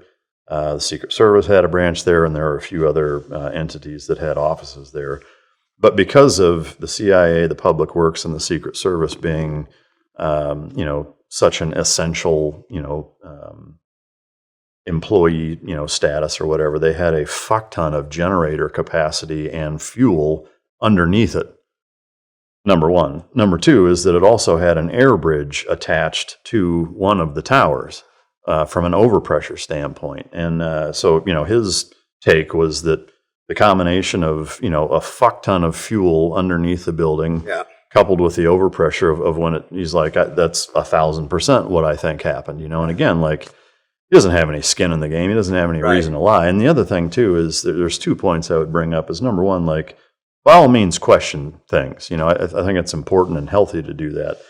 But to me, if you're going to say something was a conspiracy and an inside job, your only ammo can't be, well, how do you explain this? Right. Like, you have to prove that it was an inside job. Like, you have to have evidence that says, yes, 1,000%, this, and this are proven it happened. Not just, well, what I see doesn't make sense, and so it must have been this. Like, that's not how logic and reason works, no court of law would ever, hey, you walked into this building and a guy was alive, and when you walked out later, he was dead, so you would have had to have killed him. Like, that's not how things work, Anyway, I didn't mean to derail. No, that's a good point. And the other thing I was going to, when you blow things up, what do you usually find? You usually find remnants of blasting caps. You find stuff that doesn't blow up. Yeah. So did they find any of that? Not that I know of. Nobody's ever pointed that out. They just said, well, we found thermite slag. Yeah, maybe from the welding torches, perhaps, I think, right? I mean, the other point I was going to make is that, let's just say hypothetically that it was an inside job. I mean, ballpark, as an explosives expert, I mean, both of us are, technically. How many people do you think it would take to pull that off? Absolutely, right? I mean, dozens at a minimum. And they would never be able to keep the secret. Somebody would tell. Right. If our own Congress can't keep their fucking mouth shut. Exactly. How could you possibly think that dozens or hundreds of people that many years wouldn't have written a book or sold their story to fucking whoever for $10 million? Right. I mean, I agree. Like, you're giving the U.S. government or some state government way too much fucking credit to assume that they could even pull that off without, leaks and fucking, I mean, it's just, to me, it's crazy that like, as we sit here, this long, in terms of how much time has passed since it's happened, of people still refusing to think that anything other than an inside job was. And there'll be a handful of comments of people telling me that I'm a psyop or, I'm a fucking government shill or, whatever, but. Well, exactly. But whatever. I just, again, it's. But here's the thing: you speak from a position of authority, as do I do, when it comes to this, right? We probably got more experience about this than most people, everybody, except for some very, Yeah, I mean, shy of people who blow up buildings for a living, right? That own demolition companies. And so, I mean, again, I just all things aside, I would just say prove it. Like, if you can prove it, then I'll get on board with your theory. If you can't, then, you're just running your Can't fucking say it. mouth. Yeah, Yeah. Like, anyway. You're mostly Yemen. charged. Yeah. Yeah, I had to bring that one up because when you said 9/11, I thought about that. I was like, it just drives me crazy. And I actually hear guys with our background saying the same thing. I'm like, dude, I said, who do you think would actually be the ones tasked to do that? Us. Yeah. Who else is going to do that, right? And I know personally, I know what it takes to do that. It doesn't work like that, right? So yeah, but brainwashing, man, it's a thing for sure. COVID, I've been going on and on. Yemen. Yeah. So Yemen, I want to address that really quick. So my background. So you mentioned earlier, when I made the transition, blah blah blah blah, OGA. It didn't end there for me. So when OGA ended, I did the Hollywood thing. I ended up in Hong Kong, bodyguard thing. Went to Jakarta, started building a business. And I remember, actually, now I'm in Bali, and I was flying back to Florida just for a few weeks. I get a text message from a guy that I've been working for a long time, and I'll just say his name because it's all out there already anyways, right? And he has no problem with that. He's even said his name is Abraham Golan. Abraham Golan is a Hungarian Jew, was Israeli, was part of their intel service. In fact, as I understand it, he was part of their TAP program, target assassination program, okay? Anyways, he had a falling out with the Israeli government, blah, blah, blah, blah. He ended up leaving the country, ended up joining the French Foreign Legion. I think he was a major in the French Foreign Legion. He ended up in jail, not because he did anything wrong. He actually did something right. And I won't share that part of the story because that's kind of personal on his part, but he did something really good. And he took a hit for somebody else and ended up going to jail for a while. And but he was well compensated when he got out for basically for what he did. What he did was for a noble cause. He covered for a guy that had made a mistake, and he took the hit for it. And but that guy squared him away. So I've worked for Abraham, in Hong Kong. We've done stuff in South Africa. A lot of global stuff, and very shrewd businessman, just a warrior, man. Just no shit. He walks his room, you're like, he's got presence, man, and. But he's a good man. And so he texts me one day. I'm flying back. He goes, hey, Dale, I need you to call me right away. I got something, and security related, and blah, blah, blah. I got a project. And at that time, I'd already started my company, right? My second version of it in Bali. And so I text him back, man, I'm flying back, but I'm not sure I'm interested because I'm thinking wants me to go do some rural traveling security stuff again. But I'm really focusing on my life in Indonesia. With my we weren't married yet at that time, but going to be married. In fact, we were married 10 years now. So I kind of dismissed it. I showed up in Florida. He texted me again. I kind of blowing him off. He goes, so then he calls me. He goes, listen, I need to talk to you. He goes, but I can't talk to you on the phone. I need to talk to you in person. It's very important. What is it about? He goes, some security projects. I said, hey, dude, listen, I'm building my own security company. I'm kind of oriented, and he goes, no, it's very important. He goes, I'll tell you what. He goes, I'm going to buy you a plane ticket, come to San Diego. He goes, I'm going to give you $6,000 cash for your time, 3 hours. I just need 3 hours. Okay, all right. So I fly out there. Walk out of the airport. He's leaning up against his Porsche, right? Walks up, hands me an envelope of $6,000. Get in, bitch. So, all right, this must be important. So we get in, we drive, we go to his where he lives. Very nice neighborhood. In fact, Bill Gates lived next door. Obama, a bunch of, anyways. But he happened to be embedded there too. So we go there, and he goes, okay, what we're going to do is tonight we're going to go to the restaurant down here, the clubhouse, and we're going to talk. Okay, so we're waiting on a third person. He shows up. I don't know if I should say his name. He was a SEAL though, but excommunicado, right? They pulled his trident. He shot his own dude one time with a saw. Thought it had blanks that he put live ammo in or smoked one of his own guys, right? So yeah, piece of shit. But we didn't know that. I didn't know that. I didn't know this guy from Adam. I didn't know all this till I found out all later on. So we're sitting around the table. I'm like, okay, what we got going on here? He goes, oh, here's the mission, right? So I'll give you the Reader's Digest version. So Abraham had a good relationship with the Minister of Defense of Abu Dhabi, right? A guy named Mohammed Dalan. Mohammed Dalan was a Palestinian PLO leader, grew up, a little rebel, and was recruited by the CIA, paid a lot of money. He's actually a moderate Arab. When you meet him, he seems like a pretty good dude, right? He's not extremist or nothing like that, but it's all politics. So, very long story short, those two guys were actually rival enemies. They were dunking each other's freaking bodyguards all the time. In fact, Mohammed Dalan ended up in an Israeli jail for like 10 years, speaks perfect Hebrew, right? And so somehow him and Abraham came back together as a truce. Mohammed Dalan said, I'll hire you for a project because I got a bunch of guys that need to go. They're bad guys, terrorists, blah, blah, blah, blah, blah. They're interfering with all kinds of stuff, in the region. They're terrorists, bad guys. So we want the mission, yeah. So I'll tell you right now, the mission was, price tag on that was $880 million, right? So roughly. So the mission was to take out 42 guys in 3 countries, right? All HVTs, all bad guys. And so the first mission was going to be a vetting mission. So the task was to go after this one particular guy. He was the guy on the top of the list. This guy wanted him out. He gave us all his reasons for it. He said he's a troublemaker. He's tied to the Muslim Brotherhood. So the Muslim Brotherhood, it's called the Al-Islam Political Party. It's kind of an extension of that. They're kind of like the good guys. So this guy's got to go, right? He's a troublemaker. And so that's what they're telling me. We got a mission. This guy's got to go. We're going to go over there. We've been hired. The contract's not $880 million. That's, if we get the whole contract, it'll be at least $880 million, right? But the first one was $800,000, just to, the proof of concept.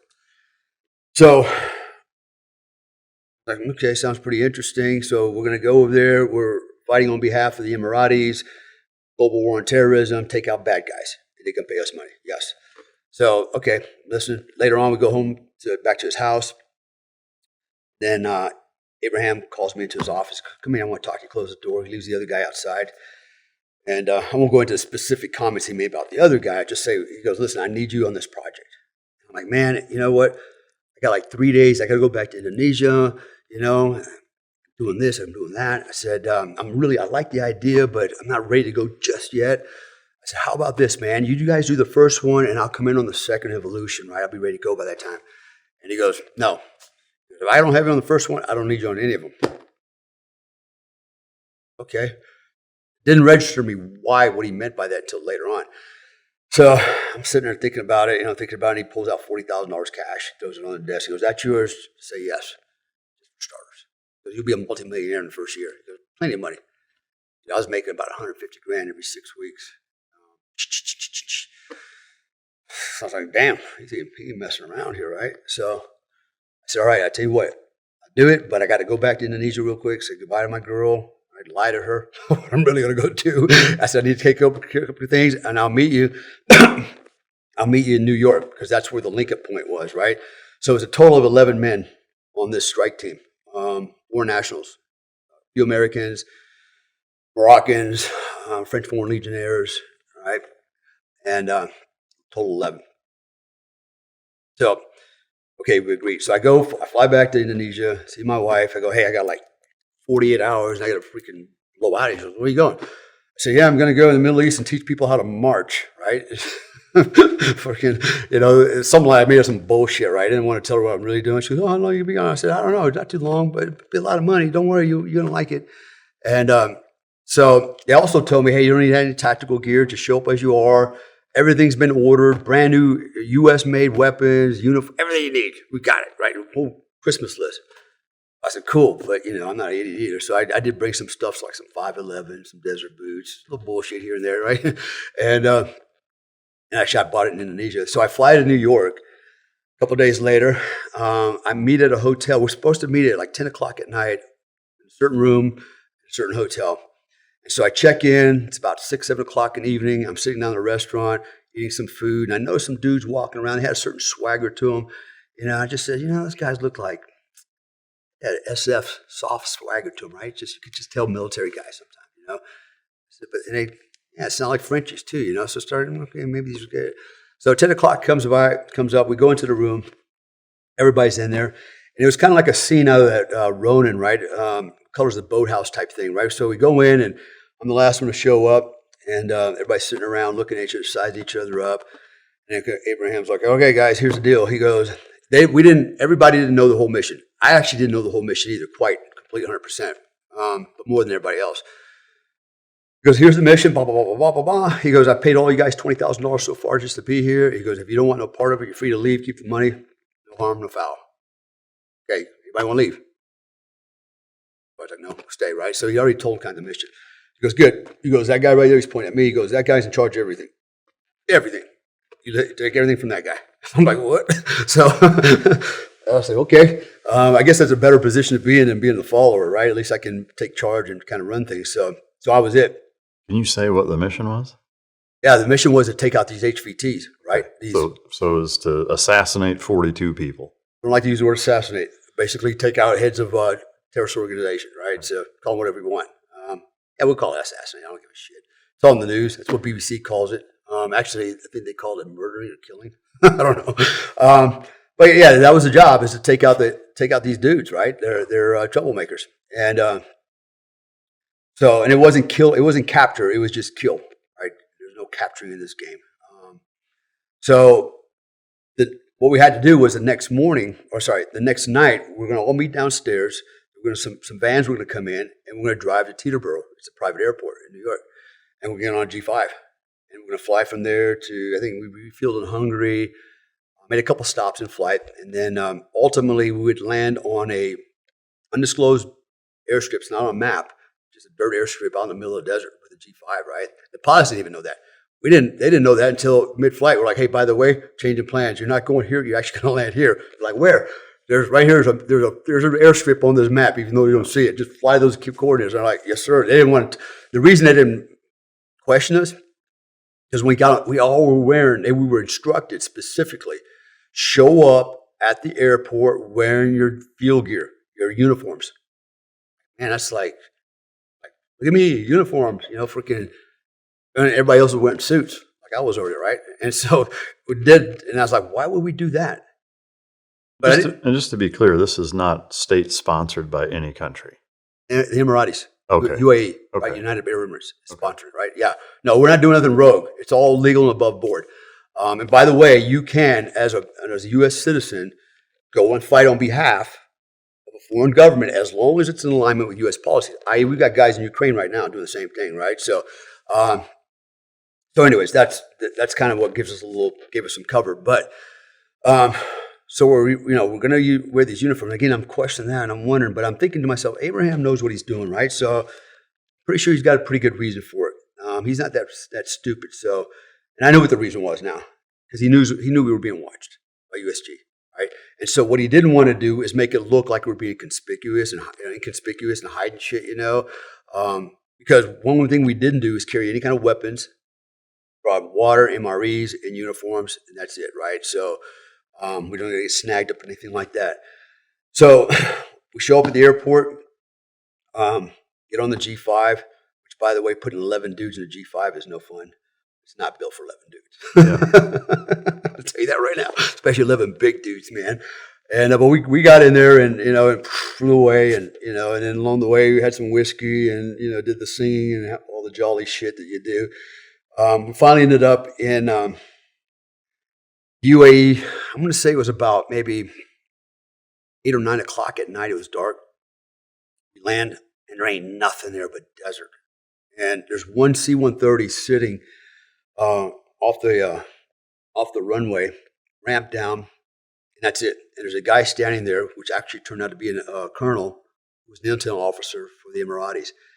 And waiting for us.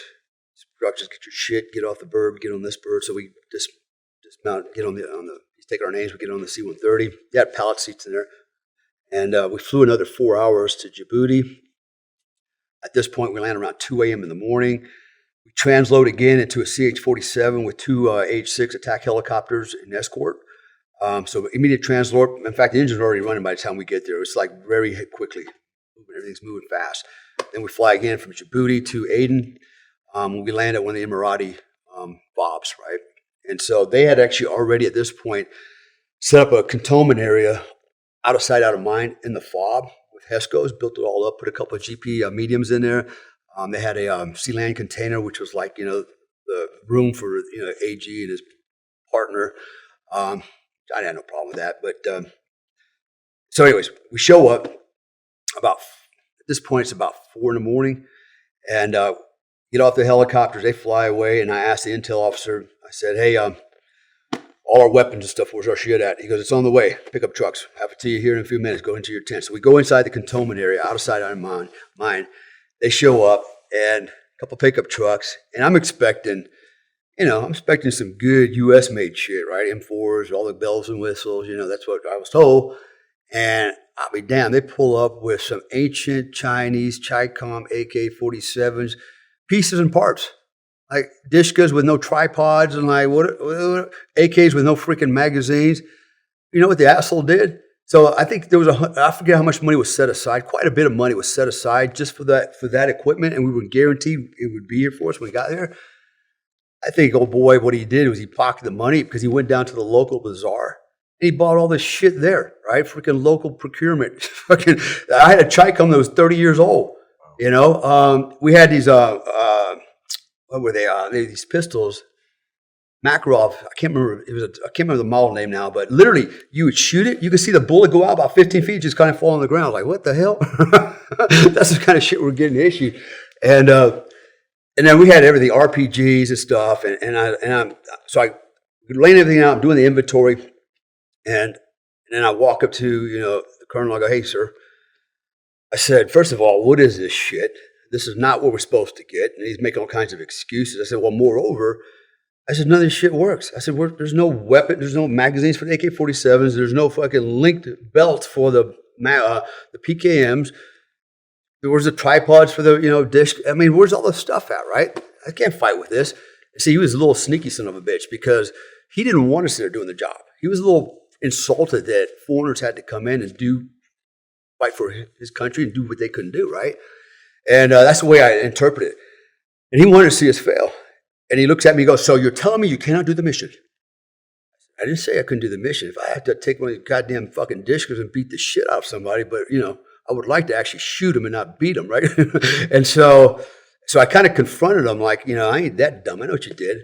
And she goes, okay, well, just give me a list of stuff that's missing. I go, there's going to be a long list. But I gave it to him, and he brought most of it back. That we needed, including 400 pounds of C4, some good C4, which I was happy to see because of the ex-preacher. And so we got all this shit, got that sorted out. Horrible conditions, sand, hot. Breakfast was fish heads and rice. Lunch was fish heads and rice. Dinner was fish heads and rice. It just sucked, right? But that's the life of whatever mercenary, I guess. Outdoor shitter. So then we started developing the target list, right? So I remember when we went down the list, there was 42 candidates on there. No women, by the way, and I'm going to emphasize it. There were no women on there. BBC tried to claim there were women on there, right? These, Nobel Prize winner. Why would you kill them? I said, no bullshit. We didn't kill them. There were no women on there. But they tried to insist on it, but it's total bullshit. And I proved to them there were no women on the list, but they ran with it anyways. So we got the first guy, and we asked the Emiratis, like, hey, they want plausible deniability. They don't want any connection to the shit, even though they're sponsoring it, right? And we're like, well, how do we know where the bad guys are? We don't have intel sources out there. There's just 11 dudes, right? And we can't just leave the compound without being recognized. And so they offered up to give us some of their S2 intel guys, right? It's like, okay, we got some guys working some sources that might know. We'll bring them in, And so we actually interview some of the sources, and we had one that was pretty good, seemed to be pretty reliable, and we said, okay, this is what we're looking for. We're looking for this guy. We think this is where his office is. We think he's doing this, blah, blah, here's the patterns of life. You call us when you think you got him. Roger that. So off he goes. And now we're trying to develop contingency plans, right? It's like, okay, what does this guy do? We know that he travels to the airport, which is only one flight a day out of Aden, by the way. And here's the weird thing about that, the airport. So the airport was occupied by the Emirati army. Guess who controlled the gates? Al-Qaeda. Al-Qaeda control the gates. Like, we got to pass through Al-Qaeda. Hey, Al-Qaeda, we're going to go into their airport. Like, it made no sense, right? So there was almost like this truce, right? You don't mess with us, we don't mess with you. And actually what happened was there was a VBID in that fob and killed a lot of Emiratis. And that, I guess the political blowback from that, everybody's like, okay, let's just be here, not do anything, right? And so, but they still had a mission. And like, well, let's just get these guys over here to come and do it for us, right? So that's kind of how that thing, I think, unfolded. And so I developed all kinds of contingency plans. If he goes to the airport, we're going to ambush him here, here, here. And if he does this, we're going to do this. If he beds down here, we're going to do this. So we had all these different plans, to include taking him out in his office. I had about 7 contingency plans. We just needed to know where is he at the time, and then we'd adapt accordingly. And ultimately what happened was, I think 10 days into the program, late in the evening, it's about, I don't know, I think maybe 7, 8 o'clock at night, we get a hit, right?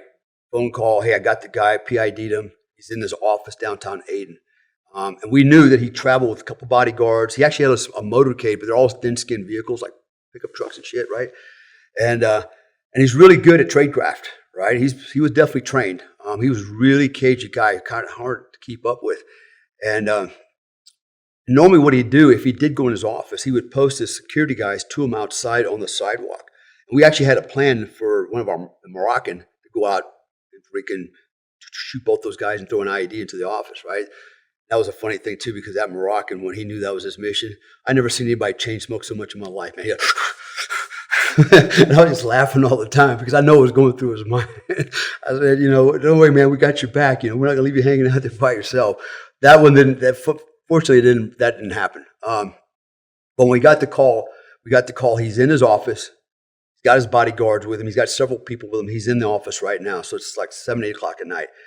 So we're good. So we were ready to go like firemen, man. We jump into their vehicles. It's 11 of us. And we actually had up-armored Toyota Land Cruiser, right? Brand new. $400,000 car, man, level 7, right? In fact, they had rows of them sitting out here in the desert. Tons of shit they were going to give to the Yemenis government if they would win the war. And they're like, you can have anything you want out here. Whatever you want. Do what you want with it. Like, all right, we'll take that, right? Or, that's going to be our infield vehicle. It's armored. We had trash trucks, ambulances, all kinds of shit we used for like apple carts. And so we made the decision, okay, we're going to kind of go in slick, like small package. It was going to be 4 of us. It was going to be me, Abraham, the SEAL, actually 2 SEALs, another guy named Steve, really good dude, good SEAL. The other guy, not so much. I don't want to even say his name, man. But let's just call him Ivan. So we had a major from the Emirati army that wanted to go with us. Now, he was actually SF trained in the U.S., right? One of the few guys that actually went through the Q course. I want to go. And like, your government doesn't want you participating, But they didn't say you couldn't drive. So you can drive, but you can't have no gun. He was good with that. He's like, okay, drive, no gun. I said, you can do anything but just drive, right? And watch. So the rest of the team, the other guys, the 9 or whatever, it was 7 guys, were in follow vehicles. And then we had 2 MRAPs with the Emiratis in it, like 3 or 4 guys, guy in the gun, driver, assistant driver. So we had 2 of those. And what they did was we had one on point out front of us about 200-300 meters. We had one in trail about 200-300 meters. But they moved in a way so they weren't associated with us. But the Yemenis were used to seeing, Al-Qaeda was used to seeing these trucks, right? Because they had a little truce going on, right? And when I say Al-Qaeda, I mean literally it's called Al-Qaeda Arabic Peninsula, ACAP. There's a lot of them there, a whole lot of them, thousands, like literally. I've actually seen, I got video of some of the neighborhoods that the Muslim Brotherhood built for them, quarters, barracks, right? And I've got it. They're living there. They built them all this shit, right? So we roll in, we pull off the side of the road. We're about maybe 10 minutes out, and final coordination. We tell the rest of the team, you guys stay here, stay on the radios. We call for help. You guys come in. You're the QRF. Our vehicle is going to be the only one that goes in with an MRAP on point and an MRAP and trail, but spread out. And we're going to weave our way into this neighborhood, which was really tight, congested, very dark, and very spooky, man. Very spooky. So we roll in there, and max speed's like 5 miles an hour if you're lucky. It was really tight, and we were like creeping along trying to get through there, and people on the side drinking chai, and literally Al-Qaeda everywhere. And they'd stop the car, and they tried to look into the windows. The windows were tinted. It was up armored, right? So they weren't really in danger, but I mean, they're like literally like this trying to look in, and I'm like looking at them like this, and I'm like, just keep driving, just drive, right? So we drive on and get in front of the Target building, and it's hard to tell because it looks like row houses, right? There's just one long stretch of buildings all connected. And so the plan was, I had built not a breach jar. I actually built an IED. So what I did was, I took an ammo can, regular ammo can, Army ammo can. I packed it with roughly 8 pounds of C4. And what I did is I went down. They had a bunch of MRAPs that had been blown up. Man, they were blowing up MRAPs, IEDs all day long. There was the time I was there, I just watched this graveyard just grow.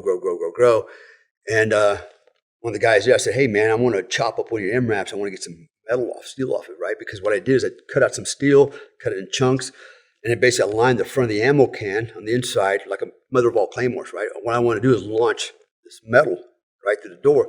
And behind it, I packed it with C4, put some buffering material in it. I primed it from the backside. I put a wiring loop on it so that I could actually hang it from the guy's mirror if I rode up on him with a motorcycle and detonate it like that, right? We had all kinds of plans.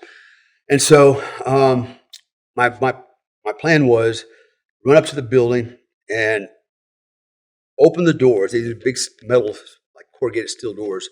And I was going to open the doors, throw a couple French grenades in there, stun everybody pretty good, then throw the charge in there, right? Just actually was going to set up like a claymore and just blast that off. It wasn't that big. It was half the size of this room. And had a little alcove in it.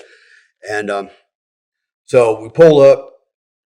As soon as the doors opened, the gunfight started. We just started taking fire right off the bat. And the first guy to get shot is the driver without the gun. He gets shot in the leg. He's hobbling down the road, runs forward to the MRAP ahead of us.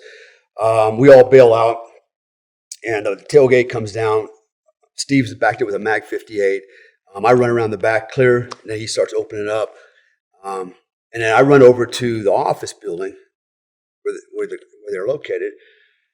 And I'm supposed to have Abraham and Ivan with me pulling security for me, right? Because my hands are full. I mean, I got my AK slung, but I got shit in my hand, right? I'm going to place this charge. Well, guess what? Nobody's coming with me. Abraham just goes running down the road, and he's engaging dudes coming down the street, right? He just like a Pac-Man, running down the street. And the other guy, Ivan, doesn't leave the vehicle. I mean, he leaves the vehicle, but he's shooting, and his excuse was the weapon kept malfunctioning. But he had a spare AK right next to me, put in the car just in case. I'm like, well, why don't you just grab that one and come over there and help me, right? So now I'm alone in front of this door, and it's black, dark, and just chaotic at this point. And I can see people on my peripheral vision running out the other building, right in the street, just booking down the road. And so I'm on my knees trying to place this charge, get it all prepped up and stuff, and then I reach up and try to open the door, and it's locked. I can't get in, so I'm just going to have to blow everything from the outside in, which was fine because that charge, when it went through the door, everything became a flying platter, right? The doors, everything, right? And so I wanted to open it. I wanted to throw I had 2 French hand grenades hanging off my ass. I was going to throw 2 grenades in there, just kind of light it up a little bit. And actually, I wanted to go in and start shooting people and then put the charge in last. But since I couldn't go in, I was like, I'll just blow the door in. And so I placed the charge on there, pulled the firing system, and I was supposed to run back to the Land Cruiser. And I had put another charge in the back. So I was instructed, for whatever reason, not to bring the vehicle out. We were told to leave the vehicle behind. And I'm like, well, why would we do that? But that's what we're told to do. Okay. Maybe it's just to create more confusion, which it did later on. So I said, well, I'm not going to give them a brand new up armor, $300,000 Land Cruiser. I'm going to destroy it. So I built I actually improvised this. I've never read it in a breaching book or anywhere else, but I thought, okay, here's what I got to do. I put the charge in the back over the gas tank inside the vehicle. I put, what is it called? Nescafe coffee grounds, a jar of that, right? And then out on one side, and then half a bottle of gasoline on the other side, and then C4 in the middle. I taped it all together, put a firing system together, laid it right on top of on the back of the vehicle over the gas tank. And I had a 10-second firing system on the breaching charge or the door charge, and a 20-second firing system on the vehicle charge. And so the goal was blow the door, come back, blow the system for the car, blow the car up, and then run up to the MRAP, the far MRAP, and mount it, and we leave, right? That was how it was going to start working. But once the thing started evolving, man, I was like, man, the guns are freaking blasting right behind me. I was like, man, if I run out there right now, I'm going to get hosed, man. I'm running right into, the line of fire. And so I had the contingency plan is if I couldn't get there, Steve, who was already there, he would pull the system, right? And he would jump into the trail MRAP. And that's how it actually played out. I couldn't make it back, so I turned and ran up the street. He pulled the system. You can see it. It's all on FLIR footage, right? We had a drone up there filming all this.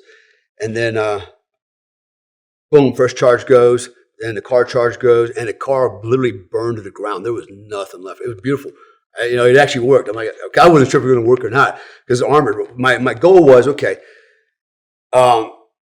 you probably heard of the Folgers charge, right? We use coffee grounds, right? Because coffee grounds, when they ignite, they kind of act like a thermal barrack, right? They suck all the oxygen out. So I'm thinking closed doors, closed vehicle, boom, that goes off, sucks all the oxygen, helps collapse some of the windows and stuff. And then you got gasoline vapors, they get ignited, which is also going to ignite the coffee grounds, and the C4 goes off. I thought with all those things going off at the same time, it's got to destroy that vehicle, right? And I was hoping for fire, which is actually what happened. And it burned really good, man. Do you guys ever try the flour initiator?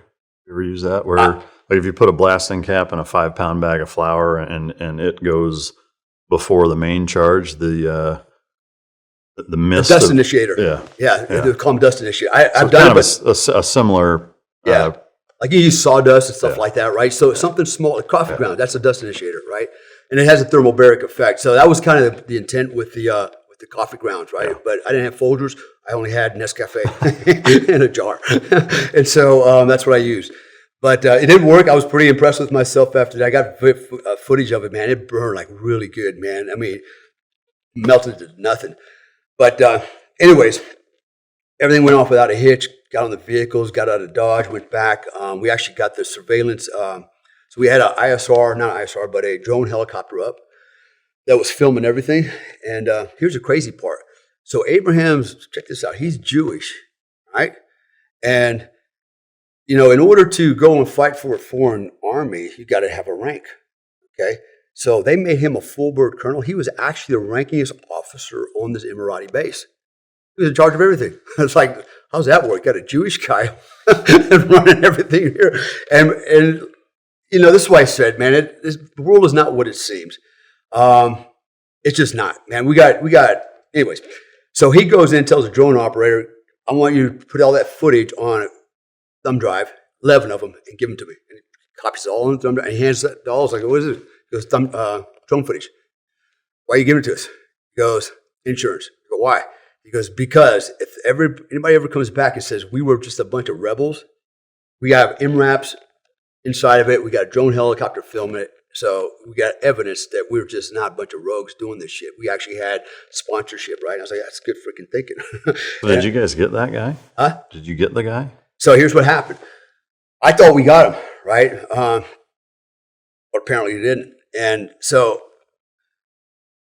I'm pretty sure I got his bodyguards because I think they were sitting behind the door going, what the fuck's going on out there, right? And they didn't want to open the door, and then they ate the damn door. But he was, remember I said there's a little alcove. I think he was in the alcove. And so he avoided the fragmentation, the missiles. He might have ate some of the overpressure because the next day his assistant was on the news and he's all wrapped up with bandages and shit. He's like, they didn't get him, And that don't make no sense. But it turns out he did get away, right? But we didn't know that at first. And so the weird part was he was wanted by the Saudi Arabians. That's actually where he fled to. And he's actually in Saudi Arabia. Again, right? So all kinds of weird shit's going on, right? So, yeah, no, we didn't get him. Mission went off, everything went off, but we didn't get him. And so it is what it is. So we get off the tar, we got the thumb drives, and then then what we do is we leave back and go back to Abu Dhabi and debrief the MOD, right? So we go to the officers club, right? And we meet him and his aides and stuff like that. We're in the officers club. It's me, Ivan, Abraham, I think one other guy, the team, and them. Man, we're eating steaks and shit, and I'm sitting at the other table, I'm looking, I'm going, okay, these two guys were arch enemies, Muslim, Arab, hate each other, did. But they're over here ha-ha and ho-ho and drinking and shit, and we're eating steaks and stuff, and I mean, they're like old pals. And I'm like, this is crazy, man. So, we're going out. They're hiring Jewish, Americans, us, to kill fucking Muslims on his behalf. He's a Muslim, right? And so I guess it doesn't matter. Right at the end of the day, a bad guy's a bad guy. It doesn't matter what religion you are. That's what I always tell people. I don't give a shit. You're an asshole, you're an asshole. I don't care about the religion part of it. But I just thought it was kind of funny. And then I started thinking about it. I was like, the world is not what we think it is. When you have cats and dogs sitting at the same dinner plate, eating out of the same bowl, and it's like, aren't we supposed to be like mad at each other? It's not happening, right? So politics, it's big. And that's when I realized we're living a goddamn lie, man, on every fucking level, man. It's not about, right and wrong. It's just money. And yeah, it was really like an eye-opening experience for me. I'm like, you can't make this shit up.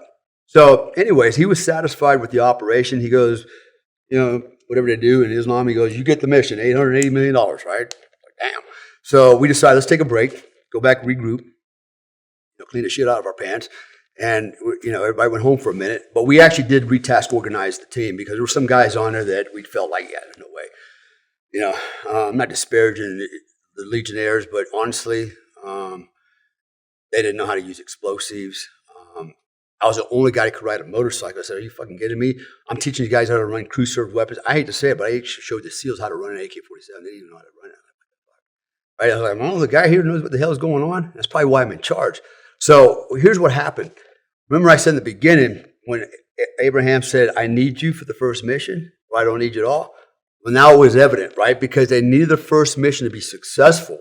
So he gets the follow-on mission. The first one was just, proof of concept. And so that was why I had to be there, because I realized I'm not knocking these other guys. They just don't have the level of training I do. And had he relied on them, it probably would have went really south. Unless they would have found another guy to replace me. But under the circumstances, I feel in a lot of ways that, I'm teaching these guys how to set headspace and time on 50 calibers, how to feed, guns, how to load AK-47s and all that kind of shit, and I'm thinking, I thought we were all like, there was one mission where we run a motorcycle. Who knows how to ride a motorcycle? I'm the only guy that knows how to ride. I said, are you kidding me? Nobody here knows how to ride? Nope. And I said, well, I'll ride the motorcycle. Somebody can ride behind me with the breech in charge, right? I will say this, moving forward, if you need anybody to ride a motorcycle with you, I'll ride you up for that one. There we go. That would have been fun. What we were going to do is roll up on his motorcade, right? If we knew he was moving, we were staged. Basically, what we were going to do is I was going to ride the motorcycle, and it was actually Abraham that was going to be sitting behind me, and he had the charge, right? That same charge. That charge was multi-purpose, the multi-purpose mother of all claymores, right? Mother's what I called it. And I had us designed so literally we could just ride up alongside his vehicle on the driver's side and pull the priming system. I think it was 20 seconds, 10 seconds, and then loop it over the top of his mirror and just keep on going, and had it directed so the charge goes off, everything goes to the cab. It would have wiped him out for sure. And there's no way he could have reached out of that vehicle and tried to lift it up. It was too heavy. The way I had it set up, it's like he would have been done, right? But that was kind of going to be a cool one, like running up on a motorcycle and doing that, like out of the movies and shit, Unfortunately, that didn't happen, but that would have been really cool to talk about today. So did you guys end up, you got the big contract, and then did you go down the list? Yeah, so here's what happened. So then the other thing that happened, well, let me go back to the first guy, Ansaf Mayu, the first guy. So a little bit about this guy. This is the intel we had on him. We were told he's not even Arab. He's actually from India. Now, he might be an Arab from India, but that's where he's from. He's Muslim. We were told he's a homosexual and a pedophile, right? He's a flamer. But he's the face of this party, which is actually an extension of the Muslim Brotherhood. And so we're looking at a target list, and we go down the list. Number 7 was, I can't remember his name right now, but he was the guy that planned the coal bombing, right? Oh, wow. Yeah, so he was that guy. And he was there, right? We had his address. He had a corner compound, and across the street on the adjacent corner he had a madrasa. And what he was doing was he was running ISIS fighters, basically through the madrasa. He's bringing them in, recruits, indoctrinating them, whatever he got to do, and then send them into Syria, right? And under the guise of a madrasa, right? So when we found out he's on the list, we're like, oh no, that's the guy. That's the first guy we're going after, right? And that's really what we wanted to do as the Americans. And the MOD came back and said, no, because you're going to get my guy first, number one. That's the list. So you can get your guy number 7, but this guy's got to go first. Shit, man. So anyways, so we left. We came back, and then we started going down the list. There was another guy we had to go after. The Yemenis resistance got to him right before we got to him. They'd done some on the street, but that was going to be a good assault as well. And we're just kind of going down this list. And then finally I got to a point where Abraham had to leave. He's a business guy, right? He's doing a lot of shit. And he's like, I got to go do some stuff, but, you guys keep running. But his partner, Ivan, is now the 2IC. Now he's in charge. And nobody likes this guy. Nobody, right? He's the guy that's like, hey, fetch me some coffee, and rat hoarding freaking Red Bulls and bullshit in his freaking hooch, and nobody else. We're drinking water and fish heads and rice, and he's in there eating freaking Red Bulls and shit. He's basically a buddy fucker is what he is, right? And how do I know that? Because they call and go, hey, check our room. We need to get this map or whatever out. So we go in a room and we see all this shit in his fucking locker, right? It's like, what the fuck? This is the boss, right? And he's doing this shit to us. So he did a lot of other things, but he was not well liked at all. So much so that one day I remember right off the bat, he's out there suntanning and in the sun in the back of a truck, and I'm actually running everything. I've got my guys over there cleaning weapons. We're building charges. We're doing this. We're doing maintenance. We still got a little shitter we got to clean up. Standard stuff that you do in a freaking mission support site, right? And he's over there freaking, sunning and stuff, and Abraham's in the truck with him in the bed. And I could see the guys are getting really fucking irritated, right? Because they're constantly being, go get me some coffee, and they were being treated like privates, but they're all middle-aged men, they're freaking professionals, families and stuff like that. I'm like, this is not private. So, hold on. So I walk over there, and I said, hey guys, listen, you're paying me to be your advisor. Technically, right? That's what I'm, the advisor. Run everything. I said, so let me give you some advice. They're looking at me like, and I kind of sit in the truck. And I go, lead by example. Huh? I said, lead by example. I said, let me tell you something. I said, first of all, yeah, you got a big contract, lots of money. But when we go out the gates and we're on the street and we're in a street fight, I said, your money, your bottom line, your business don't mean jack shit to none of us when we're in a freaking jam, right? I said, those guys are going to remember this shit. You tell them to fetch coffee and treat them like little freaking kids, and you're back here sunbathing while they're all freaking working, right? That doesn't look like teamwork to me. And so I said, I would consider for your own welfare the mission that you become a team player, get your ass out of the truck, stop sunbathing, and pull your weight, right? And Abraham was totally on board. He goes, "Yep, you're absolutely right." Ivan sits up and goes, "No, I disagree. It's still a business, and there's money and blah blah blah blah." And I'm looking at him. You fucking don't get it, do you? You fucking fucktard, right? I was fucking pissed, man. So Abraham put you in charge of the team, but put Ivan in charge of what? Well, Ivan was his business partner, so the two of them were the heads of the company, right? Okay. So you were like the tactical operations guy. Just think of me as, I was basically the ops sergeant, right? My job was to run ops, everything. Tactical ops, base camp ops, right? And their job was liaison and freaking that kind of shit, right? Okay. And pay the bills and stuff like that. But ultimately, those two guys were in charge. It's their business. And I'm just trying to give him some sound advice, man. And to me, it's just kind of perplexing that this guy don't get it. Leadership, man. Lead by example. It's pretty simple. I don't think in the SEALs you guys don't. You don't have Joe Snuffy, the lowest SEAL, do all the goddamn work. You work as a team, right? It's teamwork. And for sure. And so I'm looking at it the same way. This is not an infantry squad.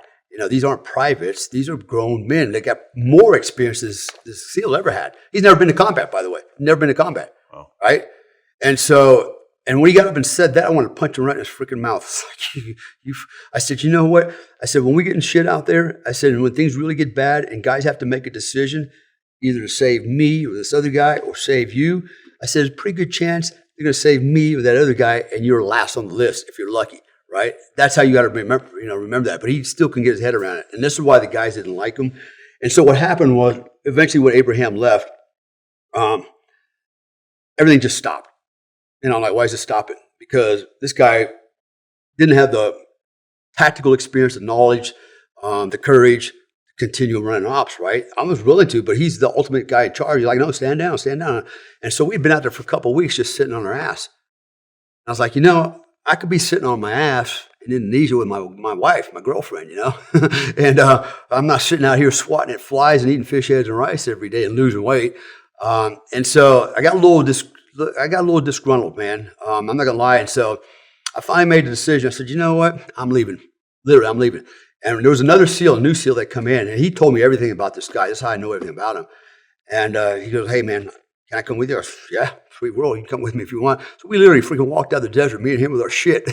And we ended up finally getting on a Emirati C-17, flew back to Dubai. He flew out of Dubai. I went back to Abu Dhabi, and then I flew out of Abu Dhabi back to, I forget where I went. I think maybe back to Florida and back to Indonesia. But anyway, so from that, the reason I'm kind of bringing all this up is, so 2 years ago, I got a call from BBC, right? And they wanted to ask me questions about the Wagner group, right? The Russian mercenaries, right? And by the way, those guys are nothing but a bunch of knuckle draggers, right? They pull out fucking prison, go, you can die in prison, you can die on the battlefield. We'll give you money, right? So, and so they were trying to figure out, the life of a mercenary.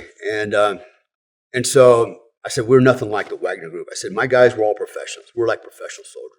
I don't like to think of us as mercenaries. I said, we were tasked to do something. I said, we try to do everything proper. We try to minimize collateral damage. We try to be very surgical in our operations and things like that. And so eventually what happened, and so I had a feeling they might be talking to this guy, Ivan, right? And he's lying his ass off, right? He's telling all kinds of bullshit. What he's trying to do is make a movie. You know how I know that? Because people in Hollywood, the producers know who I am. They contact me, go, you know this guy?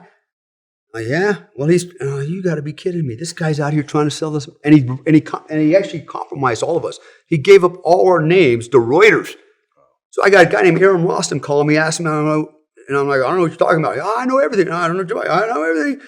Tell me your side of the story because the story's come out. I don't know anything, right? So I trying to and it came out. Holy shit, man, the shit hit the fan, right? Now I got Elizabeth Warren, freaking cunt, wants to do an investigation, right? Because she wants to get some political points and this bullshit, right?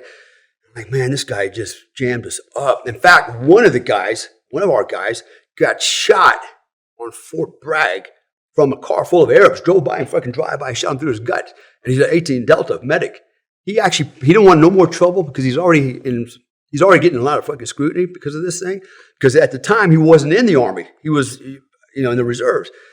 Now he's active duty. So he's like, I ain't saying shit. He patched himself up. I met him the next night at Hooters with my son. My son, by the way, is a Green Beret also. And sure as shit, he's got through and through gunshot wound through his guts. It's relatively superficial, but he's got it all patched up. He's oozing shit out. He's putting antibiotics. He goes, I don't want no more trouble because I don't want to talk to. I'm just going to fix myself up. So that's the consequence of this crap, right? And there's some other things that happened. There was a Jewish synagogue was attacked with an active shooter, killed 3 people up in New Jersey, which is the same one that Abraham would go to, right? Is that coincidence? I don't know. But this all started happening around the same time. And the weird part is you got Arabs on Fort Bragg doing the drive-by. How does that happen, right? And so, so at this point, I'm like, you know what? She goes, we would like to do, we'd like to do a documentary, and I'm thinking, this guy can't shut his mouth. And if I don't do the documentary, he's going to do it. I don't know what kind of trouble he's going to get into because he embellishes everything, right? I said, I'll do it, right? And what I wanted to do is talk about this thing about mercenaries, what is it? Wagner Group, blah, blah, blah, blah, blah. And I really wanted to diffuse the whole thing, right? And I wanted to shine a good light on what we did. So they're like, so everything was arranged. They came to Panama City Beach in May, 2 years ago, actually. And three people, the producer, camera dude, and then to my surprise, they brought a woman named Nawala. She's a Yemenese journalist, actually good looking, but doesn't like Americans. Fucking very pro-Arab, and I've seen her before, and they didn't tell me she was coming until she showed up. I'm at my friend's got a little training area that he uses like for airsoft and stuff, and that's where we're gonna do all this stuff. And she goes, "Oh, by the way, we brought so and so Nawala. She's gonna do the interview." And I looked at her and I go, "Oh, fucking ringer, man. That was good. Yeah, that's good. Hey, how you doing?" And I could just see in her face, man, that anger, the hate. No problem. I'm gonna win her over. So now what I'm going to do is I got some guys there training. We're going to do some little bit of training just for show, a little bit of CQB, blah blah blah blah blah. I'm giving some instruction. So we do a little bit of that one day, and then one day they want to go to an indoor shooting range and they want to film me shooting. Okay, so we go to the range. I get some special considerations from staff there, what I'm doing. So nothing fancy. I'm on the range, just freaking, plinking with a rifle, some stuff with a handgun, and they're filming and stuff, and finally I got a little bored. I'm like, "Hey, listen, guys," I said, "you guys are from Ritland, right? You don't get to shoot guns, but you get to stab a lot of people." I said, "Would you like to shoot a gun?" And the producer's like, "Yeah, that'd be cool." So I said, "Okay, come on up here," right? She was kind of cute, and she was actually very nice. So I get her on the firing line, and she's never handled a gun before, so I give her a Glock 17, Glock 19. I said, "Just grab it like this, hold the gun out here. I'm gonna stand right behind you, kind of help control this thing so there's not a problem, an accident, right?" She said, "Just point and pull the trigger," right? So I put my hands over her shoulders and I laid across her wrist a little bit because I know it's gonna happen. It's gonna go boom, even though it's a 9mm, right? That's just what they do. And so I want to control the first couple of rounds so nobody behind us gets shot. So sure enough, that's exactly what she does. I control the weapon, keep it level. Now she's got a feel for it. And so now I let her go. She shoots 4 rounds. And then she stops, holds the gun out there. She looks at me. She goes, "Take the gun, take the gun, take the gun." "All right, you okay? Take the gun, take the gun." Grab the weapon right on the top. She breaks the grip. I take it clear, drop the sword. She just takes off out of the building, right? Goes in the car and doesn't come back. And I'm looking at everybody else and go, "Now what? Guess it's over," right? She's the producer. I don't know what happened, right? So we leave and we get back to my home and we're going to do the in-studio filming. And She comes out of the toilet, and they're all setting up the cameras and stuff, like this here, and I'm sitting in my chair, and she walks in, and I go, "So," I said, "What did you think about the shooting?" She goes, "I don't ever want to do that again." She goes, "I'm mortified." She goes, "That thing was so big and black and powerful." I said, "Really?" She goes, right? She's like really freaking out, right? And so everybody's listening at this point. I thought, here's a teachable moment. So I said, "You know what that gun represents?" At me, they're all looking at me dumbfounded. I go, "This gun represents power." I said, "The problem is you don't understand this firearm, but you know it has power, and you think the power, the gun has power and it's dangerous." I said, "The reality is if I teach you how to control that weapon, clear that weapon, shoot that weapon," I said, "guess what happens to the power of that gun? That power of the gun gets transferred to you, right? The gun is nothing more than an extension of your will, but because you don't understand it, you can't control it, you would rather just get rid of it." And that's what happens here in our country, right? Morons out there think guns kill people. No, actually, people kill people. The gun is just a tool. It's just an extension of your will. And so I'm laying all this out, really, and I'm hoping they're all catching this on camera, and this is going to be part of this BBC thing, which they're not going to put that out there, right? And so, but I thought I'd give it a try. So I explained it to her like that, as eloquently as I could. The gun, it has no power. Power transfer to you once you control it, and so the gun's not a threat. You're the threat. Blah blah blah blah, And so we went on with the interview, and that's when. So this is when it got a little testy with Nawala. She thought she had me in all kinds of aha moments, right? So here's what she alleges, right? So the first thing she started off with was, "Well, why did you kill the governor of Aden and blow him up in his car?" I go, "Who, me?" She goes, "Yeah, you." I said, "What makes you think I killed him?" She goes, "Well, it's well known. It was you that blew up his car with him in it." And so, she's really asserting herself like she's got all the facts.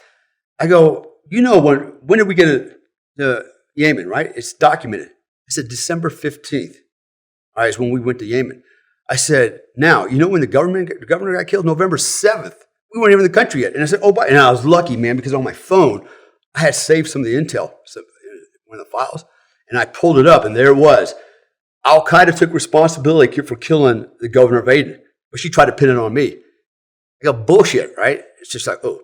And then she tried to allege that I killed 30 other people, right? Car bombs. I'm like, damn, I'm pretty damn good, right? I said, I didn't kill, only car bomb I killed was my own car one night, right? And nobody was in it. And so she went down that road. And then there's other people that tried to accuse us. And if you watch the documentary, they're alleging that we killed 160 different people, blah, blah, blah. Shot up some 14-year-old. Oh, bullshit, right? And so, and I explained to them, look, we were only there for a short, brief amount of time. But they kind of alleged that we were there for years and we killed all these people. And I go, how's that possible? You can look at my passport, our passports. We were only there for this much time. And this is what pisses me off about the SEAL that I'm referring to, Ivan. Because now I find out he's also in this documentary. I said, son of a bitch, they put him in there, right? And she asked him, she goes, would you say you had more than 30 missions? He goes, well, I can't really talk about that. And I'm thinking, yes, you can. Tell her you did one mission, you idiot. Why would you open up that Pandora's box like that, right? That's the kind of mentality I was trying to stop. Because this is the kind of boy, he was trying, very arrogant and look, we may have killed maybe more than that, blah, blah. Like, dude, no, stop. It's too late, right? It's out of the box at that point. So that was the kind of shit that was going on. Then she alleged, she goes, I have the list. Why would you kill women? I go, you're crazy. I said, we didn't kill any women. I don't know what list you got, but we didn't kill any women. And she goes, oh, yes, you did. I got the list. I said, I got the list. And she's holding on, I got the list, right? I said, there were no women on that list. Yeah, I looked at the list. I had the list. Oh, I got the list. I said, okay, I'll tell you what. So I called my friend. He's a Polish guy. He's Legionnaire, but he lives in America. Really good friend of mine. And he didn't know I was going to do this, right? And so I pull out my phone, put it on speakerphone. I call him up, and he answers. I go, hey, Paul, it's Dale. Hey, what's up, man? I said, listen, check this out. Hey, do you remember that target list in Yemen? Yeah, the target list, yeah. I said, how many women were on there? Remember their names? He goes, what are you talking about? There were no women on the list. No, you sure? Yeah, there's no women. I said, you sure there's no women? Right? So he's actually confirming what I just said. And I go, by the way, you know who I'm sitting here with, right? He goes, no, who? I said, BBC. And she just listened to the whole thing, right? I go, yeah, nobody was on that list. I don't know what kind of list you got, but you're trying to pin shit on us that we didn't do, And then the whole thing started coming out about Muslim this, blah, blah, blah. Look, I said, look at the wall up there. I said, this is my family, man. I said, see that lady right there? It's my wife. You know what she is? Muslim. My wife's a Muslim. I'm a Catholic. Think about that for a second, right? So you want to say I'm a Muslim killer? No, I'm an equal opportunity killer. I kill Catholics, Muslims. I don't give a shit what religion you are. You're a bad person. You're a bad person. So I just kept catching her in all this bullshit, I started shutting her down really fast, but luckily I had the evidence where I could show it to her. I said, And so when you look at the BBC documentary, oh yeah, and here's one more, then I'll shut up. So then she's like, well, the United States government, she goes, the Muslim Brotherhood is not a terrorist organization.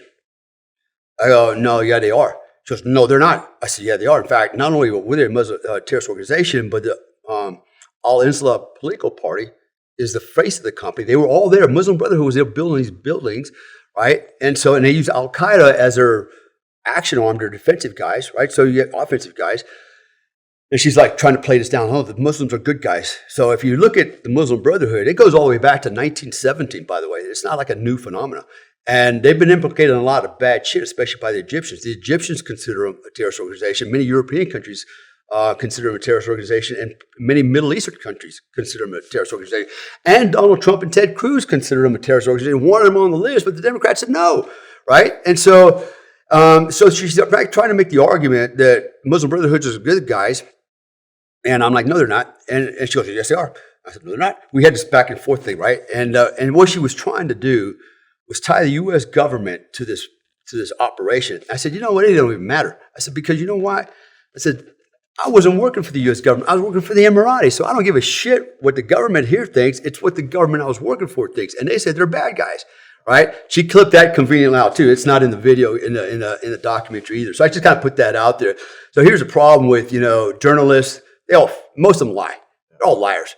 They're manipulators, right? They're schemers and scammers. and I knew that going into this thing, but what I was trying to do is do my best to kind of mitigate any bullshit, and just kind of tell the truth and show that what we did, we weren't out there like murderers and assassins, right? Because she kept using the word assassin and bombs. I said, baby, I don't make bombs. I make freaking explosive devices, right? I said, and no, I'm not an assassin. I'm a professional soldier, like all my men were professional soldiers. Let's get this right. She goes, well, everybody says, I said, I don't give a shit what everybody says. This is where we're in conversation because I want to clarify that, right? So I'm going to educate the public so they understand the difference because guess what? It's my ass that's hanging out here, not yours. So let's talk and tell the truth. So anyway, that's a little bit of my Yemen story. That's when my book's coming out too. It's going to talk a lot about that. Yeah, no, man, that's fascinating. It's a wild ride for sure. Yeah, we've been talking about some of my exploits, right? And the reason I'm also want to share this is we started out earlier. We talked about guys like to hear stories, combat stories or war stories, the mindset to be a SEAL, Delta, SF, all those types of things, right? But what I wanted to kind of point out is what's possible beyond that, the life of special operation, what you get out, right? So I've kind of give you an overview of the things I've done business-wise. I'm still in the game. I'm literally, if I get a phone call right now and go, hey, I need you to go get this person for me or whatever. And I'm actually working operations right now, like serious operations. Like if they find out who I am, I'm a dead man. They're looking for me, but they don't know who I am. And there's a lot of money involved in this kind of stuff. And it's still doing the right thing. It's still doing good things. I'm not doing illegal things. I guess kind of walking a gray area, but I'm doing it to bad guys, like real bad guys. So actually through one of the podcasts, a movie producer, I'll just say his name, Brooklyn Weaver's a fan of mine apparently, called me, he goes, hey, I want to talk, blah, blah, blah. Long story short, he had his script writers on, they asked me a bunch of questions, they said, we'd really like to make, a movie about some of the things you do. And so I gave him a list of things that I've done that nobody knows about. And so what they wanted to do is kind of make a what's called a Jack Reacher type series, right? And so this particular movie is going to be called Trillions right now. As far as that's kind of what working title, earmarked as Trillions. And the reason it's called Trillions is there's shit going on in this world that people just don't have a clue. Most people just have no idea what's going on out there. There's literally. This will blow your mind, man. There's over $100 trillion U.S. sitting out there, cut and uncut money. All right? There's historical artifacts sitting in mines, tunnels, buried under warehouses, and we know where all this shit is, right? And it's like, why is that even there? And so when we talk about the cabal, people think, it's some conspiracy bullshit. I'll tell you right now, it's not. I've been going head on with these assholes. I've gone in and brokered deals. Guys have had literally $3 trillion, right? And then got the deal worked out. We're gonna get them some bunch of money for what they have because they can't use it. The reason they can't use it because if they do, it's considered counterfeit. A lot of other stuff. We've had these guys come in right behind us. I won't mention who they are. Come right in and go, hey, don't listen to those guys. Those are CIA. We're what do you call it? We're these guys, this guy, and we'll manage all this stuff. But they're the bad guys, and they're lying, right? But they can't do anything with it either. So there's money out there that's been set. It's been cached, right, by elements, not in this administration, but from the past that have literally been cached money out there for their agenda. Then there's stuff that goes all the way back to beyond World War II. But a good series to watch on Netflix. It's called Lost Gold of World War II, right? Although it's scripted television, it kind of tells you what's going on out there. For example, in the Philippines, there's probably 175 tunnels, deep tunnels, that were excavated by the Japanese when they were there in World War II, and it just filled it with gold, historical assets that they pilfered from all that around that region, right? They were actually taking this stuff into the Philippines. And this is how they were able to finance and build their Navy and all this kind of crap until the Battle of Midway kind of cut all that shit off. So they buried everything. So there's still stuff sitting there. In fact, there's Filipinos dying there on a pretty regular basis. They're digging this stuff up and they're hitting cyanide bottles and killing themselves because they were booby trapped. So I was explaining to these guys, there's this aspect of it. And then there's other stuff that's related to this money. It goes tied into the Chinese and many other syndicates out there. And so I gave them, without kind of giving away the whole story or anything like that, it's real shit. I got evidence of all this. I've been involved in this stuff, and they was like this. There's never been never been a movie like this, and most people don't even know what it is. So I gave them that story. They've actually going to write that. They actually have written the story now. Of course, we made it so that it's based on real events because we don't want to be too specific because I'll die for that. So, but we made so and we changed locations, places, and things like that. So, anyways, I wanted to share that. The movie's coming out, and I think it'll be a good movie. It'll be an eye opener when people watch that. Go, what this is going on in the world? This actually happens, and I can tell you it does happen. Yeah. That's just one of many things. There's another thing I'm involved in that's really crazy dangerous, and it's only a handful of us that are actually running this off. We've been running now for about a year and a half, and literally going after some really savage assholes out there that are doing some very bad shit, including to Americans. And then, so I just share that with you because I started this, there's something to be learned from our careers, and there's more to life than just the military. It's what do you do with those skill sets, that information, those experiences that you got in the military? How do you transfer that into the retired world, the corporate world? I was never retired. But I've been able to use these skill sets, and build businesses. And I'm still active in the game. I'm still out there doing it, meeting the threat head on. And I wanted to caveat that because I had a guy call me last night, and I was telling him I was going to be on the show, and he wanted me to bring up the point about. He goes, I'm not going to mention names again, but he goes, there's guys out there, man, your age or less, they're fat, out of shape, and let themselves go. They define themselves by who they once were, but what are you doing today? Right. And then what matters to me is when I kind of ask that same question. Yeah, you killed a bunch of dudes back then. You did this and did that. But what are you doing today, man, to help people? Right. That's my question. What are you doing today to help? I'm not asking you to go out and kill more people. I'm asking you, what are you doing with your skill set besides, teaching firearms courses, right? I mean, what are you doing that's relevant and significant? And look at you, man. You're freaking, is that who you are? And the reason I keep myself in shape, because I wasn't just a Delta operator, I'll always be a Delta operator. I wasn't just a Green Beret. I'll always be a Green Beret. And by the way, that mindset of being a Delta operator and Green Beret is not what made me who I am today. I became a Delta Force operator, Green Beret, all the things I've done because of the guy I was before that, how I was raised, the mindset, the culture, allowed me to become those things. But I don't live those things anymore, but they are part of my legacy. And I've taken all that information and I've stacked it onto, who I am. And I've created, I create this life where now I've actually gone to, my mission is to help people. That's really what I want to do. Humanitarian projects, that's what I'm engaged in. I just won a huge, it's not even a contract, I got funded for over 9 figures, humanitarian project. And I get to help people, man. And that's my business. And that's the life I've always led, is training people, teaching people, leading people, saving people. I mean, to me, that's like, don't get no better than that, right? And so I want to, guys who have to listen to me, change your mindset. What's your purpose, right? What do you want your purpose to be? And more importantly, what do you want your legacy to be? When you check out of here, how do you want to be remembered? And we talked about, the war stories. I love telling the war stories, but I also like helping people. I want people to learn lessons from my experiences so they can become a better version of themselves. Killing people, that's not cool. You know what? If you kill one person, you kill 1,000 people. That don't mean shit. That's not the measure of a man, not at all, as far as I'm concerned. And what the measure of a man is, who are you today? What are you doing, to help humanity? And if I can take a minute, I want to share a story about my dad, because we started out talking about my dad and the leadership piece of it, right? The baseball game. So my dad was my hero, my superhero.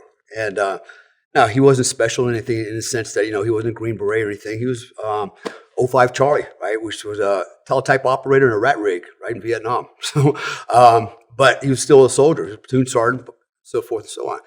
And my dad would come home. I remember during the Cold War, if you want to call it the Cold War in Germany, he'd come home, He had the green pickle suit they used to wear, right? The baseball cap and the black combat boots.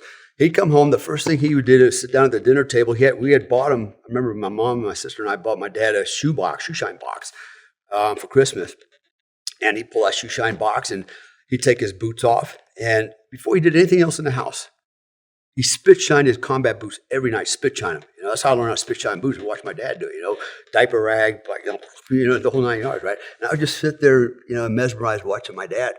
And while I was sitting there, my dad would, he'd ask me questions, and as a father, and I remember one night, I still distinctly remember this. I was 7 years old. He goes, son, you're a platoon sergeant, like I am. He goes, behind you, you have your platoon in formation in front of you. He goes, behind you have a chain link fence that's 10 feet high. It's completely enclosed. There's no door. It's got barbed wire on top. It's got concrete on the bottom. He goes, there's no visible way into this fence. He goes, but you need your platoon on the inside of that fence. How are you going to get them in there? Right? That was a question he posed to me at 7 years old. And I remember thinking, oh, shit, man. Parachute? No. Catapult? No. Cherry picker? I'm thinking. I was like, I don't know, Dad. He goes, pretty simple. He goes, call your platoon to attention. Right? Tell them to fall. I'm falling on the other side of that fence. I go, that's fucking brilliant, right? Let them figure it out, right? But to me, that was cool because what did he do? He empowered his subordinates to solve the problem, right? The challenge. I don't like to use the word problem. The challenge, right? And that was my first experience with my dad on leadership, right? And I did mention my baseball coach and what he did. So there, throughout life, my dad shared these little golden nuggets with me that I've never forgotten. So my father passed away. So remember I said earlier, my dad didn't want me to join the military, wanted me to go to college. I went anyways. And I actually called my dad every weekend when I was in the Army. If I was around, I would call my dad. He'd go, hey, Pops, it's me. What's going on? Hey, this is what's going on with my end. Hey, Dad, I got a problem. Can you answer this? So he was my confidant. And every weekend, man, until he passed away in 2012. And what happened was in 2011 in November, my dad calls me with my mom and he's like, hey, son, just want to let you know, I got a very rare form and aggressive form of cancer, stomach cancer. Shit, right? I was stunned by that. And I'm like, my mom's crying. I said, don't worry, Dad. I said, I ain't gonna let you die. Because I got a doctoral degree in alternative medicine. There's a ways out of this. By the way, cancer is not always a death sentence, right? Don't believe all the bullshit. And so, I remember, I went to see my dad, and then he did the chemotherapy. Kind of helped a little bit, but the chemotherapy really doesn't work that well. And then finally, what happened? He had 2/3 of his stomach removed. Okay, that was the cure. And he was actually doing pretty well after that for about 3-4 weeks. Like he's back at eating burritos and exercising. He worked out quite a bit, and then all of a sudden I get a call from my mom one night. I'm in Florida. She's like, your dad came down with a really bad lung infection in the last 24, 48 hours, and he had a massive heart attack. Holy shit, he's in the hospital. So I go up to Fort Bragg, and my dad's in ICU, and he stayed in ICU for 3 months. So that was the beginning of the end. And so what I did was I said, well, I'm going to stay here in the hospital with him. So the hospital accommodated me. They gave me a bed and a little cot, and I just stayed in the room with my dad every day. Didn't leave. In fact, I left maybe 1 hour a day, and then my mom would relieve me. I'd go get some Pogie Bay, whatever, right? Take a shower, come back, worked on my computer. I don't have a job, a conventional job, and so I could work from there. And I just spent time with my dad. And it got worse because the lung infection was getting worse, and then everything just started really getting, he started having catheters, feeding tubes, trach tubes, IV, man, he looked like Frankenstein, right? And it was just getting worse and worse and worse.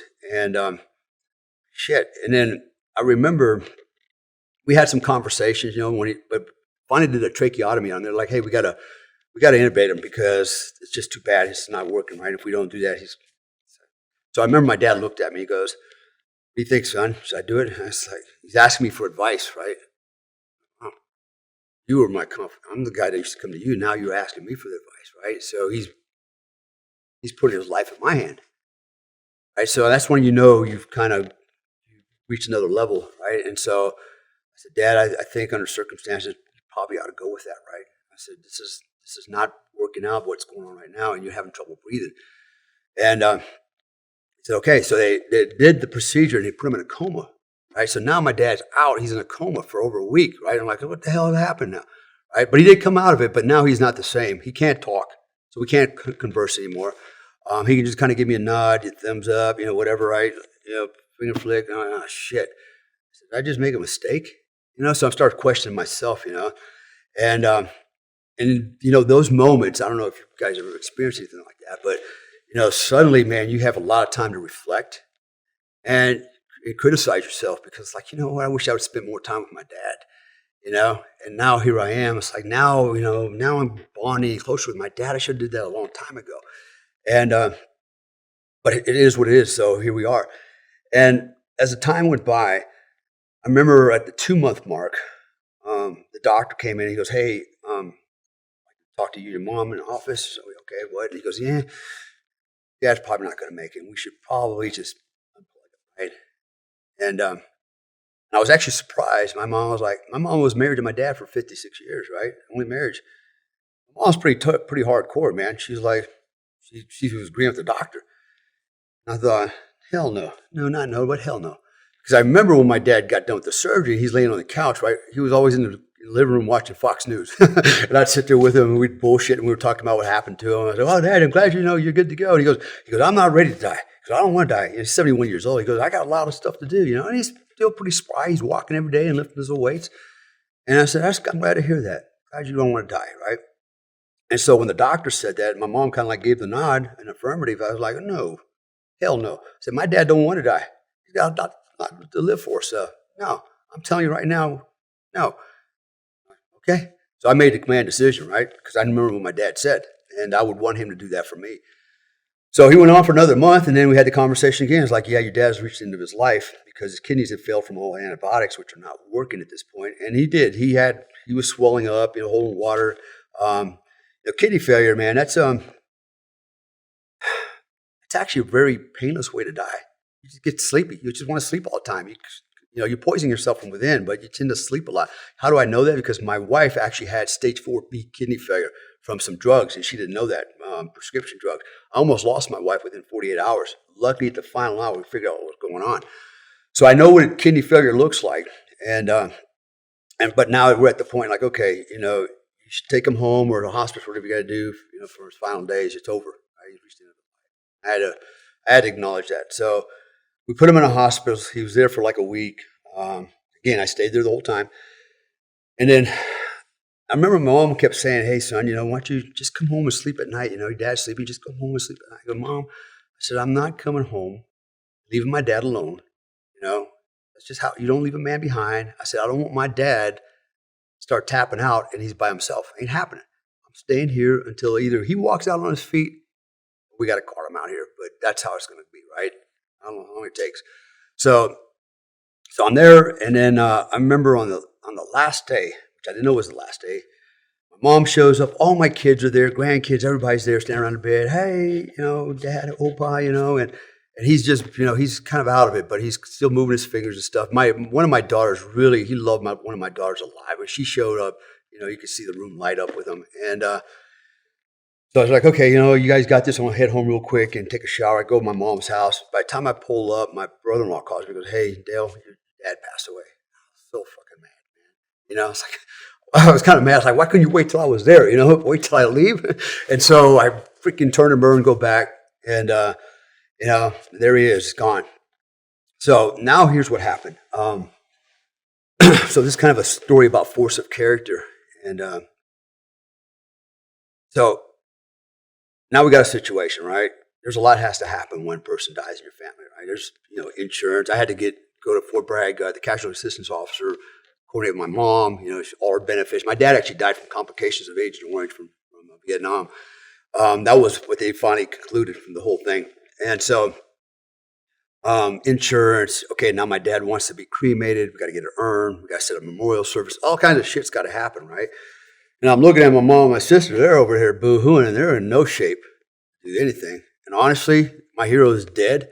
And I realized that, I'm it. I'm the patriarch now. And I've got to run the situation, right? And not let it run me. So I got to suck up, all my grieving and all that shit. I don't have time for that. Things have to happen pretty fast. So So we're I'm doing all this stuff. We get it done within 3 days. He's cremated. And then we had the final memorial service at a church one night in Fayetteville, North Carolina.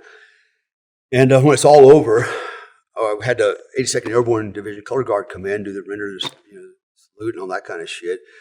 And he deserved it. That's why I coordinated. He's a Vietnam vet, did his part. And we go to the back of the church, and everybody, hugs and condolences. And then this lady walks in, and she identifies herself as a nurse. And she goes, I'm so-and-so. I'm a nurse. I read the obituary, saw your dad pass away. I felt obligated to come down here. One, show my respect, but two, I want to share some information about your dad. Then I'm looking at my mom, my sister, money, you have a kid together, what happened, right? So I don't know what we're getting about to hit with, right? And so she goes, no, I work at a nursing home. And she goes, your father's been coming by the nursing home every day for 4 years, about an hour every afternoon. He goes, we have a lady here, a very old lady, has no family, no kids. She has nobody. Your dad will come by every day and bring her magazines, newspapers, chocolate, candy, flowers, and just sit there with her for an hour and just bullshit with her. Become a friend. Every day, 4 years, 1 hour a day. And nobody knew that. Nobody knew that. I don't know why she did it. Nobody knew it. Because he didn't want nobody to know that. You know why? Not because he was embarrassed, because that's real altruism. That's actually selflessness, right? When you can do that and you're not looking for a pat on your back, right? And people don't need to know that you're doing that. That says, that was the best lesson my dad ever taught me, was after he passed away. Like, holy shit, how do you top that, right? And so I've made it a point since that time, in my coaching program, everything I do, I'm like, you know what? If everybody just, committed an hour, half an hour of their time to somebody else, or did something good for somebody else, if everybody did that, what a better world it would be, right? But everybody's so selfless or so self-centered, and focused on their bullshit, and this is why we live in this freaking crazy ass world that we're living in right now. So I made it my mission to try to do something for people, and I don't have to share it, and I'm not going to, because that's the point, right? Is you do it from your heart. You do it because you want to, not because you want the attention. So I do my thing, and I'm putting that out there because, at the end of the day, being a SEAL, being a Delta operator, being a Green Beret, that's all cool. That's hardcore, badasses, whatever. But again, force of character, man. It's our character that allowed us to be special operations. It's our character that allows us to build businesses.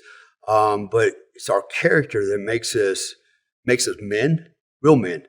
Not these fake beta males, not these posers out there. It's as authentic as you can get, right? And by the way, authenticity is the highest character trait, the most valuable character trait in the human condition, and that's based on science, and that's been measured. Honor, all that bullshit, love. Okay, those are great, but on the very top, authenticity. What does that mean? Being true, being transparent. When people can sit there and go, that dude is real. Everything's about him real. There's no gray, there's no bullshit. That's authenticity. And I can tell you, I know guys like that. And I'm going to give a plug to Terry Crews. Terry Crews is a good friend of mine. And I got to tell you, when I met him, I'm like, this guy is no bullshit, no gray area. This guy's really authentic. This is a good dude, And those people are hard to find. Because a lot of people have shit they're trying to hide, Look, and don't try to hide nothing, man, unless you're a criminal or some shit. You've done something really, really bad that you shouldn't be doing, like pedophilia. But outside of that, we all make mistakes, right? And so don't be ashamed of that. You're human. Just know, hey, I fucked this up, but I'm not going to do that again. I'll learn my lesson. Okay, that's great. You're a freaking man, But I wanted to close up by saying something like that, because I don't like doing just podcasts talking about, like we said earlier, I killed 500 guys. I did this, I did that, look at me, And that's all cool. But at the end of the day, I want people to walk away and go, damn, I learned something, I learned something. And this is important, man. These are life lessons. And I live it every day. We talked about the meditation, and, I try to live this life. I try to be this guy that, one, I assume my dad's always here watching, right? And so I always tell myself, what will my dad think, you know? And so I always hold myself accountable. And that kind of keeps me walking in the straight and narrow. But do the right thing even when nobody's looking. I just assume my dad's still looking, though, right? So, but I think that's important, right? And and to me, that is the mark of a good man, force of character. That is a leadership trait. And if you can do that and be authentic, you can do anything you want in the world. Anything you want in the world. It's a phenomenal message, a powerful one, and I appreciate you sharing it, man. I know it's a very personal story, and but much appreciated. Thank you. I also want to say thank you for taking the time to come share your story and let me ask you a bunch of dumb questions. I really appreciate it. It's been an honor getting to know you and interview you, and thank you for coming. Yeah. Just a little swag to remember the show, standard challenge coin. And, Awesome, man. Oh, wow. I love this. Yeah, if you got any shit kickers, you can. I do, man. Yeah, well, I got some badass cowboy boots. I got about 10 pair. Well, now you got something to go with it. But Yeah. and actually on that coin, there's a couple of sayings from Marcus Aurelius that I think will resonate kind of with the message that you just said. But it's honor. There you go. Yep. You rise in the morning, think what privilege it is. And it's right. Every morning I wake up, I'm grateful, man. Yeah. You know, I'm grateful I'm here. You know, we're lucky. You and I are lucky. Yeah, We're the lucky sure. ones, right? Yeah, There's yeah. guys out there who are not so lucky. And you know, again, I've had guys die in my arms, and I'm thinking, you know, it should have been me, not them. And so even those guys, I try to live a good life so that I never have their families look at me and go, what a shitbag. You know, my husband's dead and he's alive. I don't ever want them to say that. You know, I want them to know that, you know what, out of respect for your husband and your family, I'll be the best version of myself I can be. That's important, man. Amen. The book is American Badass. Encourage you guys to check it out. The new one, remember, Running the Razor's Edge. Running the Razor's Edge. Yeah. That comes out in a couple of months probably. So We got several coming out. Yeah. We haven't even talked about that, but several. yeah, So, awesome. Well, thank you again. I appreciate it. It's been thank great you, getting Mike. to know you. Hope you guys enjoyed it. If you didn't, you know you can choke yourself. And until next time, this is Mic Drop.